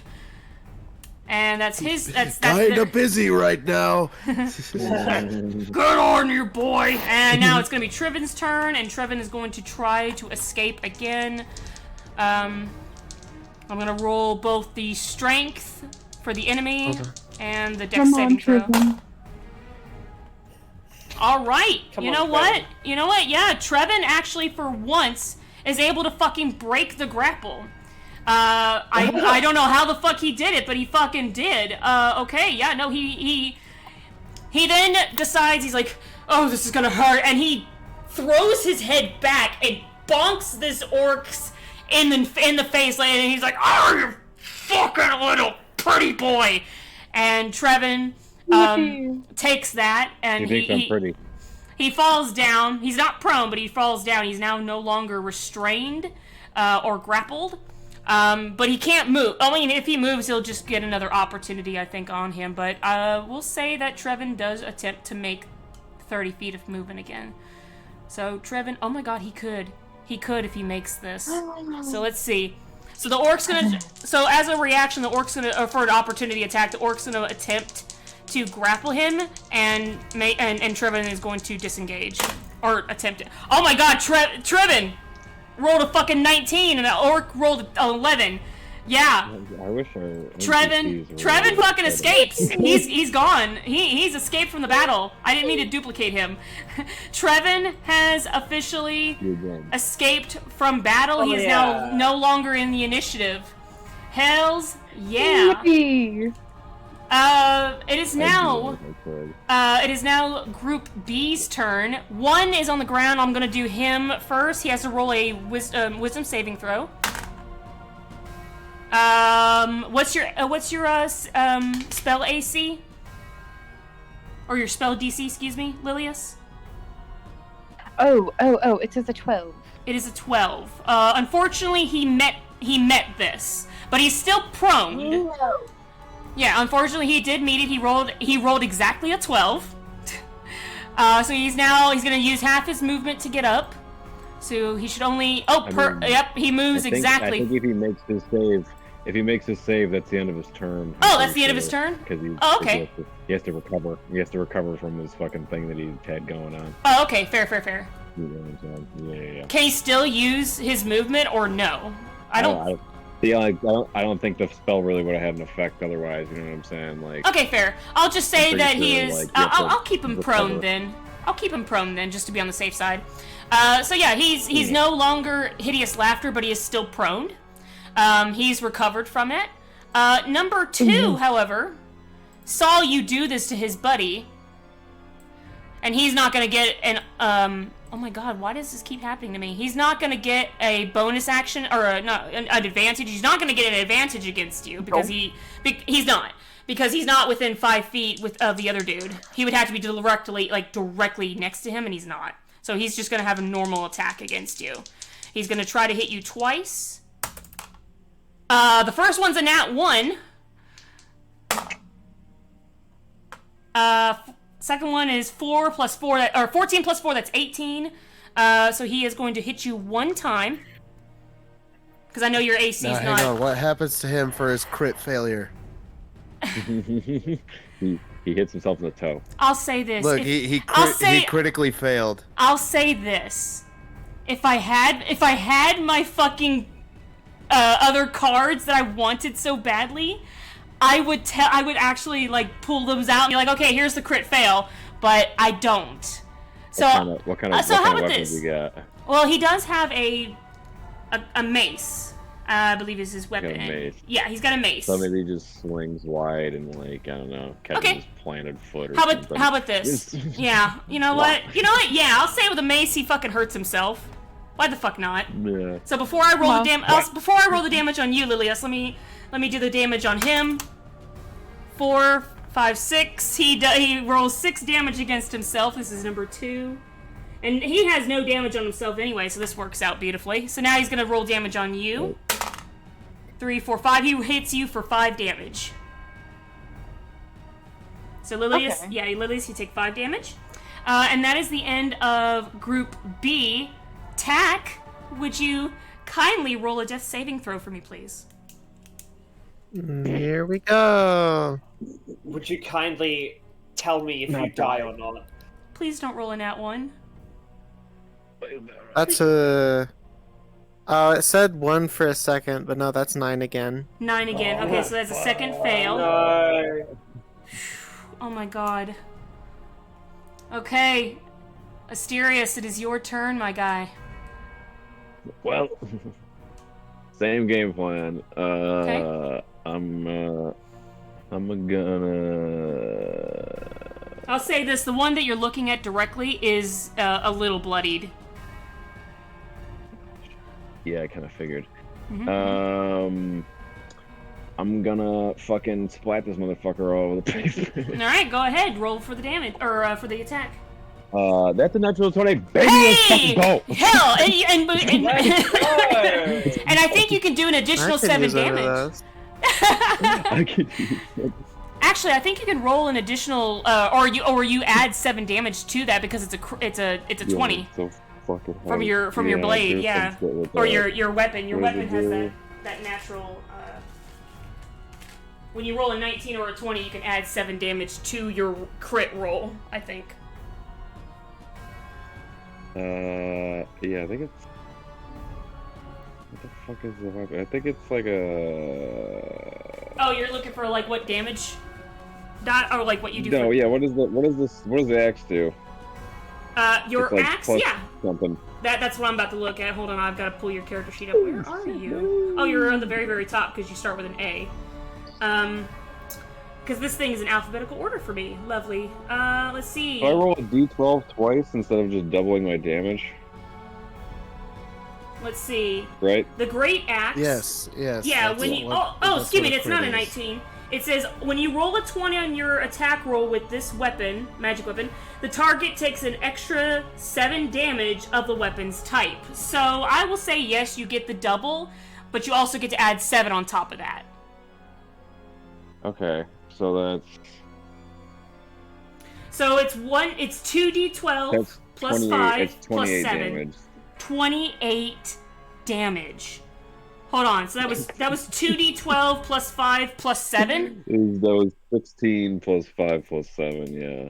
Holy shit. How much again? 20 what? 28, right? 28. Garf, how do you want to fucking do this to this guy? How do you kill him? I'm just gonna like just do a full body fucking swing and slap him towards the side of the road away from fucking Tack. This way goes fucking splaying that way. You know what? Fuck it, yeah. With the nat 20, I'll say that you fucking hit him so fucking hard, his body fucking goes flying. He's dead. He's like over here. He hit the barrel full of rainwater from the rooftop, and he's just fucking dead. He's dead. Yeah, and then I'm gonna take stuff between the dead guy. Actually, no, I'm gonna move. Actually, it doesn't matter because I can move next turn anyway. Yeah, I'm gonna go up 1 spot and then hit fucking Tack with that potion I got as a bonus action. Oh, you can do it as a bonus action? Hell yeah. Yes. All right, Tack. So it's just a regular small healing potion. So it's just a normal healing potion. How much does that heal again? Hold on. I'm about to look it up. Hold on. Probably plus something or other. If it's a basic healing potion, it's usually like a D4 plus something. Yeah. I sadly don't have... Oh, I do have equipment. Cool. I'll just do heal. H-E-A-L. For healing and... Yeah, potion of healing. It's just a regular potion of healing. It's a common one. It's 2d4 plus 2. So I'll let this be a player choice between you and Glugy. Glugy, would you like Garf to roll the 2d4? Or would you like to roll the 2d4? I'll let Garf roll. Okay. Garf, you may roll 2d4 plus 2. And that's how much healing you'll get. You got 8. I just rolled 2d4 because I didn't know we were doing it. Yeah. Well, I mean, you're already... Yep, you get 8 HP back. I could do it again if you want me to. That would put me at 6 positive hit points. Alright, cool. You are now no longer unconscious, however, you are prone. Because you are lying on the ground. Oh, I forgot to exit out your spell here, because I think that disappears when you go down. So let me go ahead and get rid of that. You are prone, but you are healed, at the very least.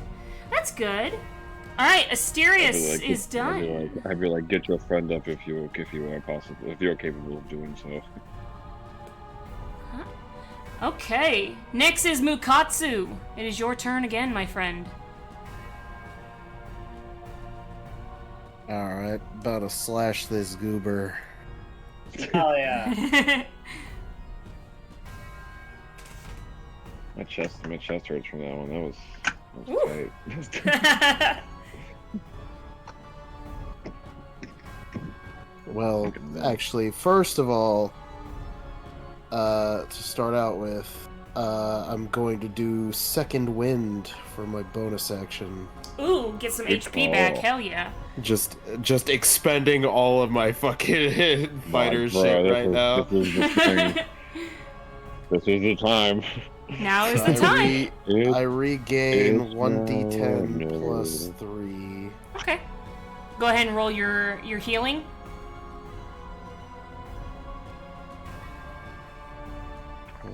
Alright.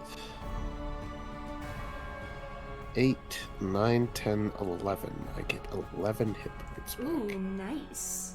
Tight.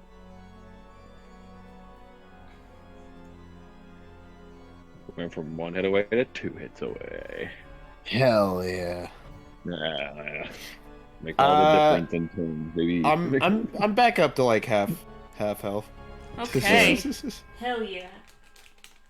And now I'm gonna slash this goober. Alright.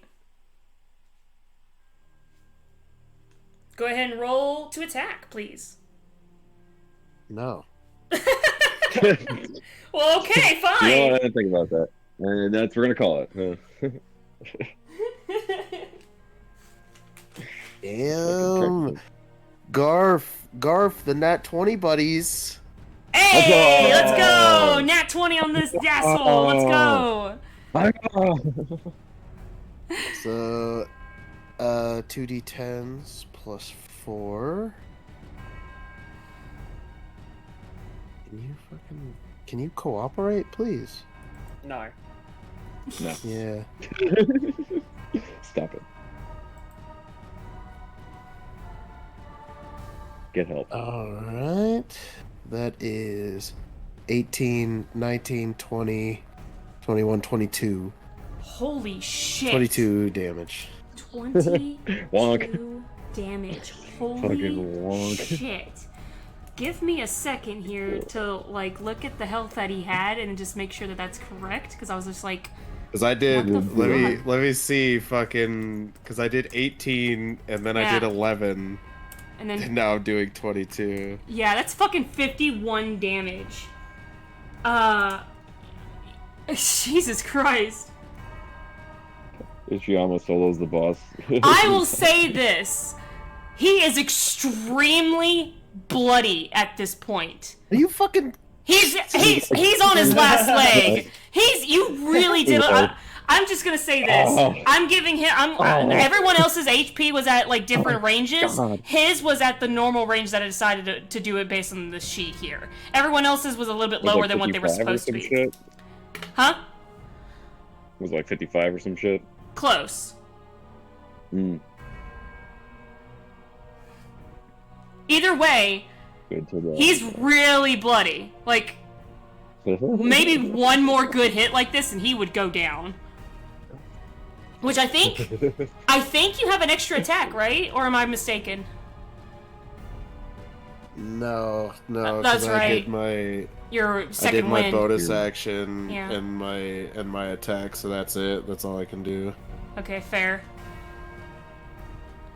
Yeah, but yeah, he's... God, just one more hit and he's done. I get to see it right now. Someone's gonna hit him really, really good. Hang on. Let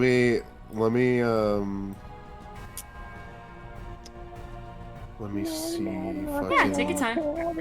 How about I attempt a persuasion? Hey, talking's a free action. It sure is.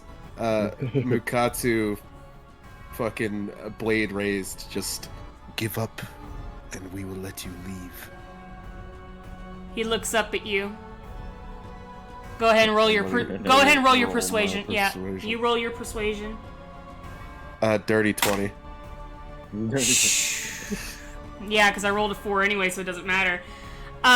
He looks up at you and he says, "You really want me to leave?" He looks at his men, he sees the ones that are around him dead and stuff. He's like, "Fine." You wish to lose more men and your own life? "No. I'd rather not." "Fine. Fine, you shithead.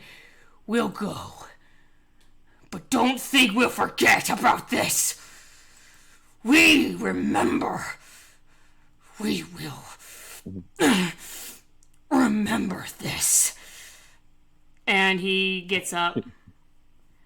And he looks at the men that are still remaining. One that had already ran off after Jocks. And he says, "We won't forget this. Mark my words. All of you." And he even looks over and he turns to Mason and he goes, "Even you, know what? Fuck Monster this guy. Hunter." You know what? Fuck this guy. Mukatsu is gonna be like, you know what? The offer has been rescinded. We're not done. You know what? Nah. Let him go. What? I love how Yama is actually like Ratio. Yeah.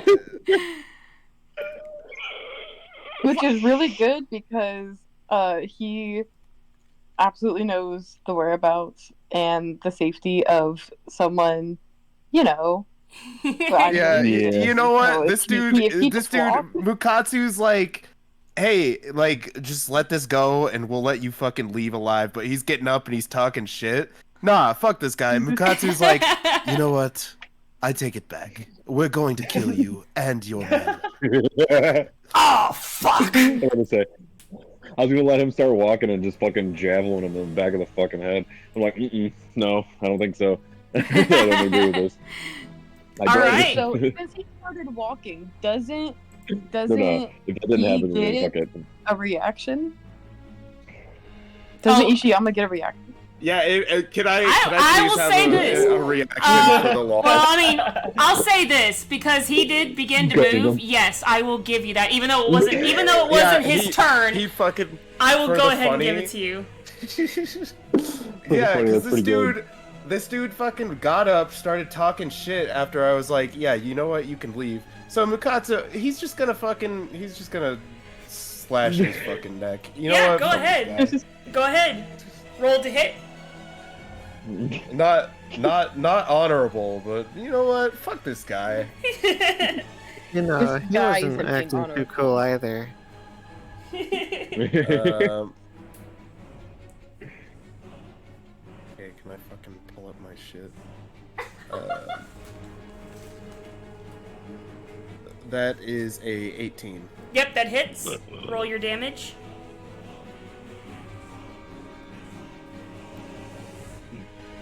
And that is going to be 9 plus 4, 13 damage. If only it was 14 damge. No! You're kidding. No, I wish I was. I wish I was. No way. I wish. I wish I was joking. Cat, please. Hold on. Hold on. Hold on. Hold on. Let me roll something. I'm gonna roll a d20. If it's below a certain number, I'm gonna say 15. I'll give it to you. I will give it to you. If it's the lowest number, I rolled a 3! How do you want to do this? How do you want to do this, Mukatsu? Of course, I was going for the fucking, just the fucking real nice decap. It's okay. You want to just decapitate? Yeah, I mean, this fucking clown got up and he was like, "Oh, we're gonna fucking remember this. We're gonna come get you." You know what? Fuck this guy. Decap. All right. Yes. You literally start saying this. He starts talking shit, and you go, "Never mind." And you just, as he does, you immediately just, whoosh, and he turns and looks at you. And as he turns to look at you to say one more shitty thing, his head's gone. His head is decapitated at this point. Mason, even at this point, looks over at you and he goes, "Huh. That was a clean kill. Relax, I know it wasn't you." And, yeah, that's it. That's fucking it. It's now Group A's turn. Fucking just let it be known, the mercy of the samurai only extends so far. Alright. Mukatsu, do you want to move, or are you gonna stay right where you are? No, that's it. I was just like, you know what, fuck this guy, and I was really hoping Rule of Cool would triumph, and it sure did. It fucking did, because I rolled a 3 on that 15, I was gonna say to myself. Alright! With that, it's Group A's turn. The dude saw what happened, and he's like, "Ah, fuck you!" And he's gonna attack Mason. Let's see, 6, 7, 8, 9, 10. That's a dirty 20 on that first hit. And he is going to... firstly, that guy's dead, so let me get off his character sheet. He's going to do a d6 to Mason. 5, 6, 7. That's the first time Mason actually took a lot more damage than he normally would. Let me find Mason's sheet again. Mason, where are you, honey? You start with an M. There you are. So Mason's going to take 7 damage from the first hit.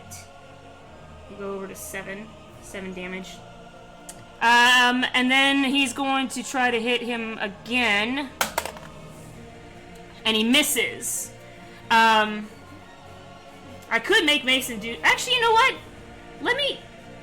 Fuck it. I'm the DM. I'm allowed to change something real quick to make things fucking cool. On that first hit that he was going to take, because y'all say this. This is the second hit. The first one missed. The second one was going to hit. Mason, let me go over to his abilities real quick, because it's a reaction that he has, and I really think it's fucking cool, and I wanted to do it.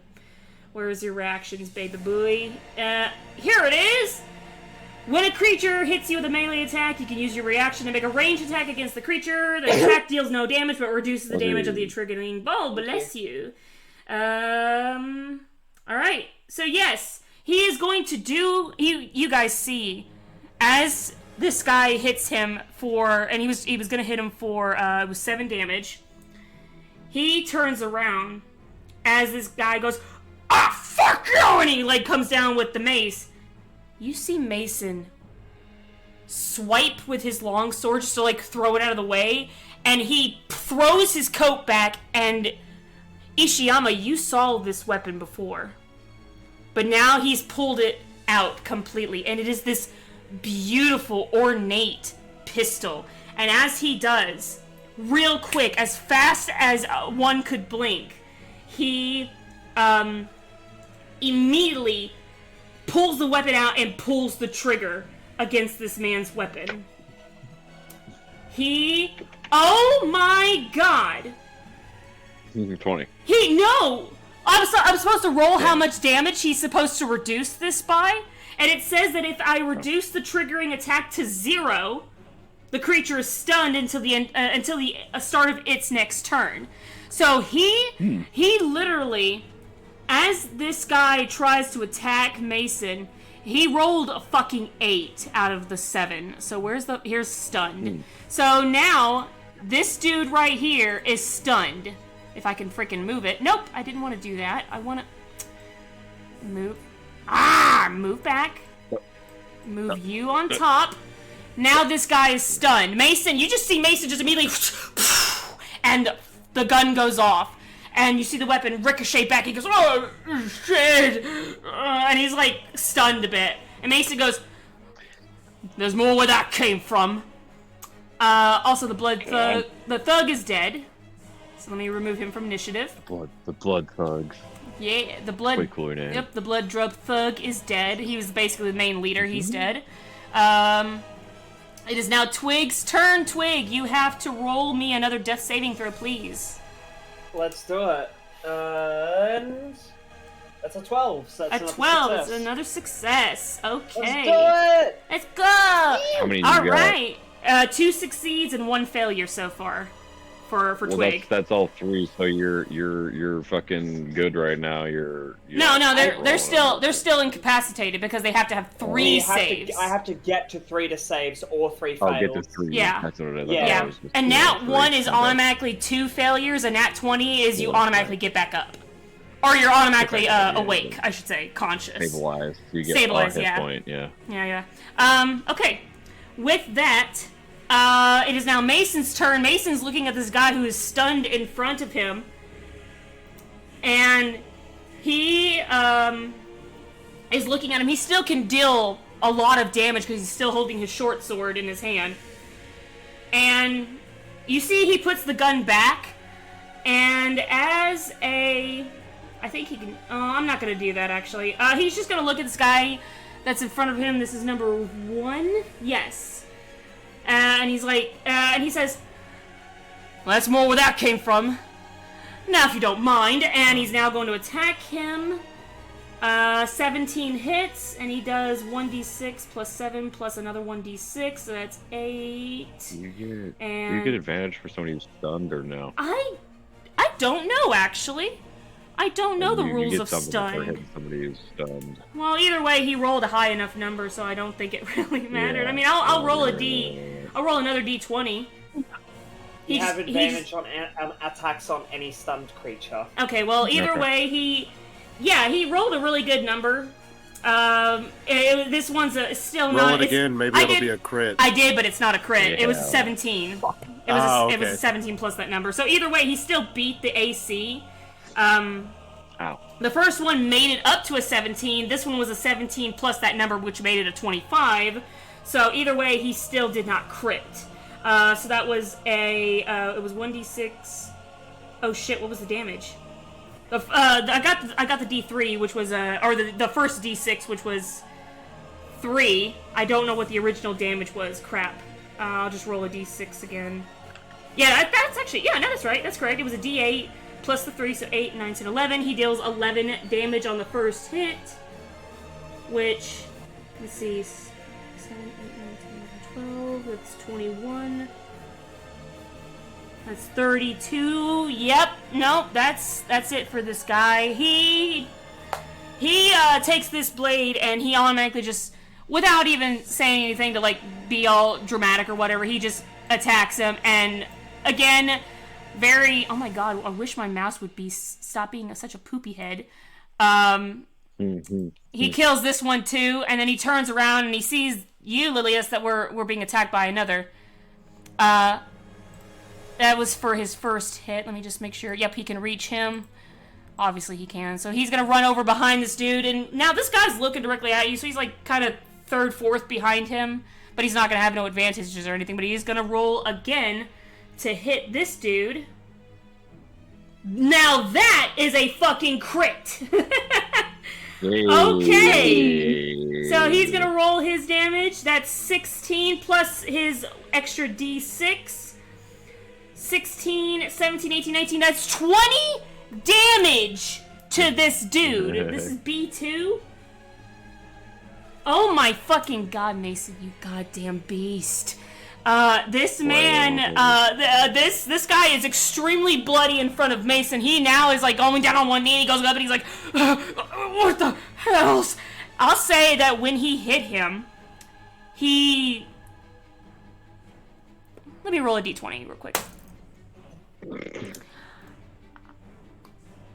Oh yeah, when Mason ran up and slashes behind this guy, he from the man's elbow on his left hand, or no, right hand, excuse me, on his right hand, and this is the guy's weapon arm, so he literally from his elbow slices off his arm. So that's what that roll was, because he rolled a fucking nat. Yeah. I need to start making more of those because I think that's fucking cool. So now this guy will permanently be at a disadvantage on attack rolls. So, because he's now lost his weapon, his sword arm, so to speak. So that's Mason's turn. Lilius, it is now your turn, honey.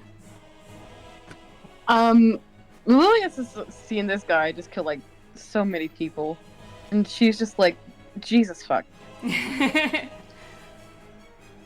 So she is, and you know what I realized, y'all? I did fuck myself over. So the initial dagger attack, I have been forgetting to add. I've been doing just the necrotic damage and my sneak attack damage. I'm an idiot. Because I'm an idiot and I forgot. It's okay. And so I could have been so much more useful in this fight and just wasn't. But that's okay. I realized no. It's okay. It's okay. Cherry, you're talking about usefulness. I've been unconscious for most of the fight. You failed to realize that Twig and you can do genuinely absolutely no wrong. So there's that. You guys can do no wrong, but also you don't get to play. So. Yeah, see, the thing is, right? I'm supposed to be a ranged, like, DPS. I'm not meant to be in the front lines. All my shit is, like, ranged shit, or shit I can do from a distance. I mean, I'm meant to be in the front lines, and I still got jumped to the point where I had 9 HP. Yes, you were fucking kicking ass still. Yeah, it's true. Literally. I mean, kicking ass. I got 2. Mason's the one doing all the fucking work. I mean, to be fair, Mason's been trying to like make me as a DM. I've been trying to let you guys he softens them up, and I'm hoping that y'all will kill him. So. This is how it's going, dog. But then everyone started moving away. And I was like, oh well, okay. All right, but it's okay because Mason's cool and I'm in love with him. So. Aww. Cat. Things happen how they happen, I suppose. Yeah. And so an 18 hits, I assume. Yes, it does. Their AC is 11, so yes, that hits. And I'm going to use my dagger and steal this asshole's shadow. All right. So I can do 2 necrotic. Count it. 2 necrotic damage. Count 2. Cool. To a total of 10 hit points. That's pretty cool, guys. Hey, 10 hit points is great. Lilius, how do you want to do this? Folks. Let's go. How do you want to do this, Lilius? Lilius, she is just gonna get in front of him, and in a couple super swift, efficient movements, just kind of slash through him until he drops. Alright, yeah. Also, let me remove Group A from the initiative order because they're dead. Yeah, so you do that. You put your blade through him, you absorb his shadow. And he looks at you and he's like, "Are you a she-witch?" And just falls over dead.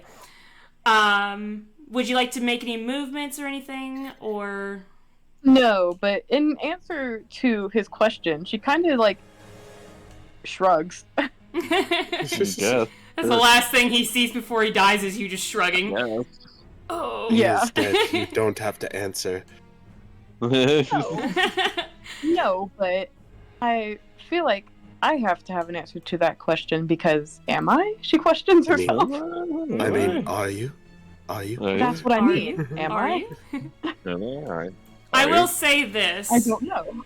This dude here from Group C, he sees all you guys. He goes, "Fuck! I better get him!" And he notices you guys. He's like, he doesn't want anything to fucking do with all this. But yeah, he sees the fucking pile of dead bodies around us. Yeah, and he's just like, shit. Yeah, now, Greg, this bitch. is his full movement right here. He's moved a full 30 feet. He's still gonna. Yep. He was, yeah. Yep. He's still gonna go after Trevin because Trevin is his most important thing right now. Hey, Mason, you have a firearm, right? Not. I certainly do. I'll see if I can get him in your the. aim? Hi. You see him How smirk. far away is that guy right now? From Mason, Yeah. 45 feet. 45 feet. 45 Let me feet. check All right, Mason's. hold Let me on. check Mason's abilities here. Isn't most firearms like 60 feet? Yes. Yeah, So he would usually, and still. then He would. disadvantage everything past He would that. still have a disadvantage. Yes, unfortunately. But I think Mason's. I mean, I don't know. Mason's abilities are really good, so I think even with a disadvantage, he'll still hit the guy. I could throw a javelin at disadvantage as well. I could throw a javelin. Oh, hold on. Are you further? Yeah, you're a little further. Yes, I am further. Oops. They go 30 to 120 from my understanding. You said 30? 30 what? Yeah, so that wouldn't be wouldn't be yeah, disadvantage. it's not. No, it's to 50. 100 to 120. They can go really fucking far. Hold on. Yeah, hold on. You said the shortest. If it's between 30 and 120, that means you throw. That's your optimal range. Yeah, because it's 55 Yeah. feet from where you are to this dude. If you're within 30 feet, you have disadvantage, and if they're farther than 120 feet, you have disadvantage. But 30 to 120, that's your optimal range. Yeah. Oh, okay. Tight. Yeah. Now Mason, however, his is from between 60 and 240. So Mason is at a disadvantage if he were to try to shoot. Now, what if Mason backed up? Is that the only guy that's left? No. There's what this. if Mason just moved back a few feet? Okay, then we're still in initiative then, no matter what. There's so two that's- dudes left. Yeah. There's one here I mean, that's that guy prone. can't move But anymore. wait, they exited. This one's initiative, prone. I think. No, he's No, not. that he's, guy, he's trying to get away. Yeah. He can still move. I've Next already turn, moved but if him. Mason He's got one more turn. Yeah. If Mason backs up to like right here, then he'll be within his optimal range. Let's see. Yeah, he would be able to do it next turn. And yeah, this guy is the only other one that's left that's prone. And he, after seeing all these dead bodies, he's probably gonna try to escape as well. Which I think. Smukatsu's not gonna make it. Yeah. Farthest Smukatsu can get is right here. Yeah. And let's see. Yeah, I would say if Mason were to move right here, so right above where you are, Garth, then that's his optimal range. So yeah, if he were to move right above you. Was that was that guy's turn as he just ran to there? Yeah, correct? he just ran down here. Yeah, now it's Group B's turn, and it's this dude. He's going to use half his movement to get up, so he can only move 15 feet. Mm-hmm. So his... My god, if it'll let me. You know what? Just... Okay, so yeah, he used half his movement to get up. He can only move up to here. He's going to try to escape too. He sees all this. He goes, "Oh, fuck this shit!" And he's going to move as well. He moves 15 feet. He's just out of my range too. Yeah. Yeah. Alright, so Tack, it is now your turn. You may use half your movement to get up, if you'd like. Glitch? Yeah. Tack is just gonna get up and hold on, where the hell is Albert? Where are you? It's in Trying the, to find it. You're good. It's in the fucking. There we go. Yeah. Yeah, she's gonna get up. Also, she's not unconscious no more. Who? No. Tack? No. Tack, you're up, yeah. Twig. Yeah, I know. Twig, however, is still unconscious because she's had 1 failure and 2 saves. So she's not up quite yet. Yeah. Tack is gonna see if she can help. Okay. And I think that's you rolling a medicine check, correct? To try Unless and you're just healing. yeah, unless you have a healing spell. Trying to make sure if I do. I do not. Alright. Do not. Yeah, it's gonna be a medicine check. Okay. And that is... If my freaking dice thing will open. No. Oh, come on, what the hell's going on? What the fuck? Actually, I realized. Someone roll a d20 for me. Okay. You can roll on Owlbear. Yeah, there is a little dice thing if you're on Owlbear right now. It's right next to the two swords. It looks like a d20 die. If you click that, you can then choose a d20 and then just, well, you could pick what kind of d20 you want, and then you could just, roll it once I find it. Like that. Yeah. There we go. That's kind of funny because I got a 14 as well. That's kind of funny. It's funny too. What's cool about this is that you can grab it and then just like fling it too. So that's funny. That's cool. But yeah. Yeah, just roll for me. Oh, Mukatsu did. Excellent. He rolled a 16. Oh, 16. 16. That's an 18. Beautiful. I'll say that that does. Wait, no, that would be a 20, dirty 20 actually. Oh, beautiful. Then yes. She is now stable. Stable but still unconscious, correct? Yeah, I realized that there. No. Is it? It's prone to. Yeah, I realized that what I should have done was done incapacitated and then unconscious. But I'll say because I made the boo-boo, that Tack wakes you up, so you're just simply proned. Okay. Because I personally made the boo-boo. So there's just a moment of Yep. Kobold noises. And I'll say that activates your weapon, your Eldritch Cannon again, and it goes. It's now ready to be used again. Little spider. Oh, hell yeah. I don't even have to get up to use it because it's a bonus action. I can just stay on the floor and just go shoot. Like, get How far does that thing shoot? 120 feet. Get up. Bruh. Nuke that motherfucker. That's 55 feet dude. That's 55 feet to that dude and 40 feet to the other. The only problem is there's a force ballista, so it pushes them 5 feet. Oh, fuck. Yeah. This one would probably be the better one than over here. Yeah. Because if you push that one out, he automatically leaves the battlefield. Now I will say, I'll give you this, because there is still half of a tile here. I'll say that they're still in initiative because it being a half a tile, and this thing would not line up properly. It's not even my turn yet, so we'll have to wait and see what happens. Yeah. Right. Alright, so that's Tack's turn. Tack, is there anything else you'd like to do? Like move or anything like that? You have 15 more feet of movement. If not, then I'll go ahead and say it's Garf's turn. I also got 2 dudes on my ass, so that's not a good idea without taking a Oh disengage. no, everyone's dead. Everybody's dead. Oh, everyone's dead. Yeah, you can't really that's see all, the like, little skull like there's only 2 dudes left. Yeah, I have the dead. There are 2 dudes trying to run away right now. Yeah. One completely left. He was gone with the wind when it came to following Jocks. So also, I would only have 10 feet of movement. I'm a kobold. Oh, 10! Right, okay. What do you mean 10 feet of movement? Actually, no, kobolds. Using 15 to get up. Oh, yeah. Oh, you're using 15. I thought you had 30, and thus you should only have 15. Yeah, you should No, still kobolds have have 25. No, kobolds have 30, honey. What? Yeah, kobolds have 30 I thought they feet. had 25. No, they have 30 Which feet of version movement. of the kobold are you using? Because the newer version, they got rid of pack tactics, and no, they didn't get rid of pack tactics. They did, and they got rid of.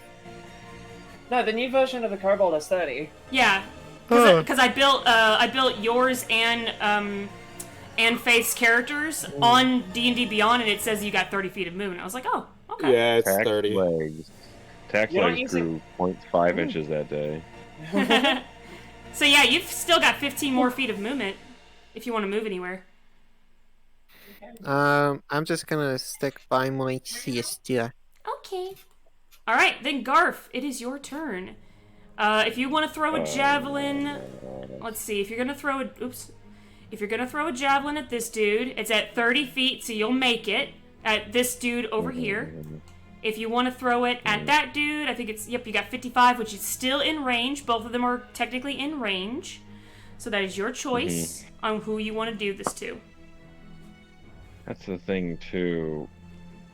Like, even if I hit that guy who's fucking running away, he's he's not really hurt, so we still have to fucking like huck him down, and he's gonna get us fucking away anyway, which blows. This one here? Another guy Yeah. on the right, something. Yeah. Him, The guy.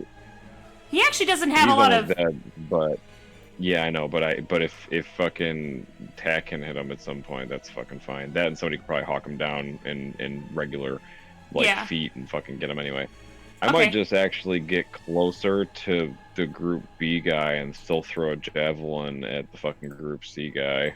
All right, and that I think is your full 30 movement. So I'll go ahead and move you right here. Well, I mean, you could fucking. Actually, no, it's 25 feet. Want. Excuse Or me. you could grab him. Yeah, that's actually wait. You wanted to use your horns. That's 25 feet of movement. Your thing works at 30 feet. You can hit him with your horns if you wanted to. I mean, I could. That's I'm your just choice. trying to think. I'm trying to think like the best fucking. Does the guy in front of me probably gonna fucking get away too in his next turn if he runs full fucking speed? You could grab him. That's what I'm saying. If you want to, Yeah, no. you can grab him or you can gorge him with your horns because the horns can do its own damage. Let me double I'm check. saying if you grab him, that'll be one less one that can get away. That's true. Yes. Exactly. Yeah, I'm probably just gonna do that. Okay. Yeah. Well, let me get on the opposite side of him. Let me get in front of him. Or no, it's my whole movement to get there. Yeah, you got 25 movement, so you only were able to move 5 more if you move again. So let me see if I get anything for raging, because I am still not raging. So is it a strength check to grapple, right? Yes, it would be a strength contest between you and him. Which I think your strength is Alright, really so I fucking baller, so I highly doubt he'll be able to beat yours, but I'll roll. And I get an advantage because I'm raging. Hell yeah. That is...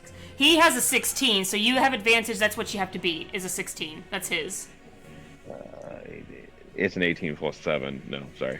Yeah, no, he's grappled now.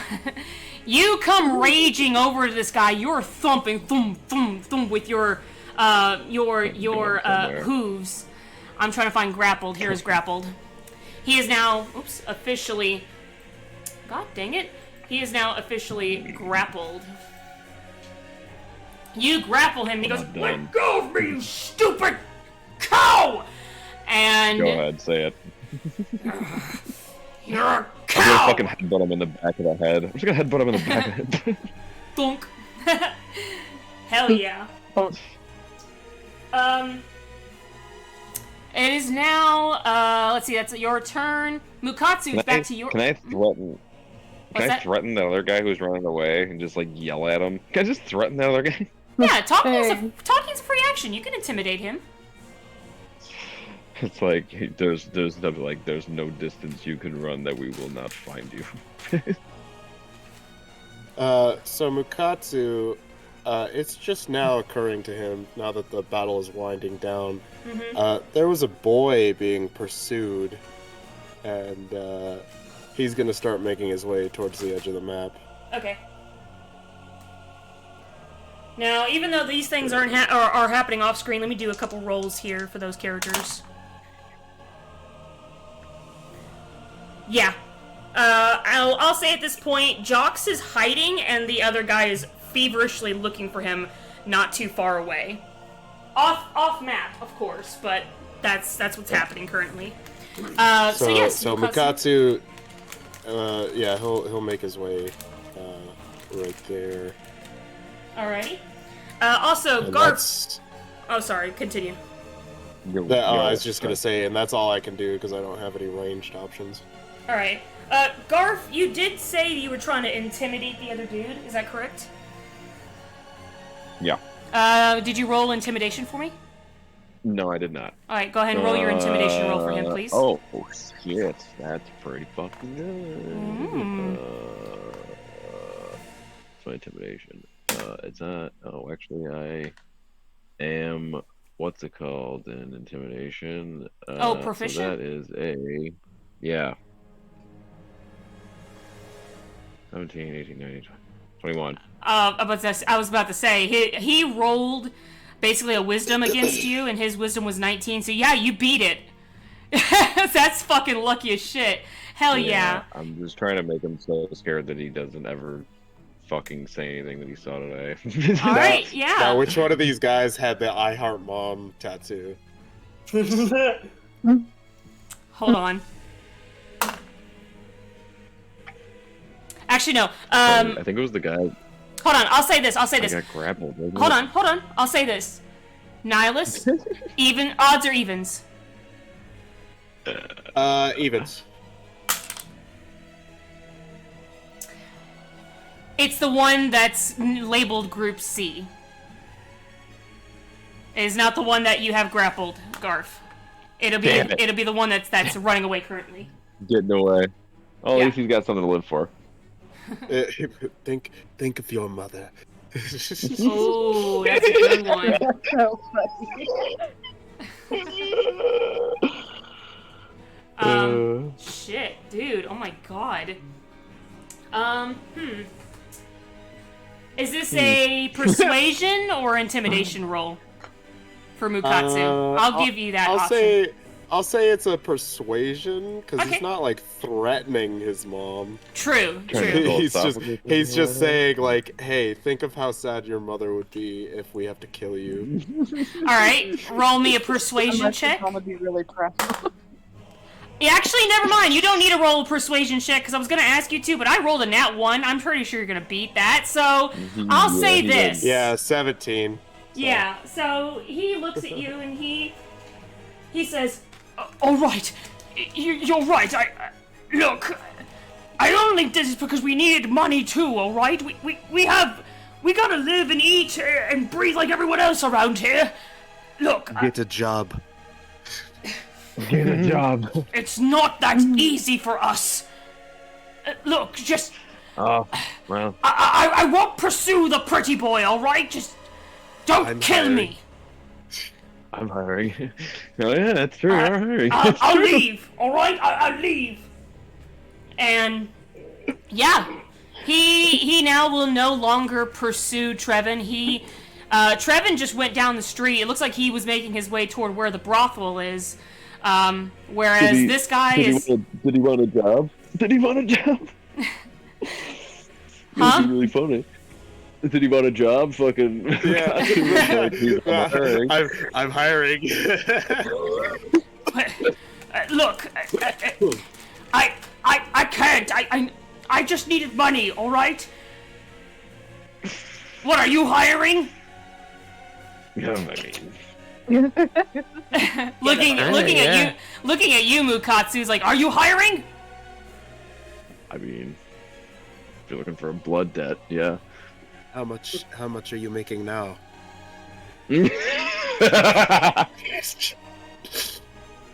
How am I making? Talking from 30 feet away. Just like, how much you making? How much are you making now? Hold on. Let me roll a. Hold on. My boss is dead, so nothing. My boss is dead, so I'm nothing. gonna roll a d6. He's paying me 40 gold. Like a day? A week. That's really good. That is actually. Oh my god, that's a lot of. That's gruntled. Do you have savings? My god, 40 gold a day. I'm told that's a lot. Most of it's going to my mom and her medical needs, so, I mean... Why the hell are you trying to get to know me? With, what's the name of the inn that Ryu's at? Ryu? Actually, I don't have a name for that inn. You talk about the fancy one they're talking about? You know what? What's the name of Ryu's ship? Oh, Ryu's ship. I actually don't have a name for that thing. Funny enough. Hadouken. No, that's too. That's too on the nose. I'll just say. Ukatsu will say, "Go to the docks and find a pirate named Date Ryu. I'm sure he'll be happy to take you on board." Oh. Yeah. Okay. Yeah. We're just changing this fucking lackey's life. Like, you know what? Go be a pirate Yeah, instead. we're giving him a second chance. Okay, fine. Yeah, I'll Also, meet this. empty your pockets right now. The fuck? No, I'm kidding. that was just me. That was Garf. Okay. Okay. Yeah. No. He's like, yeah. All right. I'll go to the docks and find this Date Ryu guy. It's a weird name for a guy. Date. What is that supposed to be? Anyway, it doesn't matter. I don't want to go on a Dante with him or nothing. Mukatsu, that is the end of your turn. Twig, you're prone, but you can use half your movement to get up, and then you can choose whatever it is you want to do. Shoot the guy. Shoot Group C guy or Group B guy? Which one? That'd be really funny. No, after the don't shoot Group C guy. Come on, he's got the I Heart Mom tag. Come on. We're setting him up with a new life. Okay, question.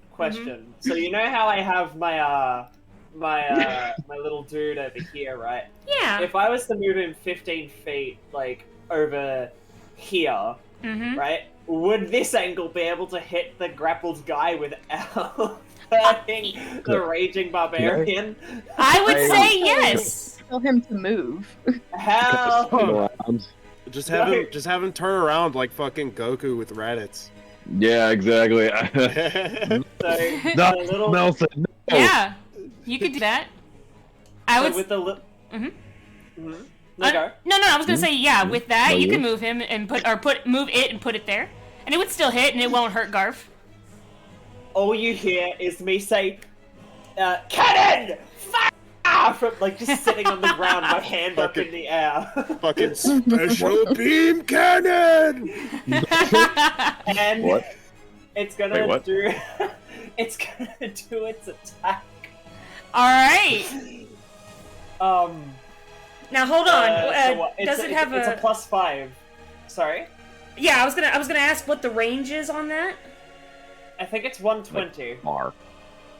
Okay. It's like a fucking ballista. Yeah, it's like a fucking ballista. I'm gonna check the range with you. What's it called? It's her cannon. Eldritch Cannon. It just says infinite feet reach. That's concerning. Oh my! You could shoot the moon, dog. You could literally shoot the moon. It doesn't say like any particular range. It just says I have a range, dog. It's got no, there we go. It's saying 120 now. Yeah. Now it's being normal. Okay. You could just go to the moon now. Fuck it. Just shove yourself in the cannon. Alright. Okay, so yeah, it just says within 120 feet. It doesn't have a advantage or disadvantage. So I guess it's just gonna be it's gonna be +5 to hit. Yeah, so I think that's just like a static 120. If they're 125 feet, you just can't hit them with it. Okay, Yeah. fair. If it's over 120 feet, gotcha. Yeah, it says at one creature or object within 120 feet of it. So it doesn't have like a minimum range, but like anything over 120 it can't hit. Okay. Alright, I'm doing this. I'm ready.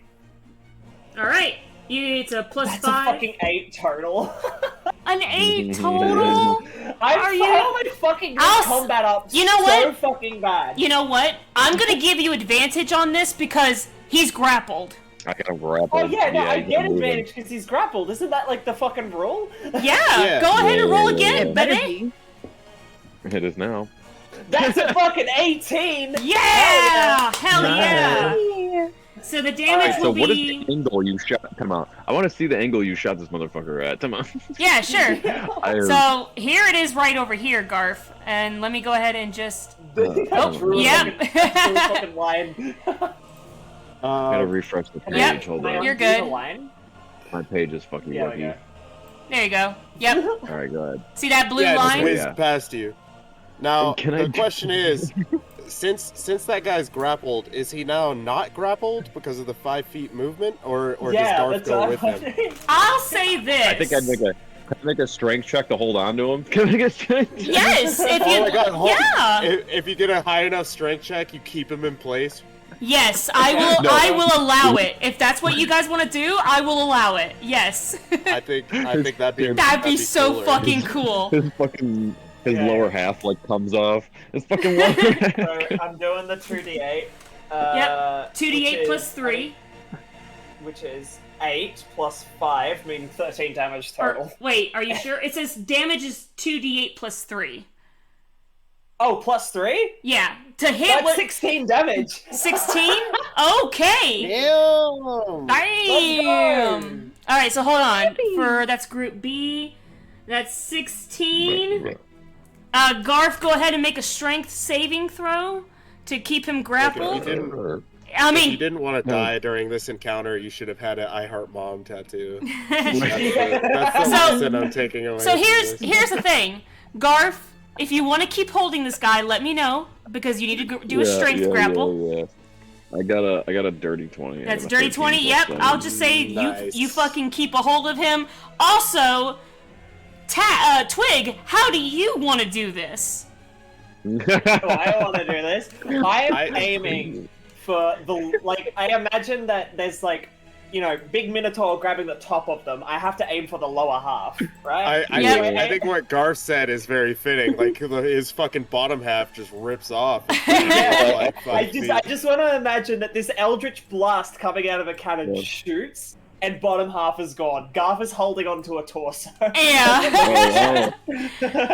All right. Wow. Yeah. That should be actually combat. That is Group C combat. Guy, he's we no let him longer. go, Yeah, so he's no longer in that's the end. initiative. He's gainfully employed. That's right. Yeah. And now, it took a while. It took a long, long while to do this, but you are right. As this eldritch blast goes through, just shredding the lower half of this orc, and he just looks down. You know that moment when in a horror movie when when a character or somebody is decapitated from the torso down, and they're alive for just a moment longer, and they look up, and this guy's looking up at you. He looks up at you, Asterius, and he goes, "Fuck, why?" And then he just flops over in your arms and just dangles dead in your arms. Just chuck him at the ground. Now that combat is over, Mukatsu is going to continue chasing after the guy, chasing after the boy, but he's going to call back to him, "Someone kindly collect my other sword." I'm going to follow along with that order. Scatter to pick up the fucking sword because you went in the direction of Jox, and I'm just I need to go save my son! Your son! My son! Yeah. You, we'll go ahead and go back. I'm gonna drag all the bodies in a pile in the middle of the fucking road and rifle through them because we're getting paid for this. Before you start to drag all of them into a pile, Lilius is going to look into the head dude, the fancy dude, and she's going to pull out his little black notebook he was looking at. All right. And crash it. And I'm gonna just rifle through all their shit in general because I would like to have made some money for how much I got my ass whooped today. Hell yeah. Let me go ahead and remove Trevin from this board here because I'm back at the main map. If I can freaking grab his icon. The fuck? Thank you. I'll go ahead and remove him. And then also remove... No. Stop it. I'll also remove this circle, because that's where everyone is currently. So yeah. You, very easily, you go through his coat and you find a little black book. And it does have a lot of names, people, how much they owe. And you find the page that he had it open on. He had a little, you know how some books have like a little string that's like a book, like a bookmark on them? That's what he had. He had it directly on that page. So you open up to that particular page and you see the name of Wait, the this girl. Is the Bible. You see the name. Wait. You see the girl's name written on there. What is it? Because Trevin actually never told me. Yeah, Trevin never told you her name. Her name was Maria. Maria. Yep. And can I see how much she actually owes? Damn. Yes. It's funny. The amount that was written in there says that technically her family only owed, like, with what was left of the debt was hold on a second. Damn. Just like this. It was only 16 gold pieces left that her family owed. What a cunt. Dude. She's kind of gonna This fucking guy.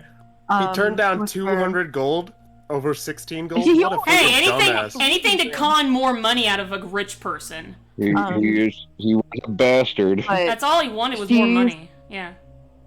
Yeah, she's gonna kind of whisper to herself, "Oh, son of a bitch," and she's gonna run towards Trevin's direction.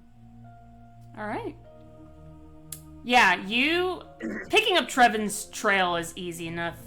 You know that you told him to go for his woman, and let me go ahead and move Twig, Tack, and Jocks over.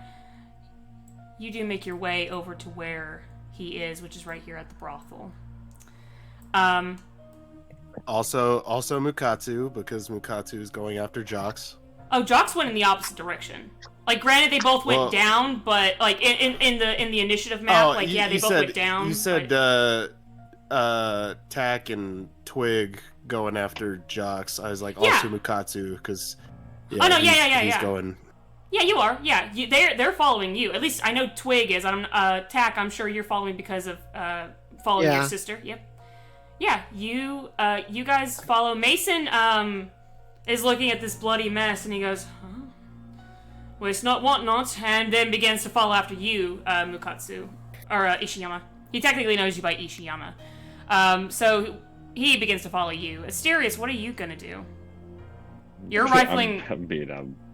You're rifling through everyone's stuff? I'm like, I guess I'll be there in a minute. I mean, your choice where you want to go. Mm-hmm. All right. I'll say this for the guys that you have in the area. I'm doing a couple rolls here because there was a lot of dudes. One already escaped; he left completely, and another one's chasing after Jocks. So out of the 1, 2, 3, 4, 5, 6, 7, 8.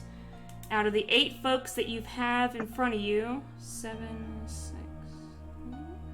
Let me roll these again. 1, 8, 5, 6. How many was that again? 4, 6, 7, 8. 1, 2, 3, 4, 5, 6, 7. One more roll. 8. Okay. Sorry, I'm doing a little bit of math here real fast. We'll say that those are coppers, those are silvers, and that's gold. Hey, you know what would be really funny right now? What's that? If I did this. And I have to go over to Discord to look? No, on Twitch. Oh, on Twitch.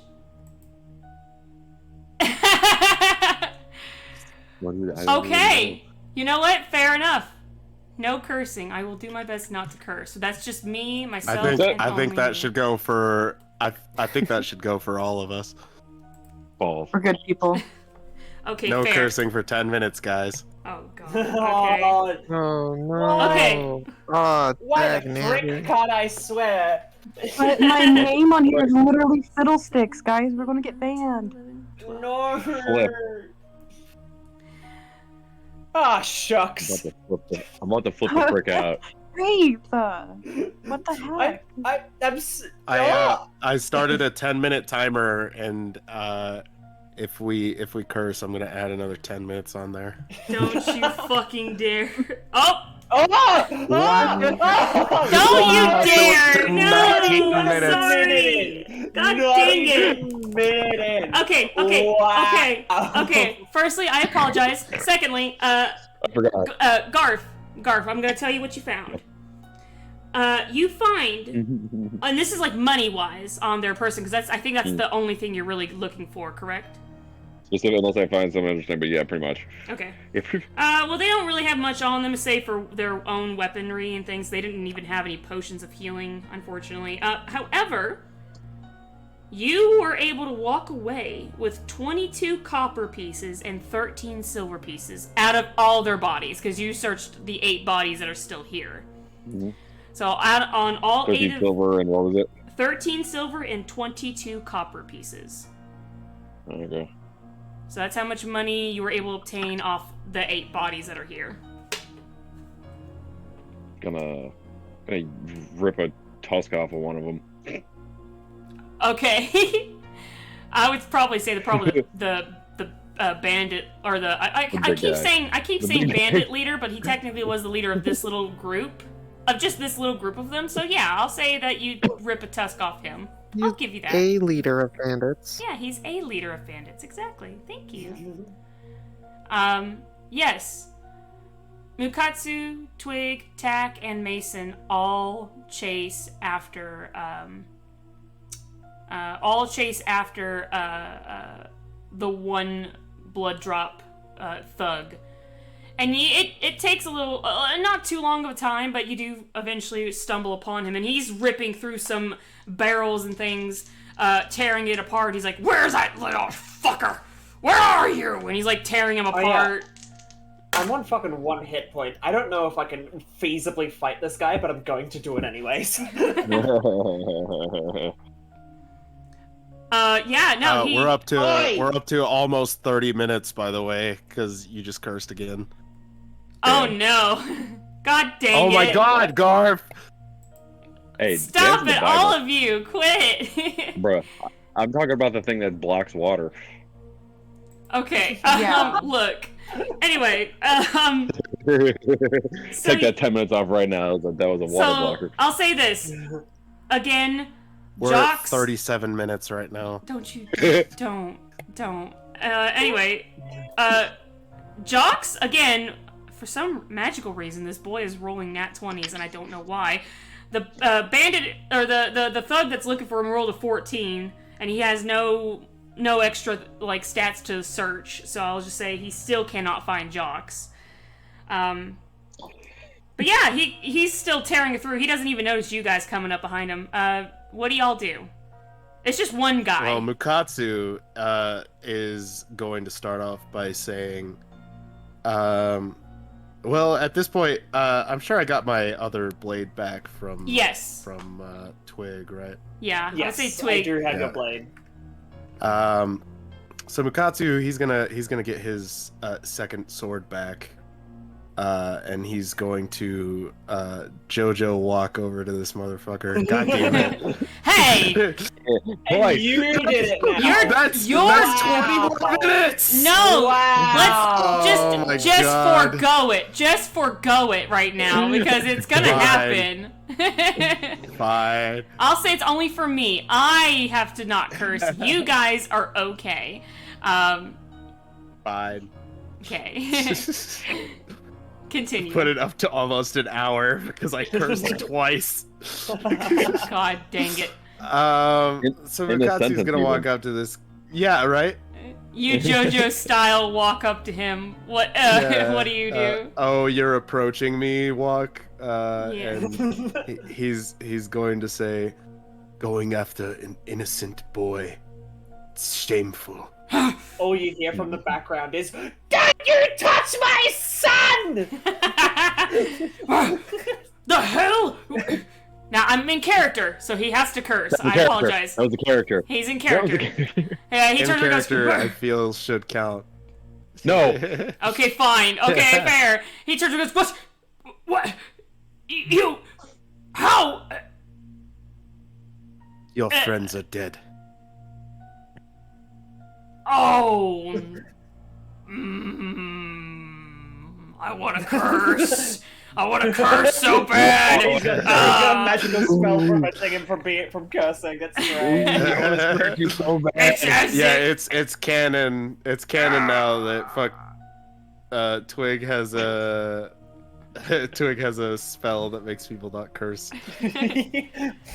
Oh, and this is what happened. It's as if someone turned on the. Go continue, please. I'm sorry. I was gonna say they went to the beach that makes them not curse. They went to the beach that makes them stand-up citizens. Yeah, he just looks at you guys and goes, "Look, I was just doing my job.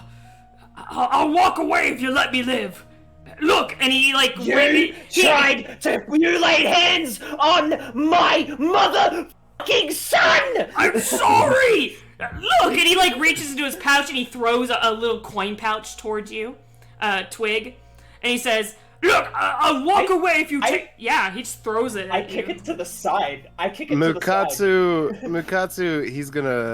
he's going to brandish his swords and he's going to say, "You are going to pay with your life." Please, look! I said I was sorry! Okay, he looks...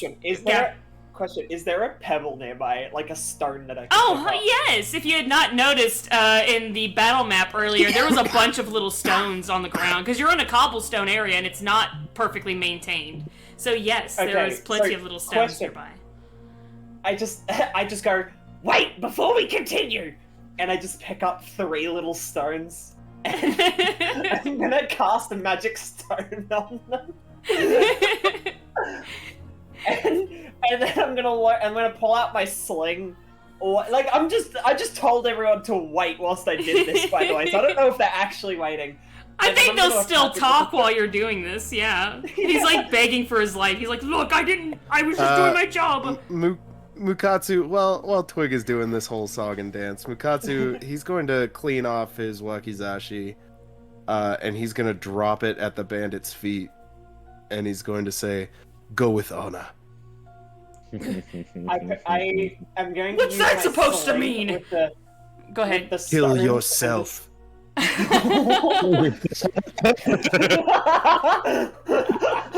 Jesus Christ. You should kill yourself. Okay. Now. Alright, what does Twig do? With the sling, I shoot at him with the magic stones and the sling. Go ahead and roll to hit. 3 times or just once? However many times you're doing it. I don't know how that works. I'm doing it thrice, so... Alright, go ahead. The first one... so sling is a +4. So the first one's a 17 to hit. That hits. The second one is a nat 20 to hit. That fucking hits. And the third one is an 8 to hit. Okay, the first 2 hit, the third one misses.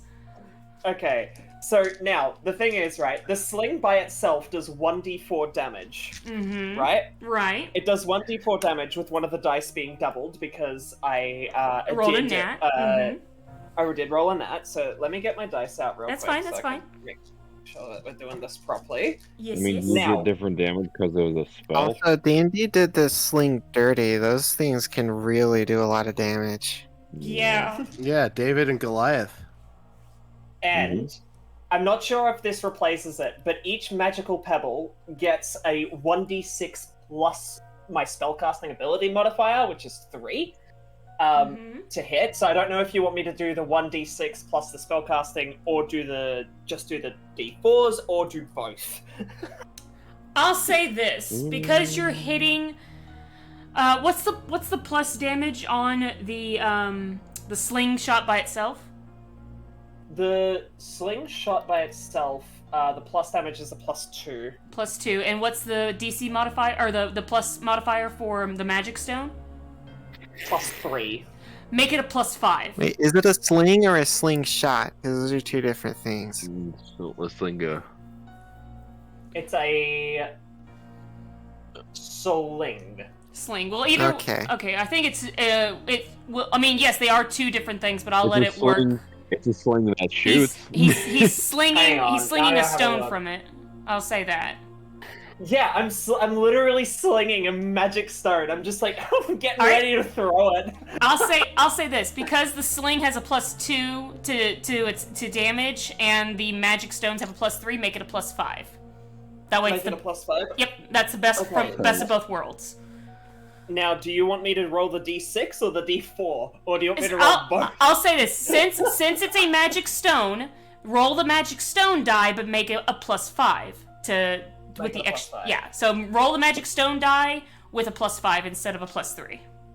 Okay, so I rolled a total of an 11. Okay. And then +5. So that'd be +10. Well, you hit twice. You hit with 2, so that's +5, +5, so it's +10. 3. I hit with 3. I know you see. You hit him with 2 of the stones. The third one missed. So each one's a +5, a +5. So you hit him twice. The third one missed. So it's +5 on that one, +5 on the damage on that one. So that's +10. Or so that's 10 plus 21 fucking damage on this guy with God damn. Yeah, I'll allow it. Fuck. I'll just say I'm literally executioning this guy. I will say, yeah, you fucking throw these 2 rocks at him and you hit him so hard he starts having a bloody nose. He goes, "Oh, please, I said I was sorry. Please, I beg of you. I was just doing my job."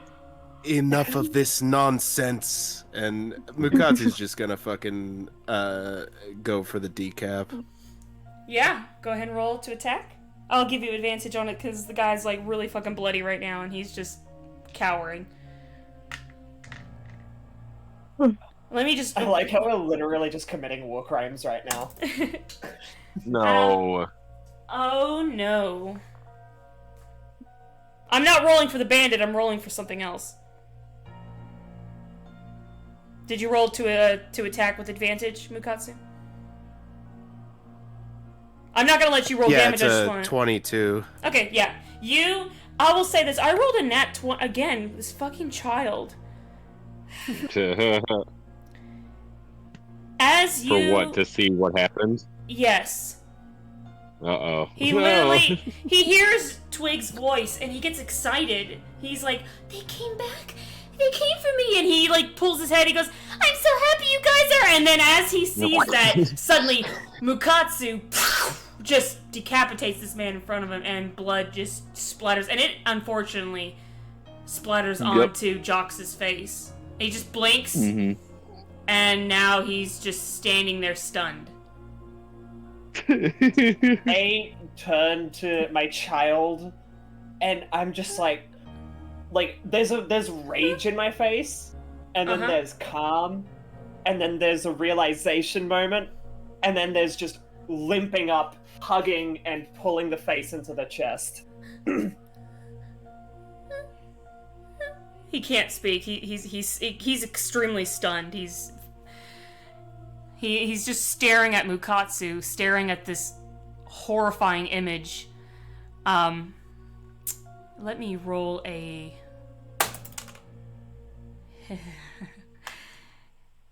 he's gonna take some stress from that. That was, I can't believe it's fucking max too. So Jox is gonna take a total of 8 plus 3. Poor kid. Yep. He's got 11 stress currently, which reminds me. I know, funny. I'm mentioning this, right? Whoops. Twig and Tack. Let me go down here. The 1,000-yard stare right now.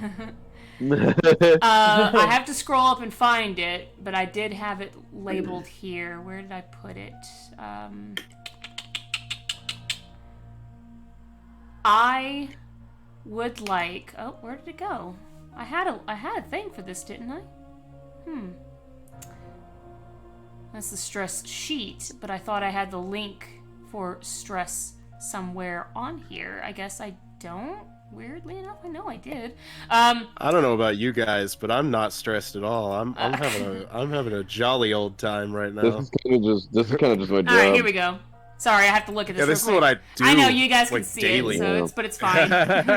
Let's see. Incapacitation. Oh, dropping to 0 hit points. Oh my god, 30? Just straight up 30? Well, this is the one for Darkest Dungeon version, so I guess, you know what? Yeah. I'll go ahead and say, both Twig and Tack, please take 30 stress from having dropped to 0 HP. Oh. I know. Okay. Once. Where is our stress sheets? Because I've not done this. Oh, it's a PDF that I sent you guys on the Discord. Yeah. I will, if you'd like, I can go ahead and find. If you scroll up a little bit. Yeah, if you'd like, I can find it and then just share it, or pin it, I should say. Let me go ahead and pin it, and then you guys can click the pin linked once I find the pin. There it is. The crazy thing about killing people is that it gets easier every time. There we go. Oh my god, there's so many fucking memes happening inside of this. You're welcome. I didn't realize there were so many memes happening inside of this. Traumatized individual. Spoken like a... So, PDF, let's have a read. Yep. So we mark all the way up to 30? Is that what's happening? Yes. Yes. Now, there will be ways to reduce stress, so don't worry. Player name. I mean, that we've kind of peaked our fighting, so that's good. Do you have the stress rules posted as well? That's why I was see looking. The PDF. Yeah, I did. I'm just doing a mixture of 2 of these things. I have the original ones that I that were like $1 or something that I purchased from the DM's guide, and then I also have one that someone had created for words. I'm trying to think of what it was called. For Darkest Dungeon, they basically put Darkest Dungeon's version and made it into a D&D thing as well, which I absolutely love. So I'm doing a mixture of both. The hero reads an unsettling passage. Yep. So hold on, I have it right here. I'm gonna go ahead and pin that as well. So there's that pinned. And then on top of that, if you go further up from that particular pin, where the ID DM or the id DM's stress rules, there's also the text only mobile friendly version of that other stress sheet as well. The one that I had posted a couple times before. I will say for some characters, like Asterius and Mukatsu, Mason, and I even think that I feel like even Sherry too would have some advantages on some things. I think you two would also have advantages on certain things as well. Because I mean, it's your character. Your characters would have certain advantages. And sadly, I personally did not have that ready, so I blame myself mostly for that. So I apologize greatly. We'll play with that a little bit more the next time I get a chance, so I apologize. I will definitely have that more prepared next time for us. But yes, it's just because you guys went down to 0. That's the only reason I'm going to make you have stress right now. Anything else, I will do that at a later date when I'm more prepared.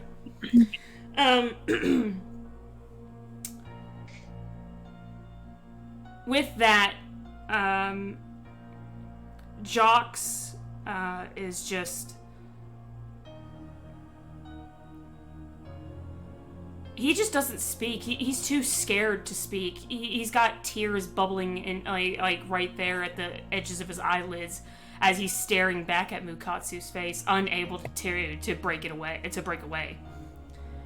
I just immediately put my face in front of the child, and I'm like, no crying, come on, look at me, right in front of you, on my eyes, right here, in front of me, at me. Mind you, I'm bloodied and bruised to all hell as well. We look like a Baldur's Gate party who just got their ass whooped. Mukatsu's gonna do the Ghost of Tsushima flick. And get rid of all that get the blood off of his swords and put them away. And he'll go ahead and stay where he's at because he can tell that he has severely scarred this child. It's okay. We got something. We're gonna get some nice food. Okay, we're gonna get some nice food and we're gonna go have a sleep. It's okay. Please don't cry because I'm gonna start crying. Actually, he's gonna go look for Mason to see if he knows where the witch went. Mason is like right up there on you. He comes back and he sees all this. He makes it right at the end of this, so he like runs up past you and he goes, "Oh, well, shit, poor kid." Where did the witch go? The witch. Continue. Go ahead, Twig. What were you gonna do? No, I was gonna say with that. I don't want to interrupt, but with the gold purse that was chucked at my feet, where is it? Because I'm taking it.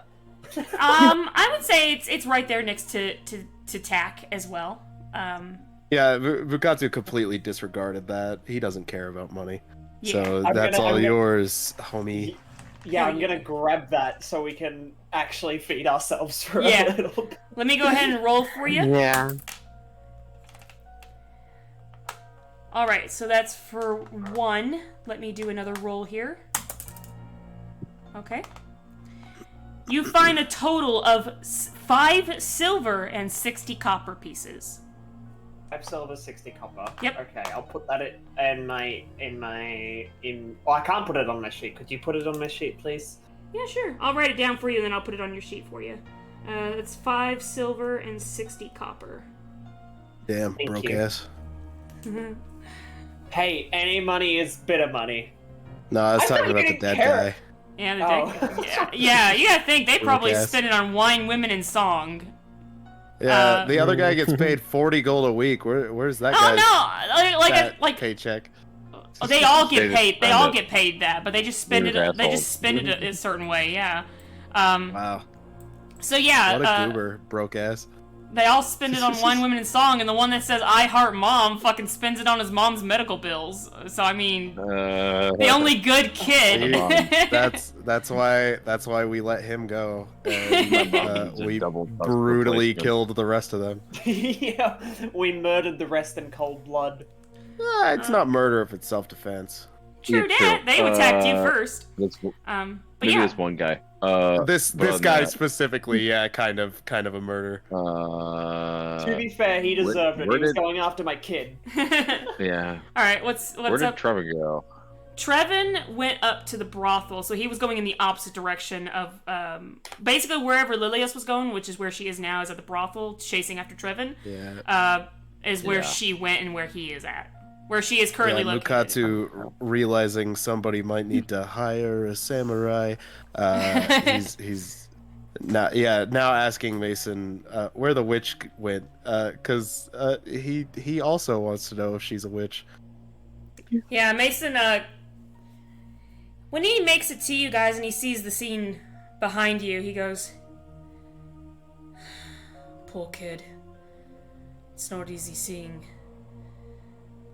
The witch, you mean the woman? Let me roll for Mason real quick. From the dead bodies, I think I'd go straight for wherever he went, because all my questioning has to do with him, technically speaking, and I came here to do not this, and Yeah. here I am. Yeah. I would say that you were following after Lilius after you had done that, so I'll put Yeah. you up here with her. Mason turns and he looks back at the way y'all came and went and is looking down one of the other streets, and he says, "I think they went that way.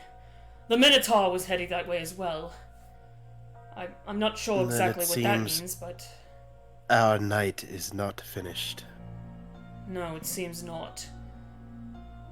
I'm not sure what he was doing here, or whoever that woman was, but if they have anything to do with the murder, and he simply says it that way as quietly as he can to you, he says, then we need to go and do some more questionings of our own before we find the body.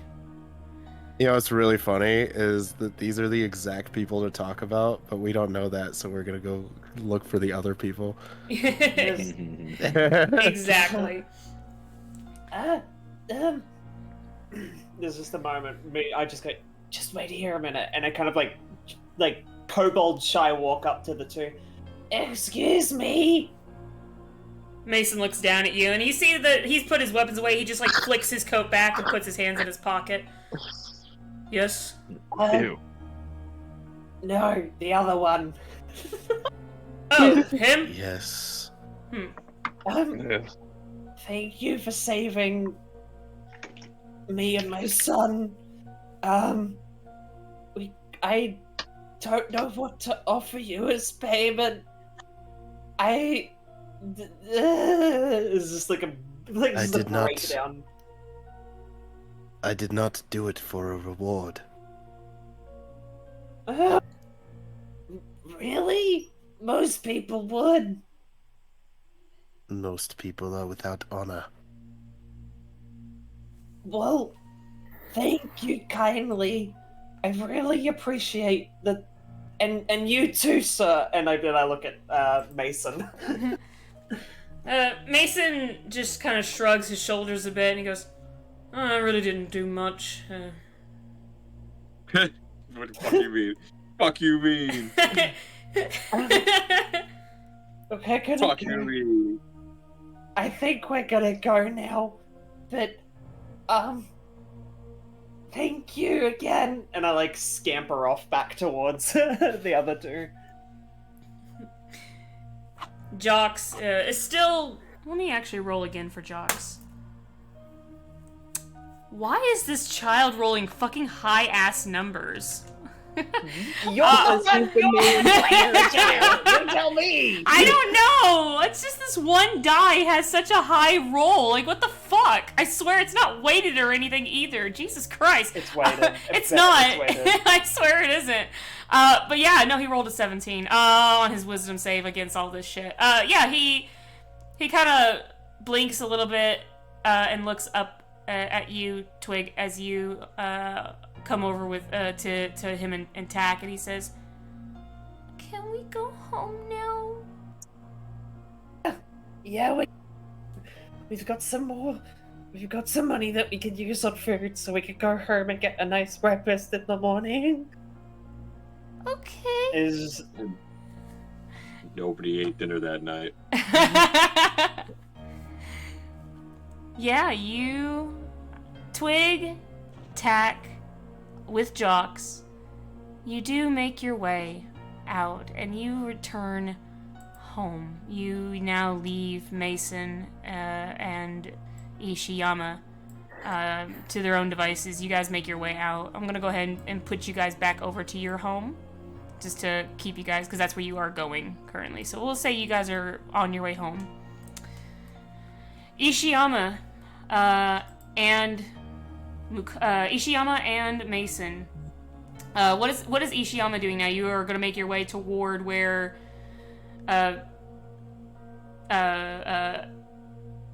you guys only know him as the Minotaur and the Witch, because you don't know what else to call her.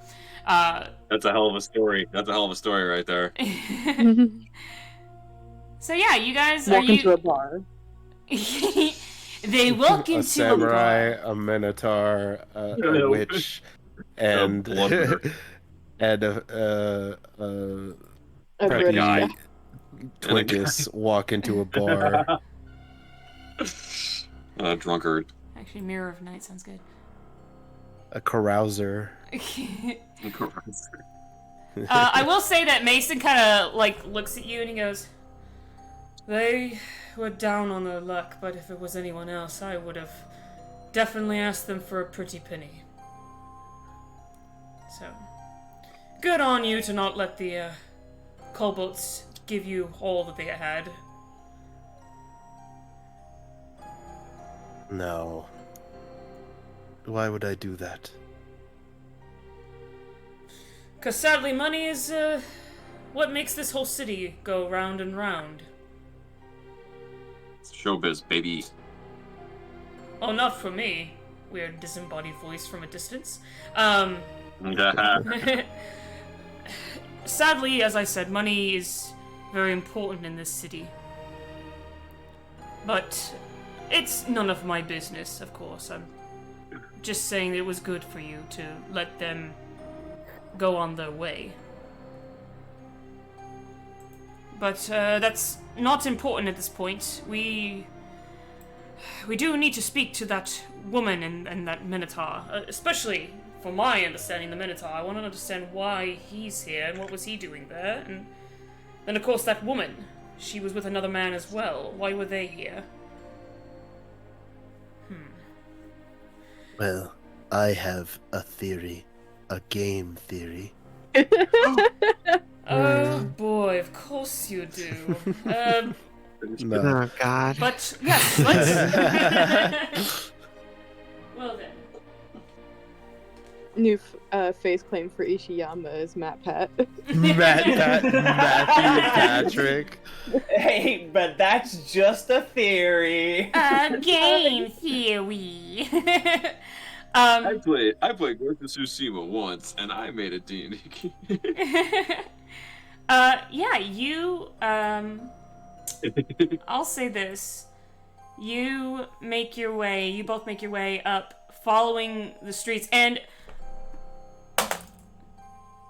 Mason is able to very easily, find the tracks, following the tracks of where the Minotaur went, and that is what's helping him find where they had went. So he leads you up there.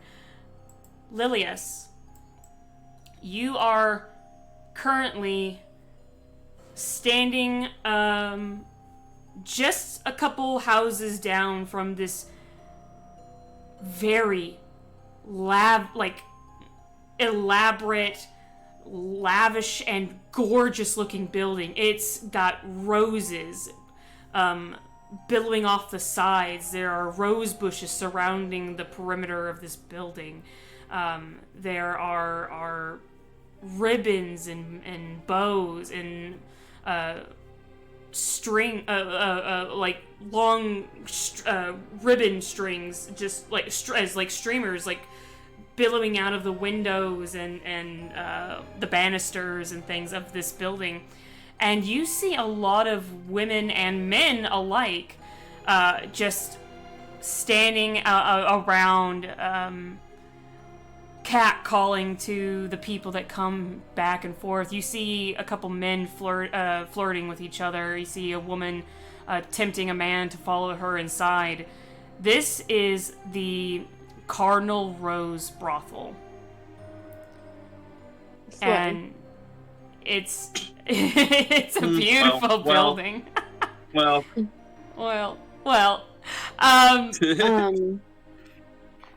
So I imagine like Lilius is panting a little bit because she's like ran after him. Yes. And she's still she's like, okay, it's a brothel, I know what's up, but she is still going to stay pretty laser focused on finding Trevin. Yes.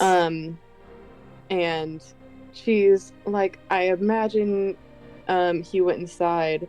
She's going to try and do it without stealing anyone's shadow, but she's going to try and like slip her way in if she can. Okay. Make a little stealthy boy. Alrighty. Go ahead and make a stealth check. Yes. I'm going to use an online die. Be unassuming in that outfit right now. Yeah, that's cool. Hey, if it make, I'll say this. If it make, let's say, yeah, let's say if it, yeah, that and some of the, I guess we could say some of the quote unquote costumes on these individuals can be just as outrageous, and I say it that way, or just as eccentric. Whatever 18 plus 7 is. Yeah, that quite a bit. Easily, it's more than 20. That's all I know. And more than the DC I had given to this. So yeah,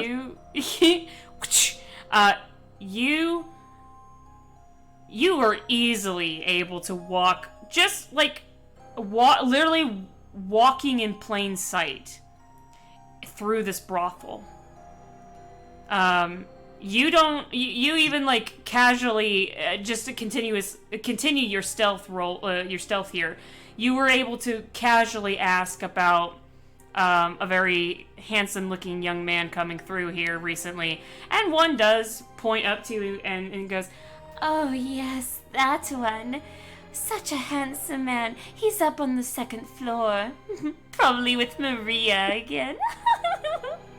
And you now know he's up on the second floor. You're able to make your way through, and you do find the very room that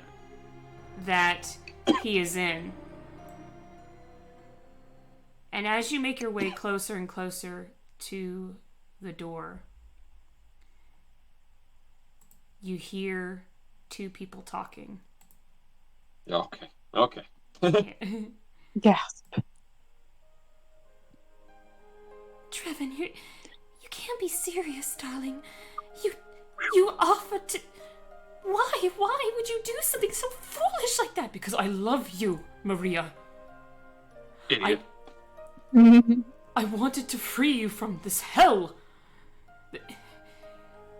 You have so much money left in the dead, and I can't let you continue to suffer like this. You know they will lie to you to make you pay more than what I truly owe. How much you owe? It was 170 gold, right? I even brought 200. And let me guess, they made it more than that, didn't they? Yes, they did. Yes. Why, Trevin? Why? You know I told you this was dangerous, my love. You cannot negotiate with the blood drops. They don't care. They never cared. And you start hearing her sob. No, Maria, my love, I'm so sorry. Please do not cry. Go ahead. She is, like, going to give a little knock before opening the door. And she's just going to say, it was 16 gold, by the way. You were really close to paying it off, but it wouldn't have mattered. They'd kept you here regardless. Who are you? What are you talking about? 16 gold?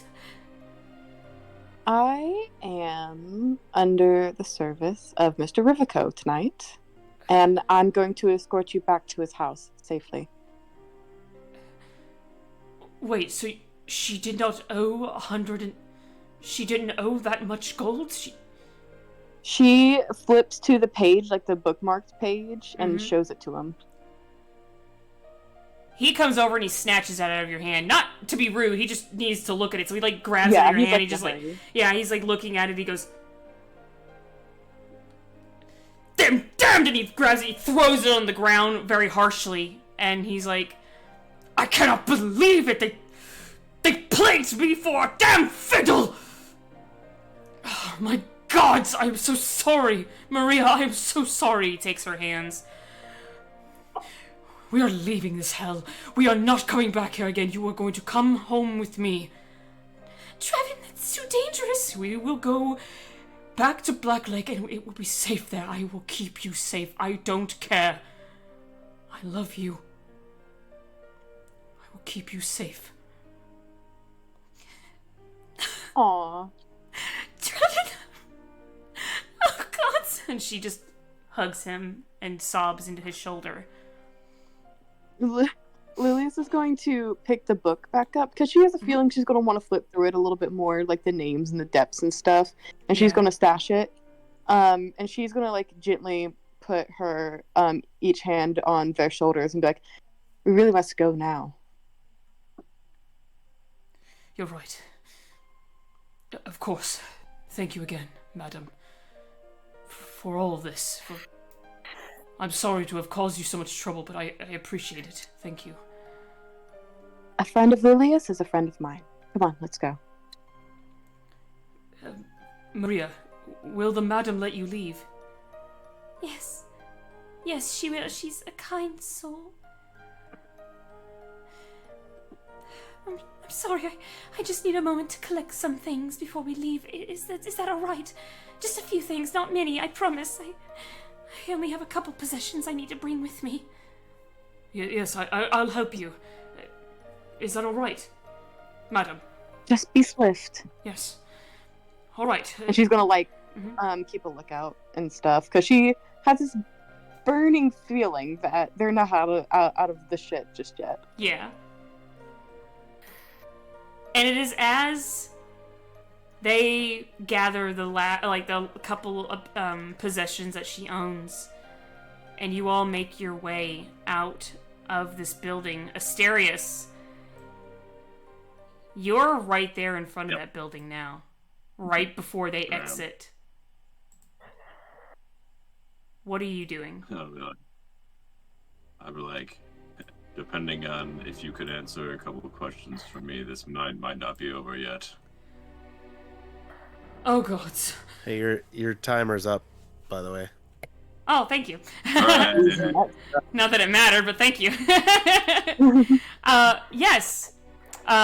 So. I'm gonna point at fucking I'm gonna point at fucking the dude. I'm gonna be like, you'd be like, are you? I'm just gonna ask him straight up and be like, are you the butcher?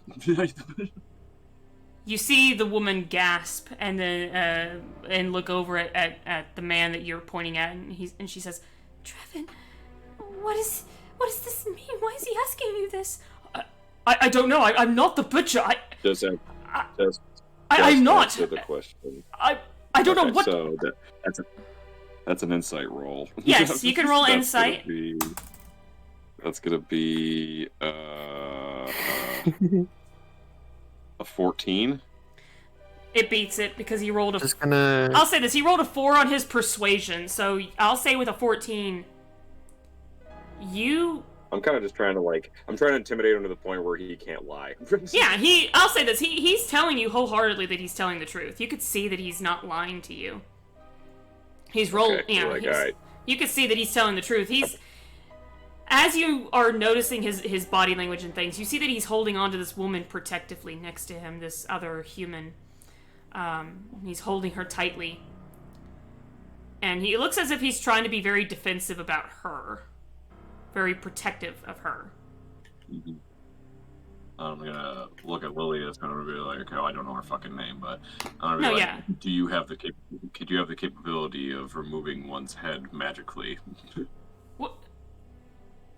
Trevin looks over at Lilius. Or I should say Madam. He knows her as Madam. I apologize. I know you're good with a dagger, but you're not that good with a dagger. Why are you interrogating us, and why should I answer? Just a yes or a no will suffice. Not yet. Thank you. And she's just going to continue to move them along. She's like, we don't have to fucking sit here and answer this asshole's questions. Come on, let's go. Yeah.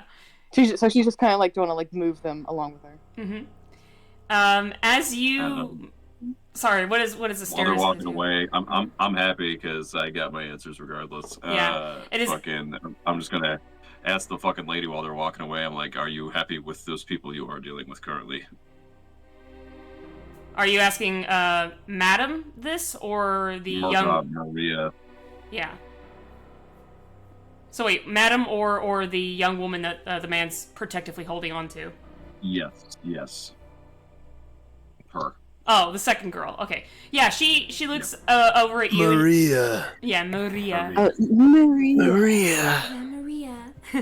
Yeah, Maria looks back over to you and she goes, I don't know who you are, why you would ask such ridiculous questions, but yes, I am happy. And I'm finally leaving this hellish place. You are free to be on your way. That is all. Bless you. Unless that was a cough. Bless you. Oh, bless you. Okay. No, it's sneeze. Sorry. No, you're good. Yeah, they begin to make their way out, and Lilius, it seems that fortunes continue to be unfortunate for you, Trevin, and Maria, because as you move past the Minotaur, the mysterious samurai and man, the two mysterious men that had encountered that combat with y'all earlier, make their way up the street towards you. Mason actually stops and looks at you and he says, "Ah, there they are." She is just going to pretend like she doesn't see them and just going to keep pushing them forward, but at a quicker pace. Yep. Trevin and Maria don't really notice. They're more focused on each other at this point and following behind you. Lilius, as you're leading them through, and Mukatsu and Mason walk towards you, Mason actually comes over and blocks your path. And he goes, "Hold on now there. We have a few questions if you don't mind." I'm tired of questions this evening, but I have to really get these two home. I'm sorry.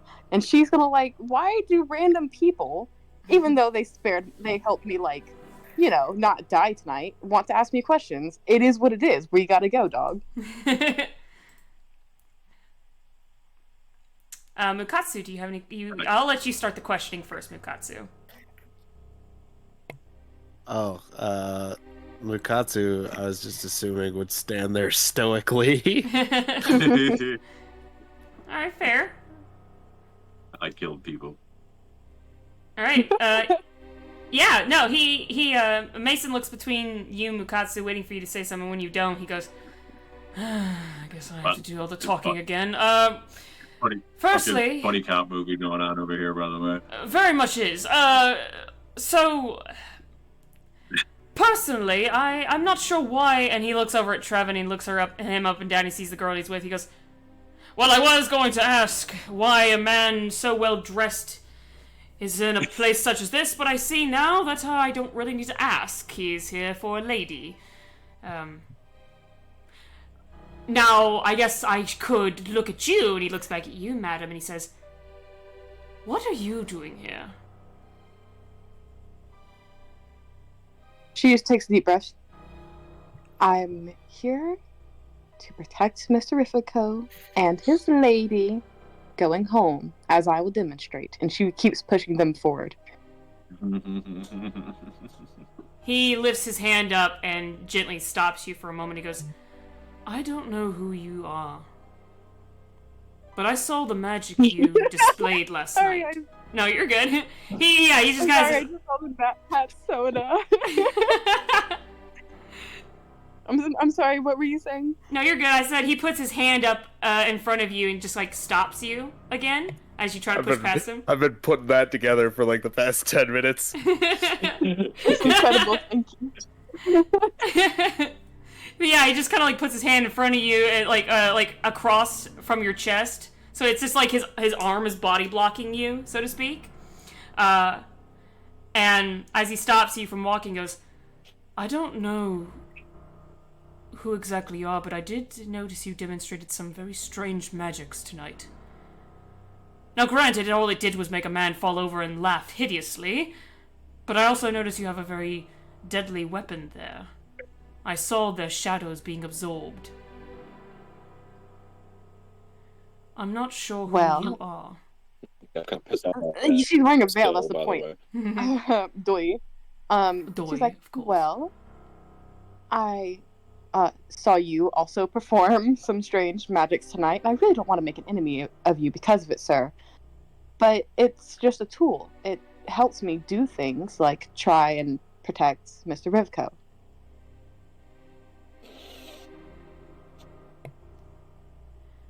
And that is what my magic does. It helps protect myself against the creatures I hunt. And my axe. Yeah. Oh, Garth, you got you went robotic there. Oh. How about now? Okay, you're good. That's a little better. Yeah. Okay, just because they're like 30 yards away from me in a group, I'd probably walk up and be like, well, he's not the butcher. Well. Oh my gosh, she's you are looking for the butcher too. She's just gonna keep walking with them. She's like, okay, they're distracted, and she's just like basically gonna turn into a light jog. Yep. As you push past Mason. Before you leave, is there anybody that you know that is unfucking protected this night? We'll go look for them. Hint, hint, cough, cough. Do you know where your children are? Not canon, but no, but. I don't know, homie. We haven't seen or heard from your NPC's Bo. Yeah, but, we haven't seen or heard from Juniper, but Lilius knows that she's with a friend and a guy that she really likes. That's not her main priority right now. Right. I'm gonna keep it real with you, Chief. Might be the butcher. I also thought that might be the butcher, but her main priority right now is getting the fuck on out of there. And if ever you were to hire a samurai, now is the time. I'll keep you in mind. Thank you. Thank you. As you push past them, seeing that they're distracted, and Mason hearing from at this point he knows Asteris simply as the Minotaur. He looks at you, Asterius, and he goes, well, it was a question I did have in mind. It's good that you've elaborated that for me, so thank you, Sir Minotaur. And I know you... they're leaving, but yes, we have taken up enough of their time. We should let them go. Oh, I will. Young lady, no need for you to stop. No need for you to stop, just listen to what I have to say. If you have any information on the butcher, no matter how small the detail, come find the Guild of Lunaria's Hunters in the Merchant District. I'll happily take whatever statement you have. She kind of just like turns back and looks before she keeps pushing them forward. I think as you turn back, you would see him give like a little smirk. As you turn back to... He's dripping the Riz right now. Literally. So yeah, he just kind of like gives you a little friendly, a little smirk. Whether it's charming or asshole-ish, you can't say. He holds up his pinky and his thumb to the side of his head, and he's like, "Call me." No. Lilius, you do make your way back, and we'll go ahead and we'll move you all the way back over here. You and them all the way back to the Rivico family manor. Mason, Asterius, and Ishiyama are all that's left now. Mason turns and looks at you, Asterius, and he goes,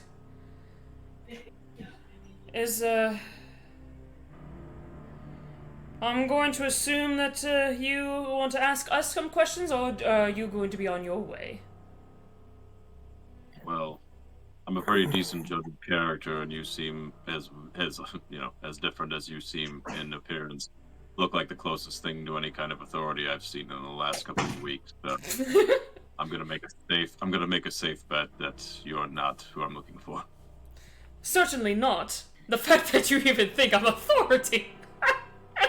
He just starts laughing, and it's not a laugh that's like hearty that Ishiyama heard earlier. It is a laugh that's just very dry, as if, wow, that's a fucking horrible ass joke. Thanks for saying it. I love when people think I'm authority. To be fair, I also thought the same of your friend. To be fair. If anyone looks more authoritative, it's him, and he's like pointing at Ishiyama. If anything, I are essentially the authorities of Wa. See? Exactly what he said. We are not in Wa. Yes, I realize that, Ishiyama.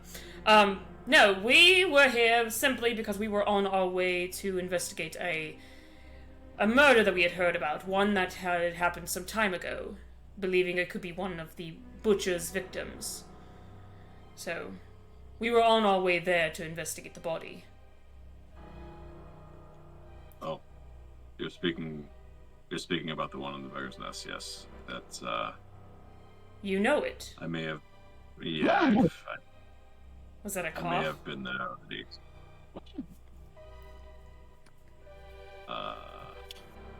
Let me just get a general... I'm just gonna also just do a general fucking insight on these two guys, just to make sure they're fucking trustworthy. Yeah, go ahead. I got a 18 on Mason, and I got a natural 20 on Ishiyama. Well, Ishiyama has absolutely nothing to hide. No. So, I mean, he's about as straightforward as you could possibly get. Right. Type. Alright, cool.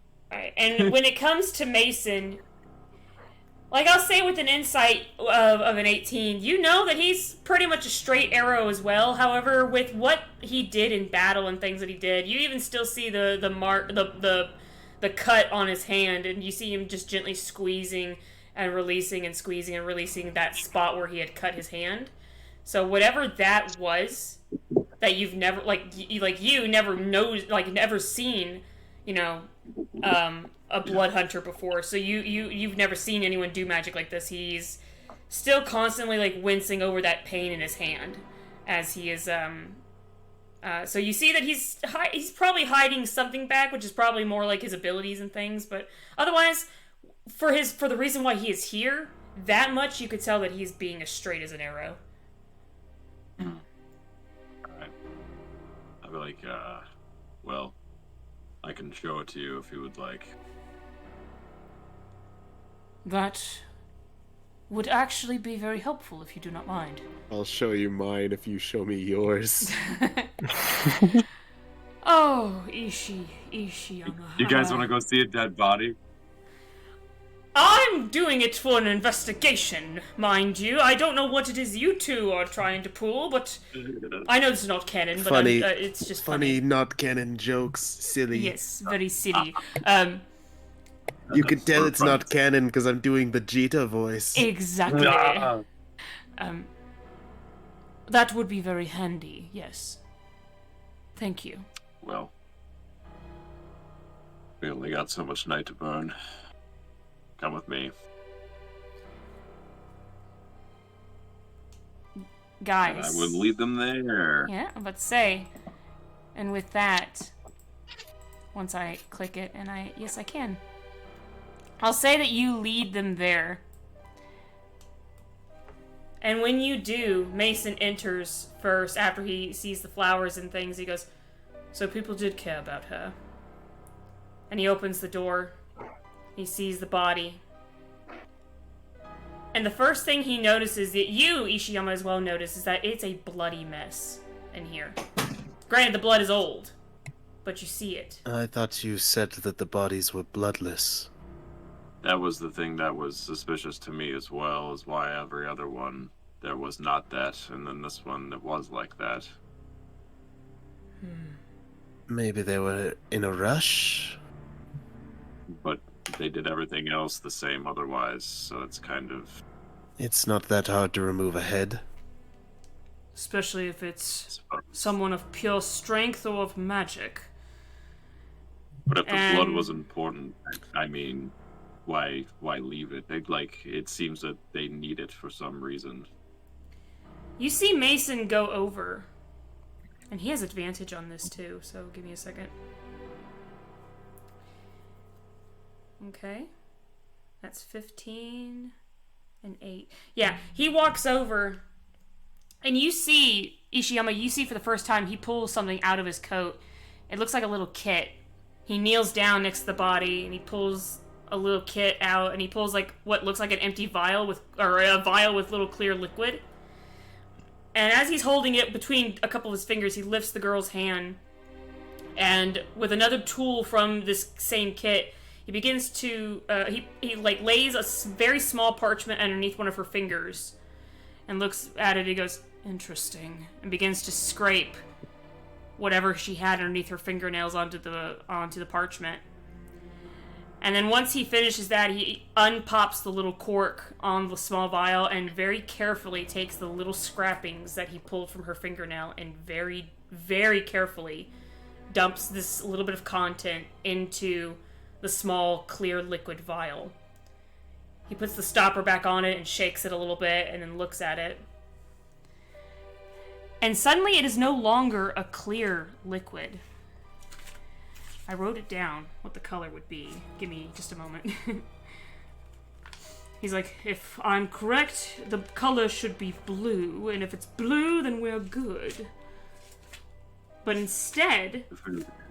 It's blue, we are goo.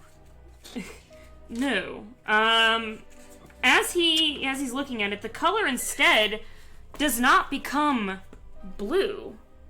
It becomes a sort of aquamarine color instead. And Mason's eyes grow wide and he goes, that is extremely interesting. Well, I don't know what that means. But also, I'm standing over the one footprint that I found just to make sure nobody walks over it. Yeah. Is that not a shade of blue? It's kind of blue. Yeah. Yes, it's blue, but not the shade I was expecting. I was hoping for it to be blue, as in pure blue. Like sky blue. Ocean blue. Shell. Ocean blue, okay. This, however, this tells what does it me. mean? Well, one thing can be confirmed, and he gets back up off his knees and he picks up his kit and things and puts it up. This means that not only is whoever did this to her a man, but they're not human. Elven. Huh. Well, then it should be easy. I mean, how many elves could possibly be in Neverwinter? Mason turns around and he gives you this deadpan look, and he goes, "Really?" I don't know. I'm not from here. How many of them have? Like, how many of them have a roughly? I'm gonna like look down a size 11.5 shoe. 11.5. What does that have to? Is there a footprint? About the only one I could find. Alright, he comes out and he looks at the footprint with you. And he... Let me go ahead and roll his investigation again real quick. Okay. That was 17. Yep, he gets advantage on these. So, yeah. He's looking at them and he goes, "Huh. That is extremely interesting. A very excellent find. Old, however. Let me guess, you followed this all the way up to the cobblestone and it became lost. Is that correct?" Yes, that is the case. And he then goes back and looks over at the body.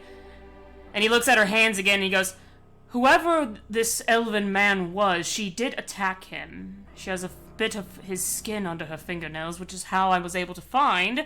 And he puts her fingers back in order. He goes, "How I was able to find that?" He is then going to look at her neck. My god, his advantage rolls on these investigations really do fucking help. He's looking down at her neck now, and he is poking around at it, but not, like, contaminating it fully. He's just, like, you see he's very gently, like, taking some of his tools that he has and, like, looking at parts of her neck. And he says, "This was done by magic." I also had that suspicion. It seemed too clear for a bladed weapon. Yes. That and the cut of the bone is too clean. If it were a physical weapon, there would be some shards, some serration here and there, but even for a clear cut like a executioner's axe, there would be some sort of shattering of the bone. Yeah. Sounds like a skill issue. Skill issue or not, there would still be some sort of damage to the body. Skill issue is canon. Now this is extremely interesting. That means that this elven man, whoever he is, he must have used some sort of magic against this poor girl. And he's now I'm gonna roll an Arcana check to see if he knows what... He's got fucking advantage on Arcana? I haven't seen Mason's sheet in a long time, so this tells you guys something. Yo, Bloodhunters, Bloodhunters got certain perks and magic. Yeah, Like, I mean, both of them were fucking like, great, so... Yeah, they got, like, magic and investigative skills like a motherfucker more times than that. Yeah. I will say, however, even though he makes these checks, because of the type of magic that I have written down, I'm gonna make the check for this even more difficult. So even though he rolled extremely high, that was a 23 and a 21 on his final rolls, I'll say that he still does not know what this spell is. He's thinking it over, he's going through his mind. Conjuration, evocation. No, it could be some sort of necromantic, but even then... No, I've never seen a spell do something so cleanly like this. Damn it! And here I thought I had the answers. He looks over the body one more time and tries to see if he can find anything else. That's 2 4s. So it didn't matter. I rolled an investigation check. Oh, for sure. Maybe anything that we might have missed. I got a nat 20. Oh, hell yeah. Yeah, I'll say this, because that's what he was investigating, was just the room in general, so I'll say with you investigating the room one more time, you notice something very odd about one of the walls. Blood is splattered everywhere, it's a mess, yes, but one of these walls, the blood is splattered in a very particular pattern. It's as if some of it is missing off this side of the wall. Come take a look at this. What did you find? Do you see anything in particular about the blood splatter? Let me roll perception for him real quick. Which I don't think he has. Persuasion to persuade him that he really does see the pattern. No, I'm at perception. Gaslighting. Can I gaslight? I'll say with you like pointing it out, he'll roll with advantage. I'm just gonna roll physical dice. Fuck the digital ones.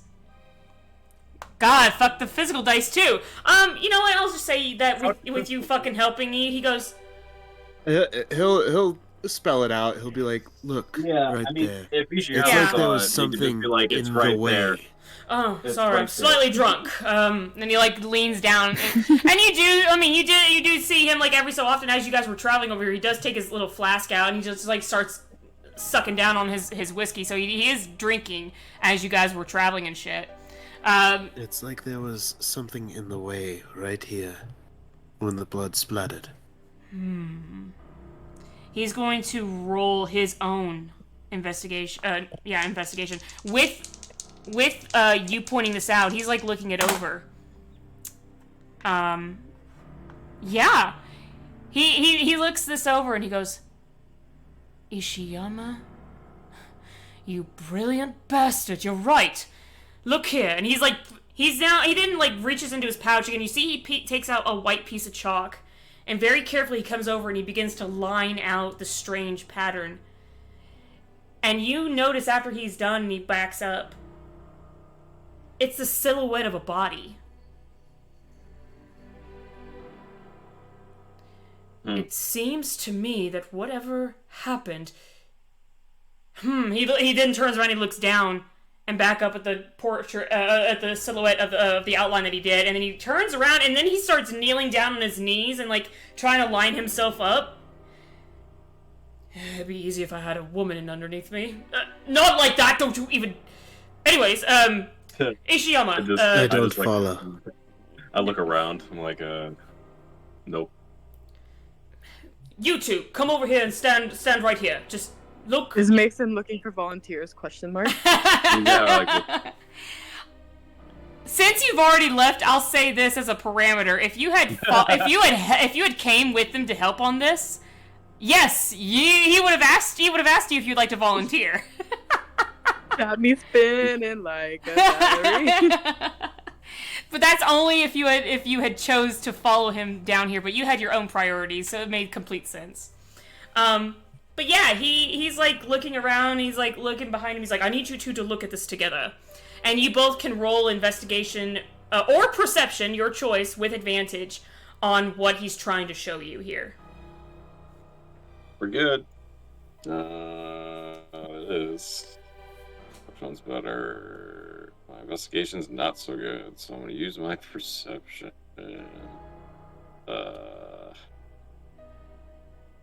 I got a 15.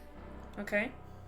I got a 16 plus 6. I got a 22. All right. I would say you both fucking crushed it. The DC on this was pretty low because Mason's right there pointing this out to you guys, and you also have his little. Asterius sees it quicker than Ishiyama does. Yeah, I would say that. Yeah, Asterius, you do see this a little bit faster than Ishiyama. Ishiyama's trying to just understand what he was trying to understand a little bit. I was like, why did he ask if there was a woman nearby? What did he mean by that? And as he was thinking this over before looking up and making this distinct connection, Asterius, you notice first that this was the point of this is where it happened. Whoever had killed this woman with the magic spell, they were hovering above her, maybe pinning her down. It's unsure exactly. But while Mason's just a little under the height of whoever this was, it seems that when they murdered her, her blood splattered everywhere, and it also splattered all over the killer, and thus creating a silhouette of their body against the wall, as the blood had splattered against the person who had murdered her, thus creating and this. Their feet. Yeah. And their feet weren't touching the ground. You're saying? No.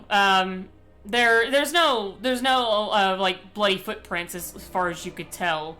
But there is definitely excuse me. Let me rephrase that. There are bloody footprints, and they do lead out. But again, because of the rain and things, when they did it. Oh yeah. It seems like the bloody. I think what Garth is caught up on is you said hovering over her. Yeah. Like not like literally hovering. No, not like magically hovering like that. I mean, like they were probably on top of her, pinning her to the ground when they did a spell that caused her head to just decapitate and cause blood to just go everywhere. Yeah. So, like, he was literally sitting on top of her, using his body weight to keep her down while he did this. At least that is what that's what you see. And Ishiyama, it takes you a minute to notice this too, because Mason is a bit shorter as well from the silhouette, but yes, the body that seems that when this girl was murdered, she was pinned down right here and then was decapitated and the blood went everywhere and thus even coated the killer. And then post-mortemly, he seemed to have taken her head and then just very carefully took her body over to the mattress, dolled it up the way he did, made her look like she was sleeping, like posed like an angel with her hands clasped, and then left. The question still remains. Why is this one messy? Judging by how old the body is, and Mason gets back up off the ground. It was his first. That has to be it. She was the very first victim. And who else would look here? First ones are always the messiest. I think he was trying to learn whatever it is he is learning. How long has the butcher been killing? Nearly a month now, and... He then comes over and looks at the body. He's going to investigate the body again.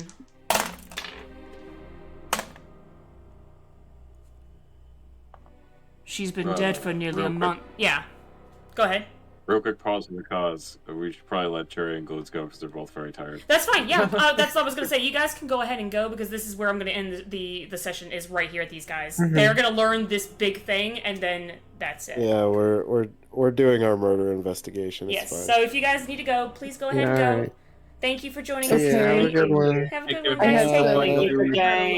It's okay. Good night, everybody. Bye. Good night. This was just an extra long one because we haven't done it in a while. Yeah, so sorry. Yeah, I gotcha. And You're fine. I humbly request, and I know fights aren't supposed to be easy, but I humbly request that the next one is not so long, because Yes, agreed. I am lucky that I close tomorrow, I could have had to open, and I would have been asleep mid battle.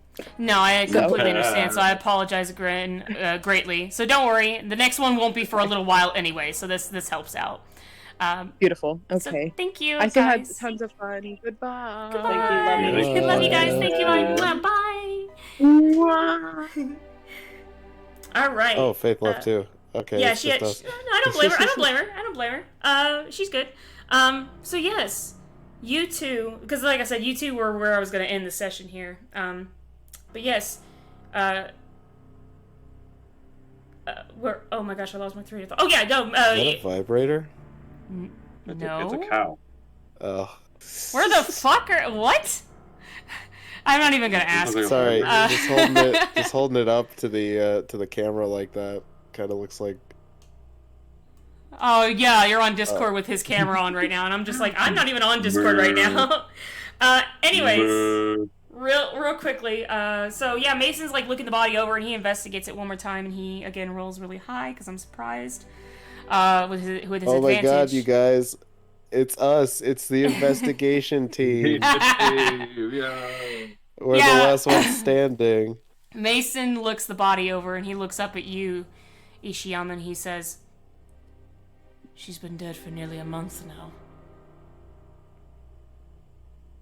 She is his first." Yes.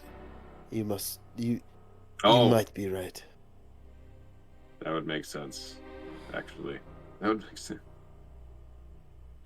I'm just thinking such a drastic change between the first and second victim, if that's the case. Yes, no, you're absolutely right. I'm just...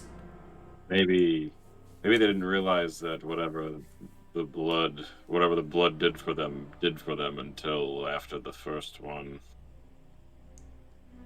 True. Or maybe they found a way to make it less messy. Regardless, but that being said, they can make it less messy, but if they're taking every drop of blood from the victim as well, it's kind of suspect. That's true. I'm not sure. Maybe they're drinking it? Like a vampire. Always the thought. Why would they remove that just seems a little excessive. This seems... Maybe it's a very sadistic vampire. Maybe. I wish I had the answers to this, but I do not. Then again, vampires are powerful beings. Based on what I remember from one of my ancestors' journals. He then begins to really start thinking about this. He goes, my ancestors at one point in their lives did hunt vampires. One of them did. And he did claim that vampires were very powerful beings. Powerful enough that they could rip their Your own heads ancestor, off. Simon Belmont. Belmont, yes. Hilarious. Though his name was, well, it wasn't really Simon, it was Simone. And it wasn't Belmont, actually. It was Belmont. It was spelled backwards. No. It was actually not. It was Montague, but, what do I know? Simone Montague is a pretty tight name. Simone Montague, yes, that was their name. Never had any children. Was he French? Was he French? No. But they never had any children. Regardless, it didn't matter. He hunted vampires and he died hunting them. So that's all that needed to be said about that. Well. But that was over. That's an idea. That was over 200 or so years ago. So I mean, that's just me trying to remember my own family history. Let's see here. Regardless, all I know now, or what we know now, is that this murderer is an elven man, knows magic, so he probably was able to use prestidigitation on himself to hide the blood on his body when he left. Sorry. Otherwise, I'm I'm not sure why he needed kill like this. Why he needs... I don't know, but... it's a start. Asterius. Or, wow, he doesn't know your name. I'm sorry, that's me. He looks over at you and he goes, Who the hell? Like, who the hell? Hey. Like, who the hell is that? Minotaur. Sir Minotaur. I don't really like calling you that. I feel like it's rude. Do you have a name or a term or whatever you prefer me to call you? You can call me A. That is totally fine. A. What is up with everyone in such strange aliases? Wine, whatever. I'm Mason Gilliger. What this kind is... of name is A? That's what I'd like to know, but... My people are very simple. I'm just lying. I'm just trying to keep it real up. I'm just lying. Mason's not gonna roll anything, but Ishiyama, if you choose to, that's up to you. You want to? Ishiyama has no reason not to believe him. All right. Yes. With that, Mason looks at you and he goes, "Well, I do greatly appreciate your help.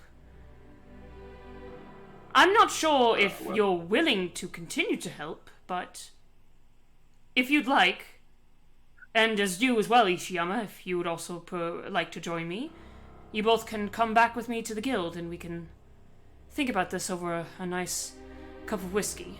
Or whatever it is you drink. What was it again? Sake? Yes, for him, sake. Sake, yeah. yes. So, if you'd like, of course.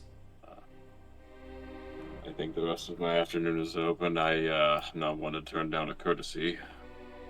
Wonderful. Unless you have other business to attend to. I mean, those kobolds had their goblin child, and that woman had those 2 lovebirds that she had to take away, so... How does a kobold have a goblin child? I don't know exactly. Although it seems like the 2 kobolds were sisters? But then again, I'm not quite sure. From what I heard through the grapevine, they stumbled across the child and have been taking care of it since. Interesting. I fear I may have frightened the child. Well, it's not exactly the best place for a kid on a battlefield. What are you gonna do? At least he made the smart decision and was extremely agile. I've never seen a kobold move, or a goblin move so quickly and stay so stealthy as that one did. He was cruising. I've never seen a goblin. Done. Well, either way, if you would like to join us back to the guild, then, no, it's not a great place. I'll even admit it. It's a bit, it's a bit in disrepair. But if you'd like, my doors, yes, the guild's always open to you, and yours, I guess, if you have. Well, no, just if you wish to follow us. Yeah, I suppose I should get used to socializing with people at some point. Right, well. If you want to follow, you're more than welcome to. And... Lead on. Alright. And with that, that's where we're going to end our session. The 3 of you do... Oops, excuse me. Who was I grab? Oh yeah, it's Ishiyama I have to grab. The 3 of you do make it back to his guild. And as you guys make it into the building, or to the building, you even see, yeah, this guild is in such disrepair. It's awful. It's practically broken down. It's I heard guild, and I was like, all right, maybe I can get myself a job that actually makes some money. And then I come here and I'm like, oh fuck. Yeah, it's in disrepair. You want the job? I'm hiring. See, I didn't say that out loud. It's just he's thinking that, and he's like, oh dear. That's what I'm thinking. Ishiyama has a feat where he can smell when people are looking for gainful employment. And with that, I got a war. That is where we're going to end our session tonight. So I know everyone else has already gone and left, but I want to appreciate you guys, especially you guys, for sticking around with me for as long as you have. and everything. Yeah, Thank take that, you. everybody else. No, I appreciate the other ones too. Don't think I didn't. I slept for 6 hours before I showed up, fuckers. It's fine. I still appreciate you guys coming around and hanging out with me. So thank you so much. I greatly appreciate it. This is where we are going to end this. So thank you guys so much for joining me, and I also appreciate my other players for having stuck around for as long as they have. Until, of course, it was so late, because I realized I was like, man, this is getting later and later. I was like, I better hurry up and try to find a way to end this shit. And... Yeah, I'm gonna keep it real with you, Chief. I thought we would be done like 3 hours ago. I know, like as soon as combat was over, I was like, yeah, okay, we're gonna end it here. Then everyone's like, no, let's keep going. I was like, okay. I'm gonna keep it like 1 billion with you. If I could play D&D for like 10 hours straight, I probably would. Honestly, I would too, but like I appreciate it. I'm just saying, like. Then again, I just assumed that we'd be done before super late because we started a little earlier. Or a little later, yeah. I'm okay with doing like a fucking 6-hour session or however long this was. A little bit over 7 hours. Let's see. Yeah, I was gonna say because we got 4.5 hours on the last one, or this one, 4.5 hours, and then the other one was an hour and a half, and then the first one was an hour 12. Damn. Okay. Yeah. Very long session. Very long second session. Regardless, I appreciate you guys for hanging out with me tonight. Thank you. And I appreciate to our viewers who will be watching this. It will not be in parts. I will make sure this is all in one big bit. But yes, I really am just happy that we were finally able to do this. So. I think this is our longest D&D session. Yes, actually. It was. It really. I mean, it's definitely the longest that we've streamed because fucking Fallout Session 0 was fucking 5.5 hours or something. Yeah. So I just want to thank you all very, very much for hanging out with me tonight, and to our viewers as well. Thank you all for watching, especially if you watch this later on in life or whatever. Thank you. Thank you. You watched the whole thing, holy fucking fuck. If you watched the whole thing, holy shit, future me and Garf.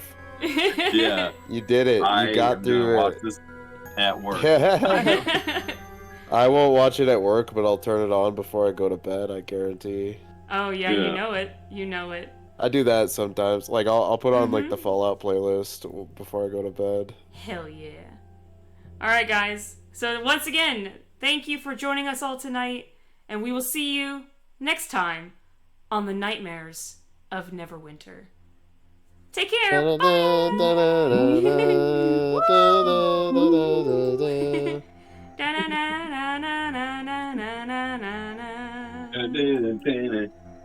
you do Battle of the Banjos? Dun,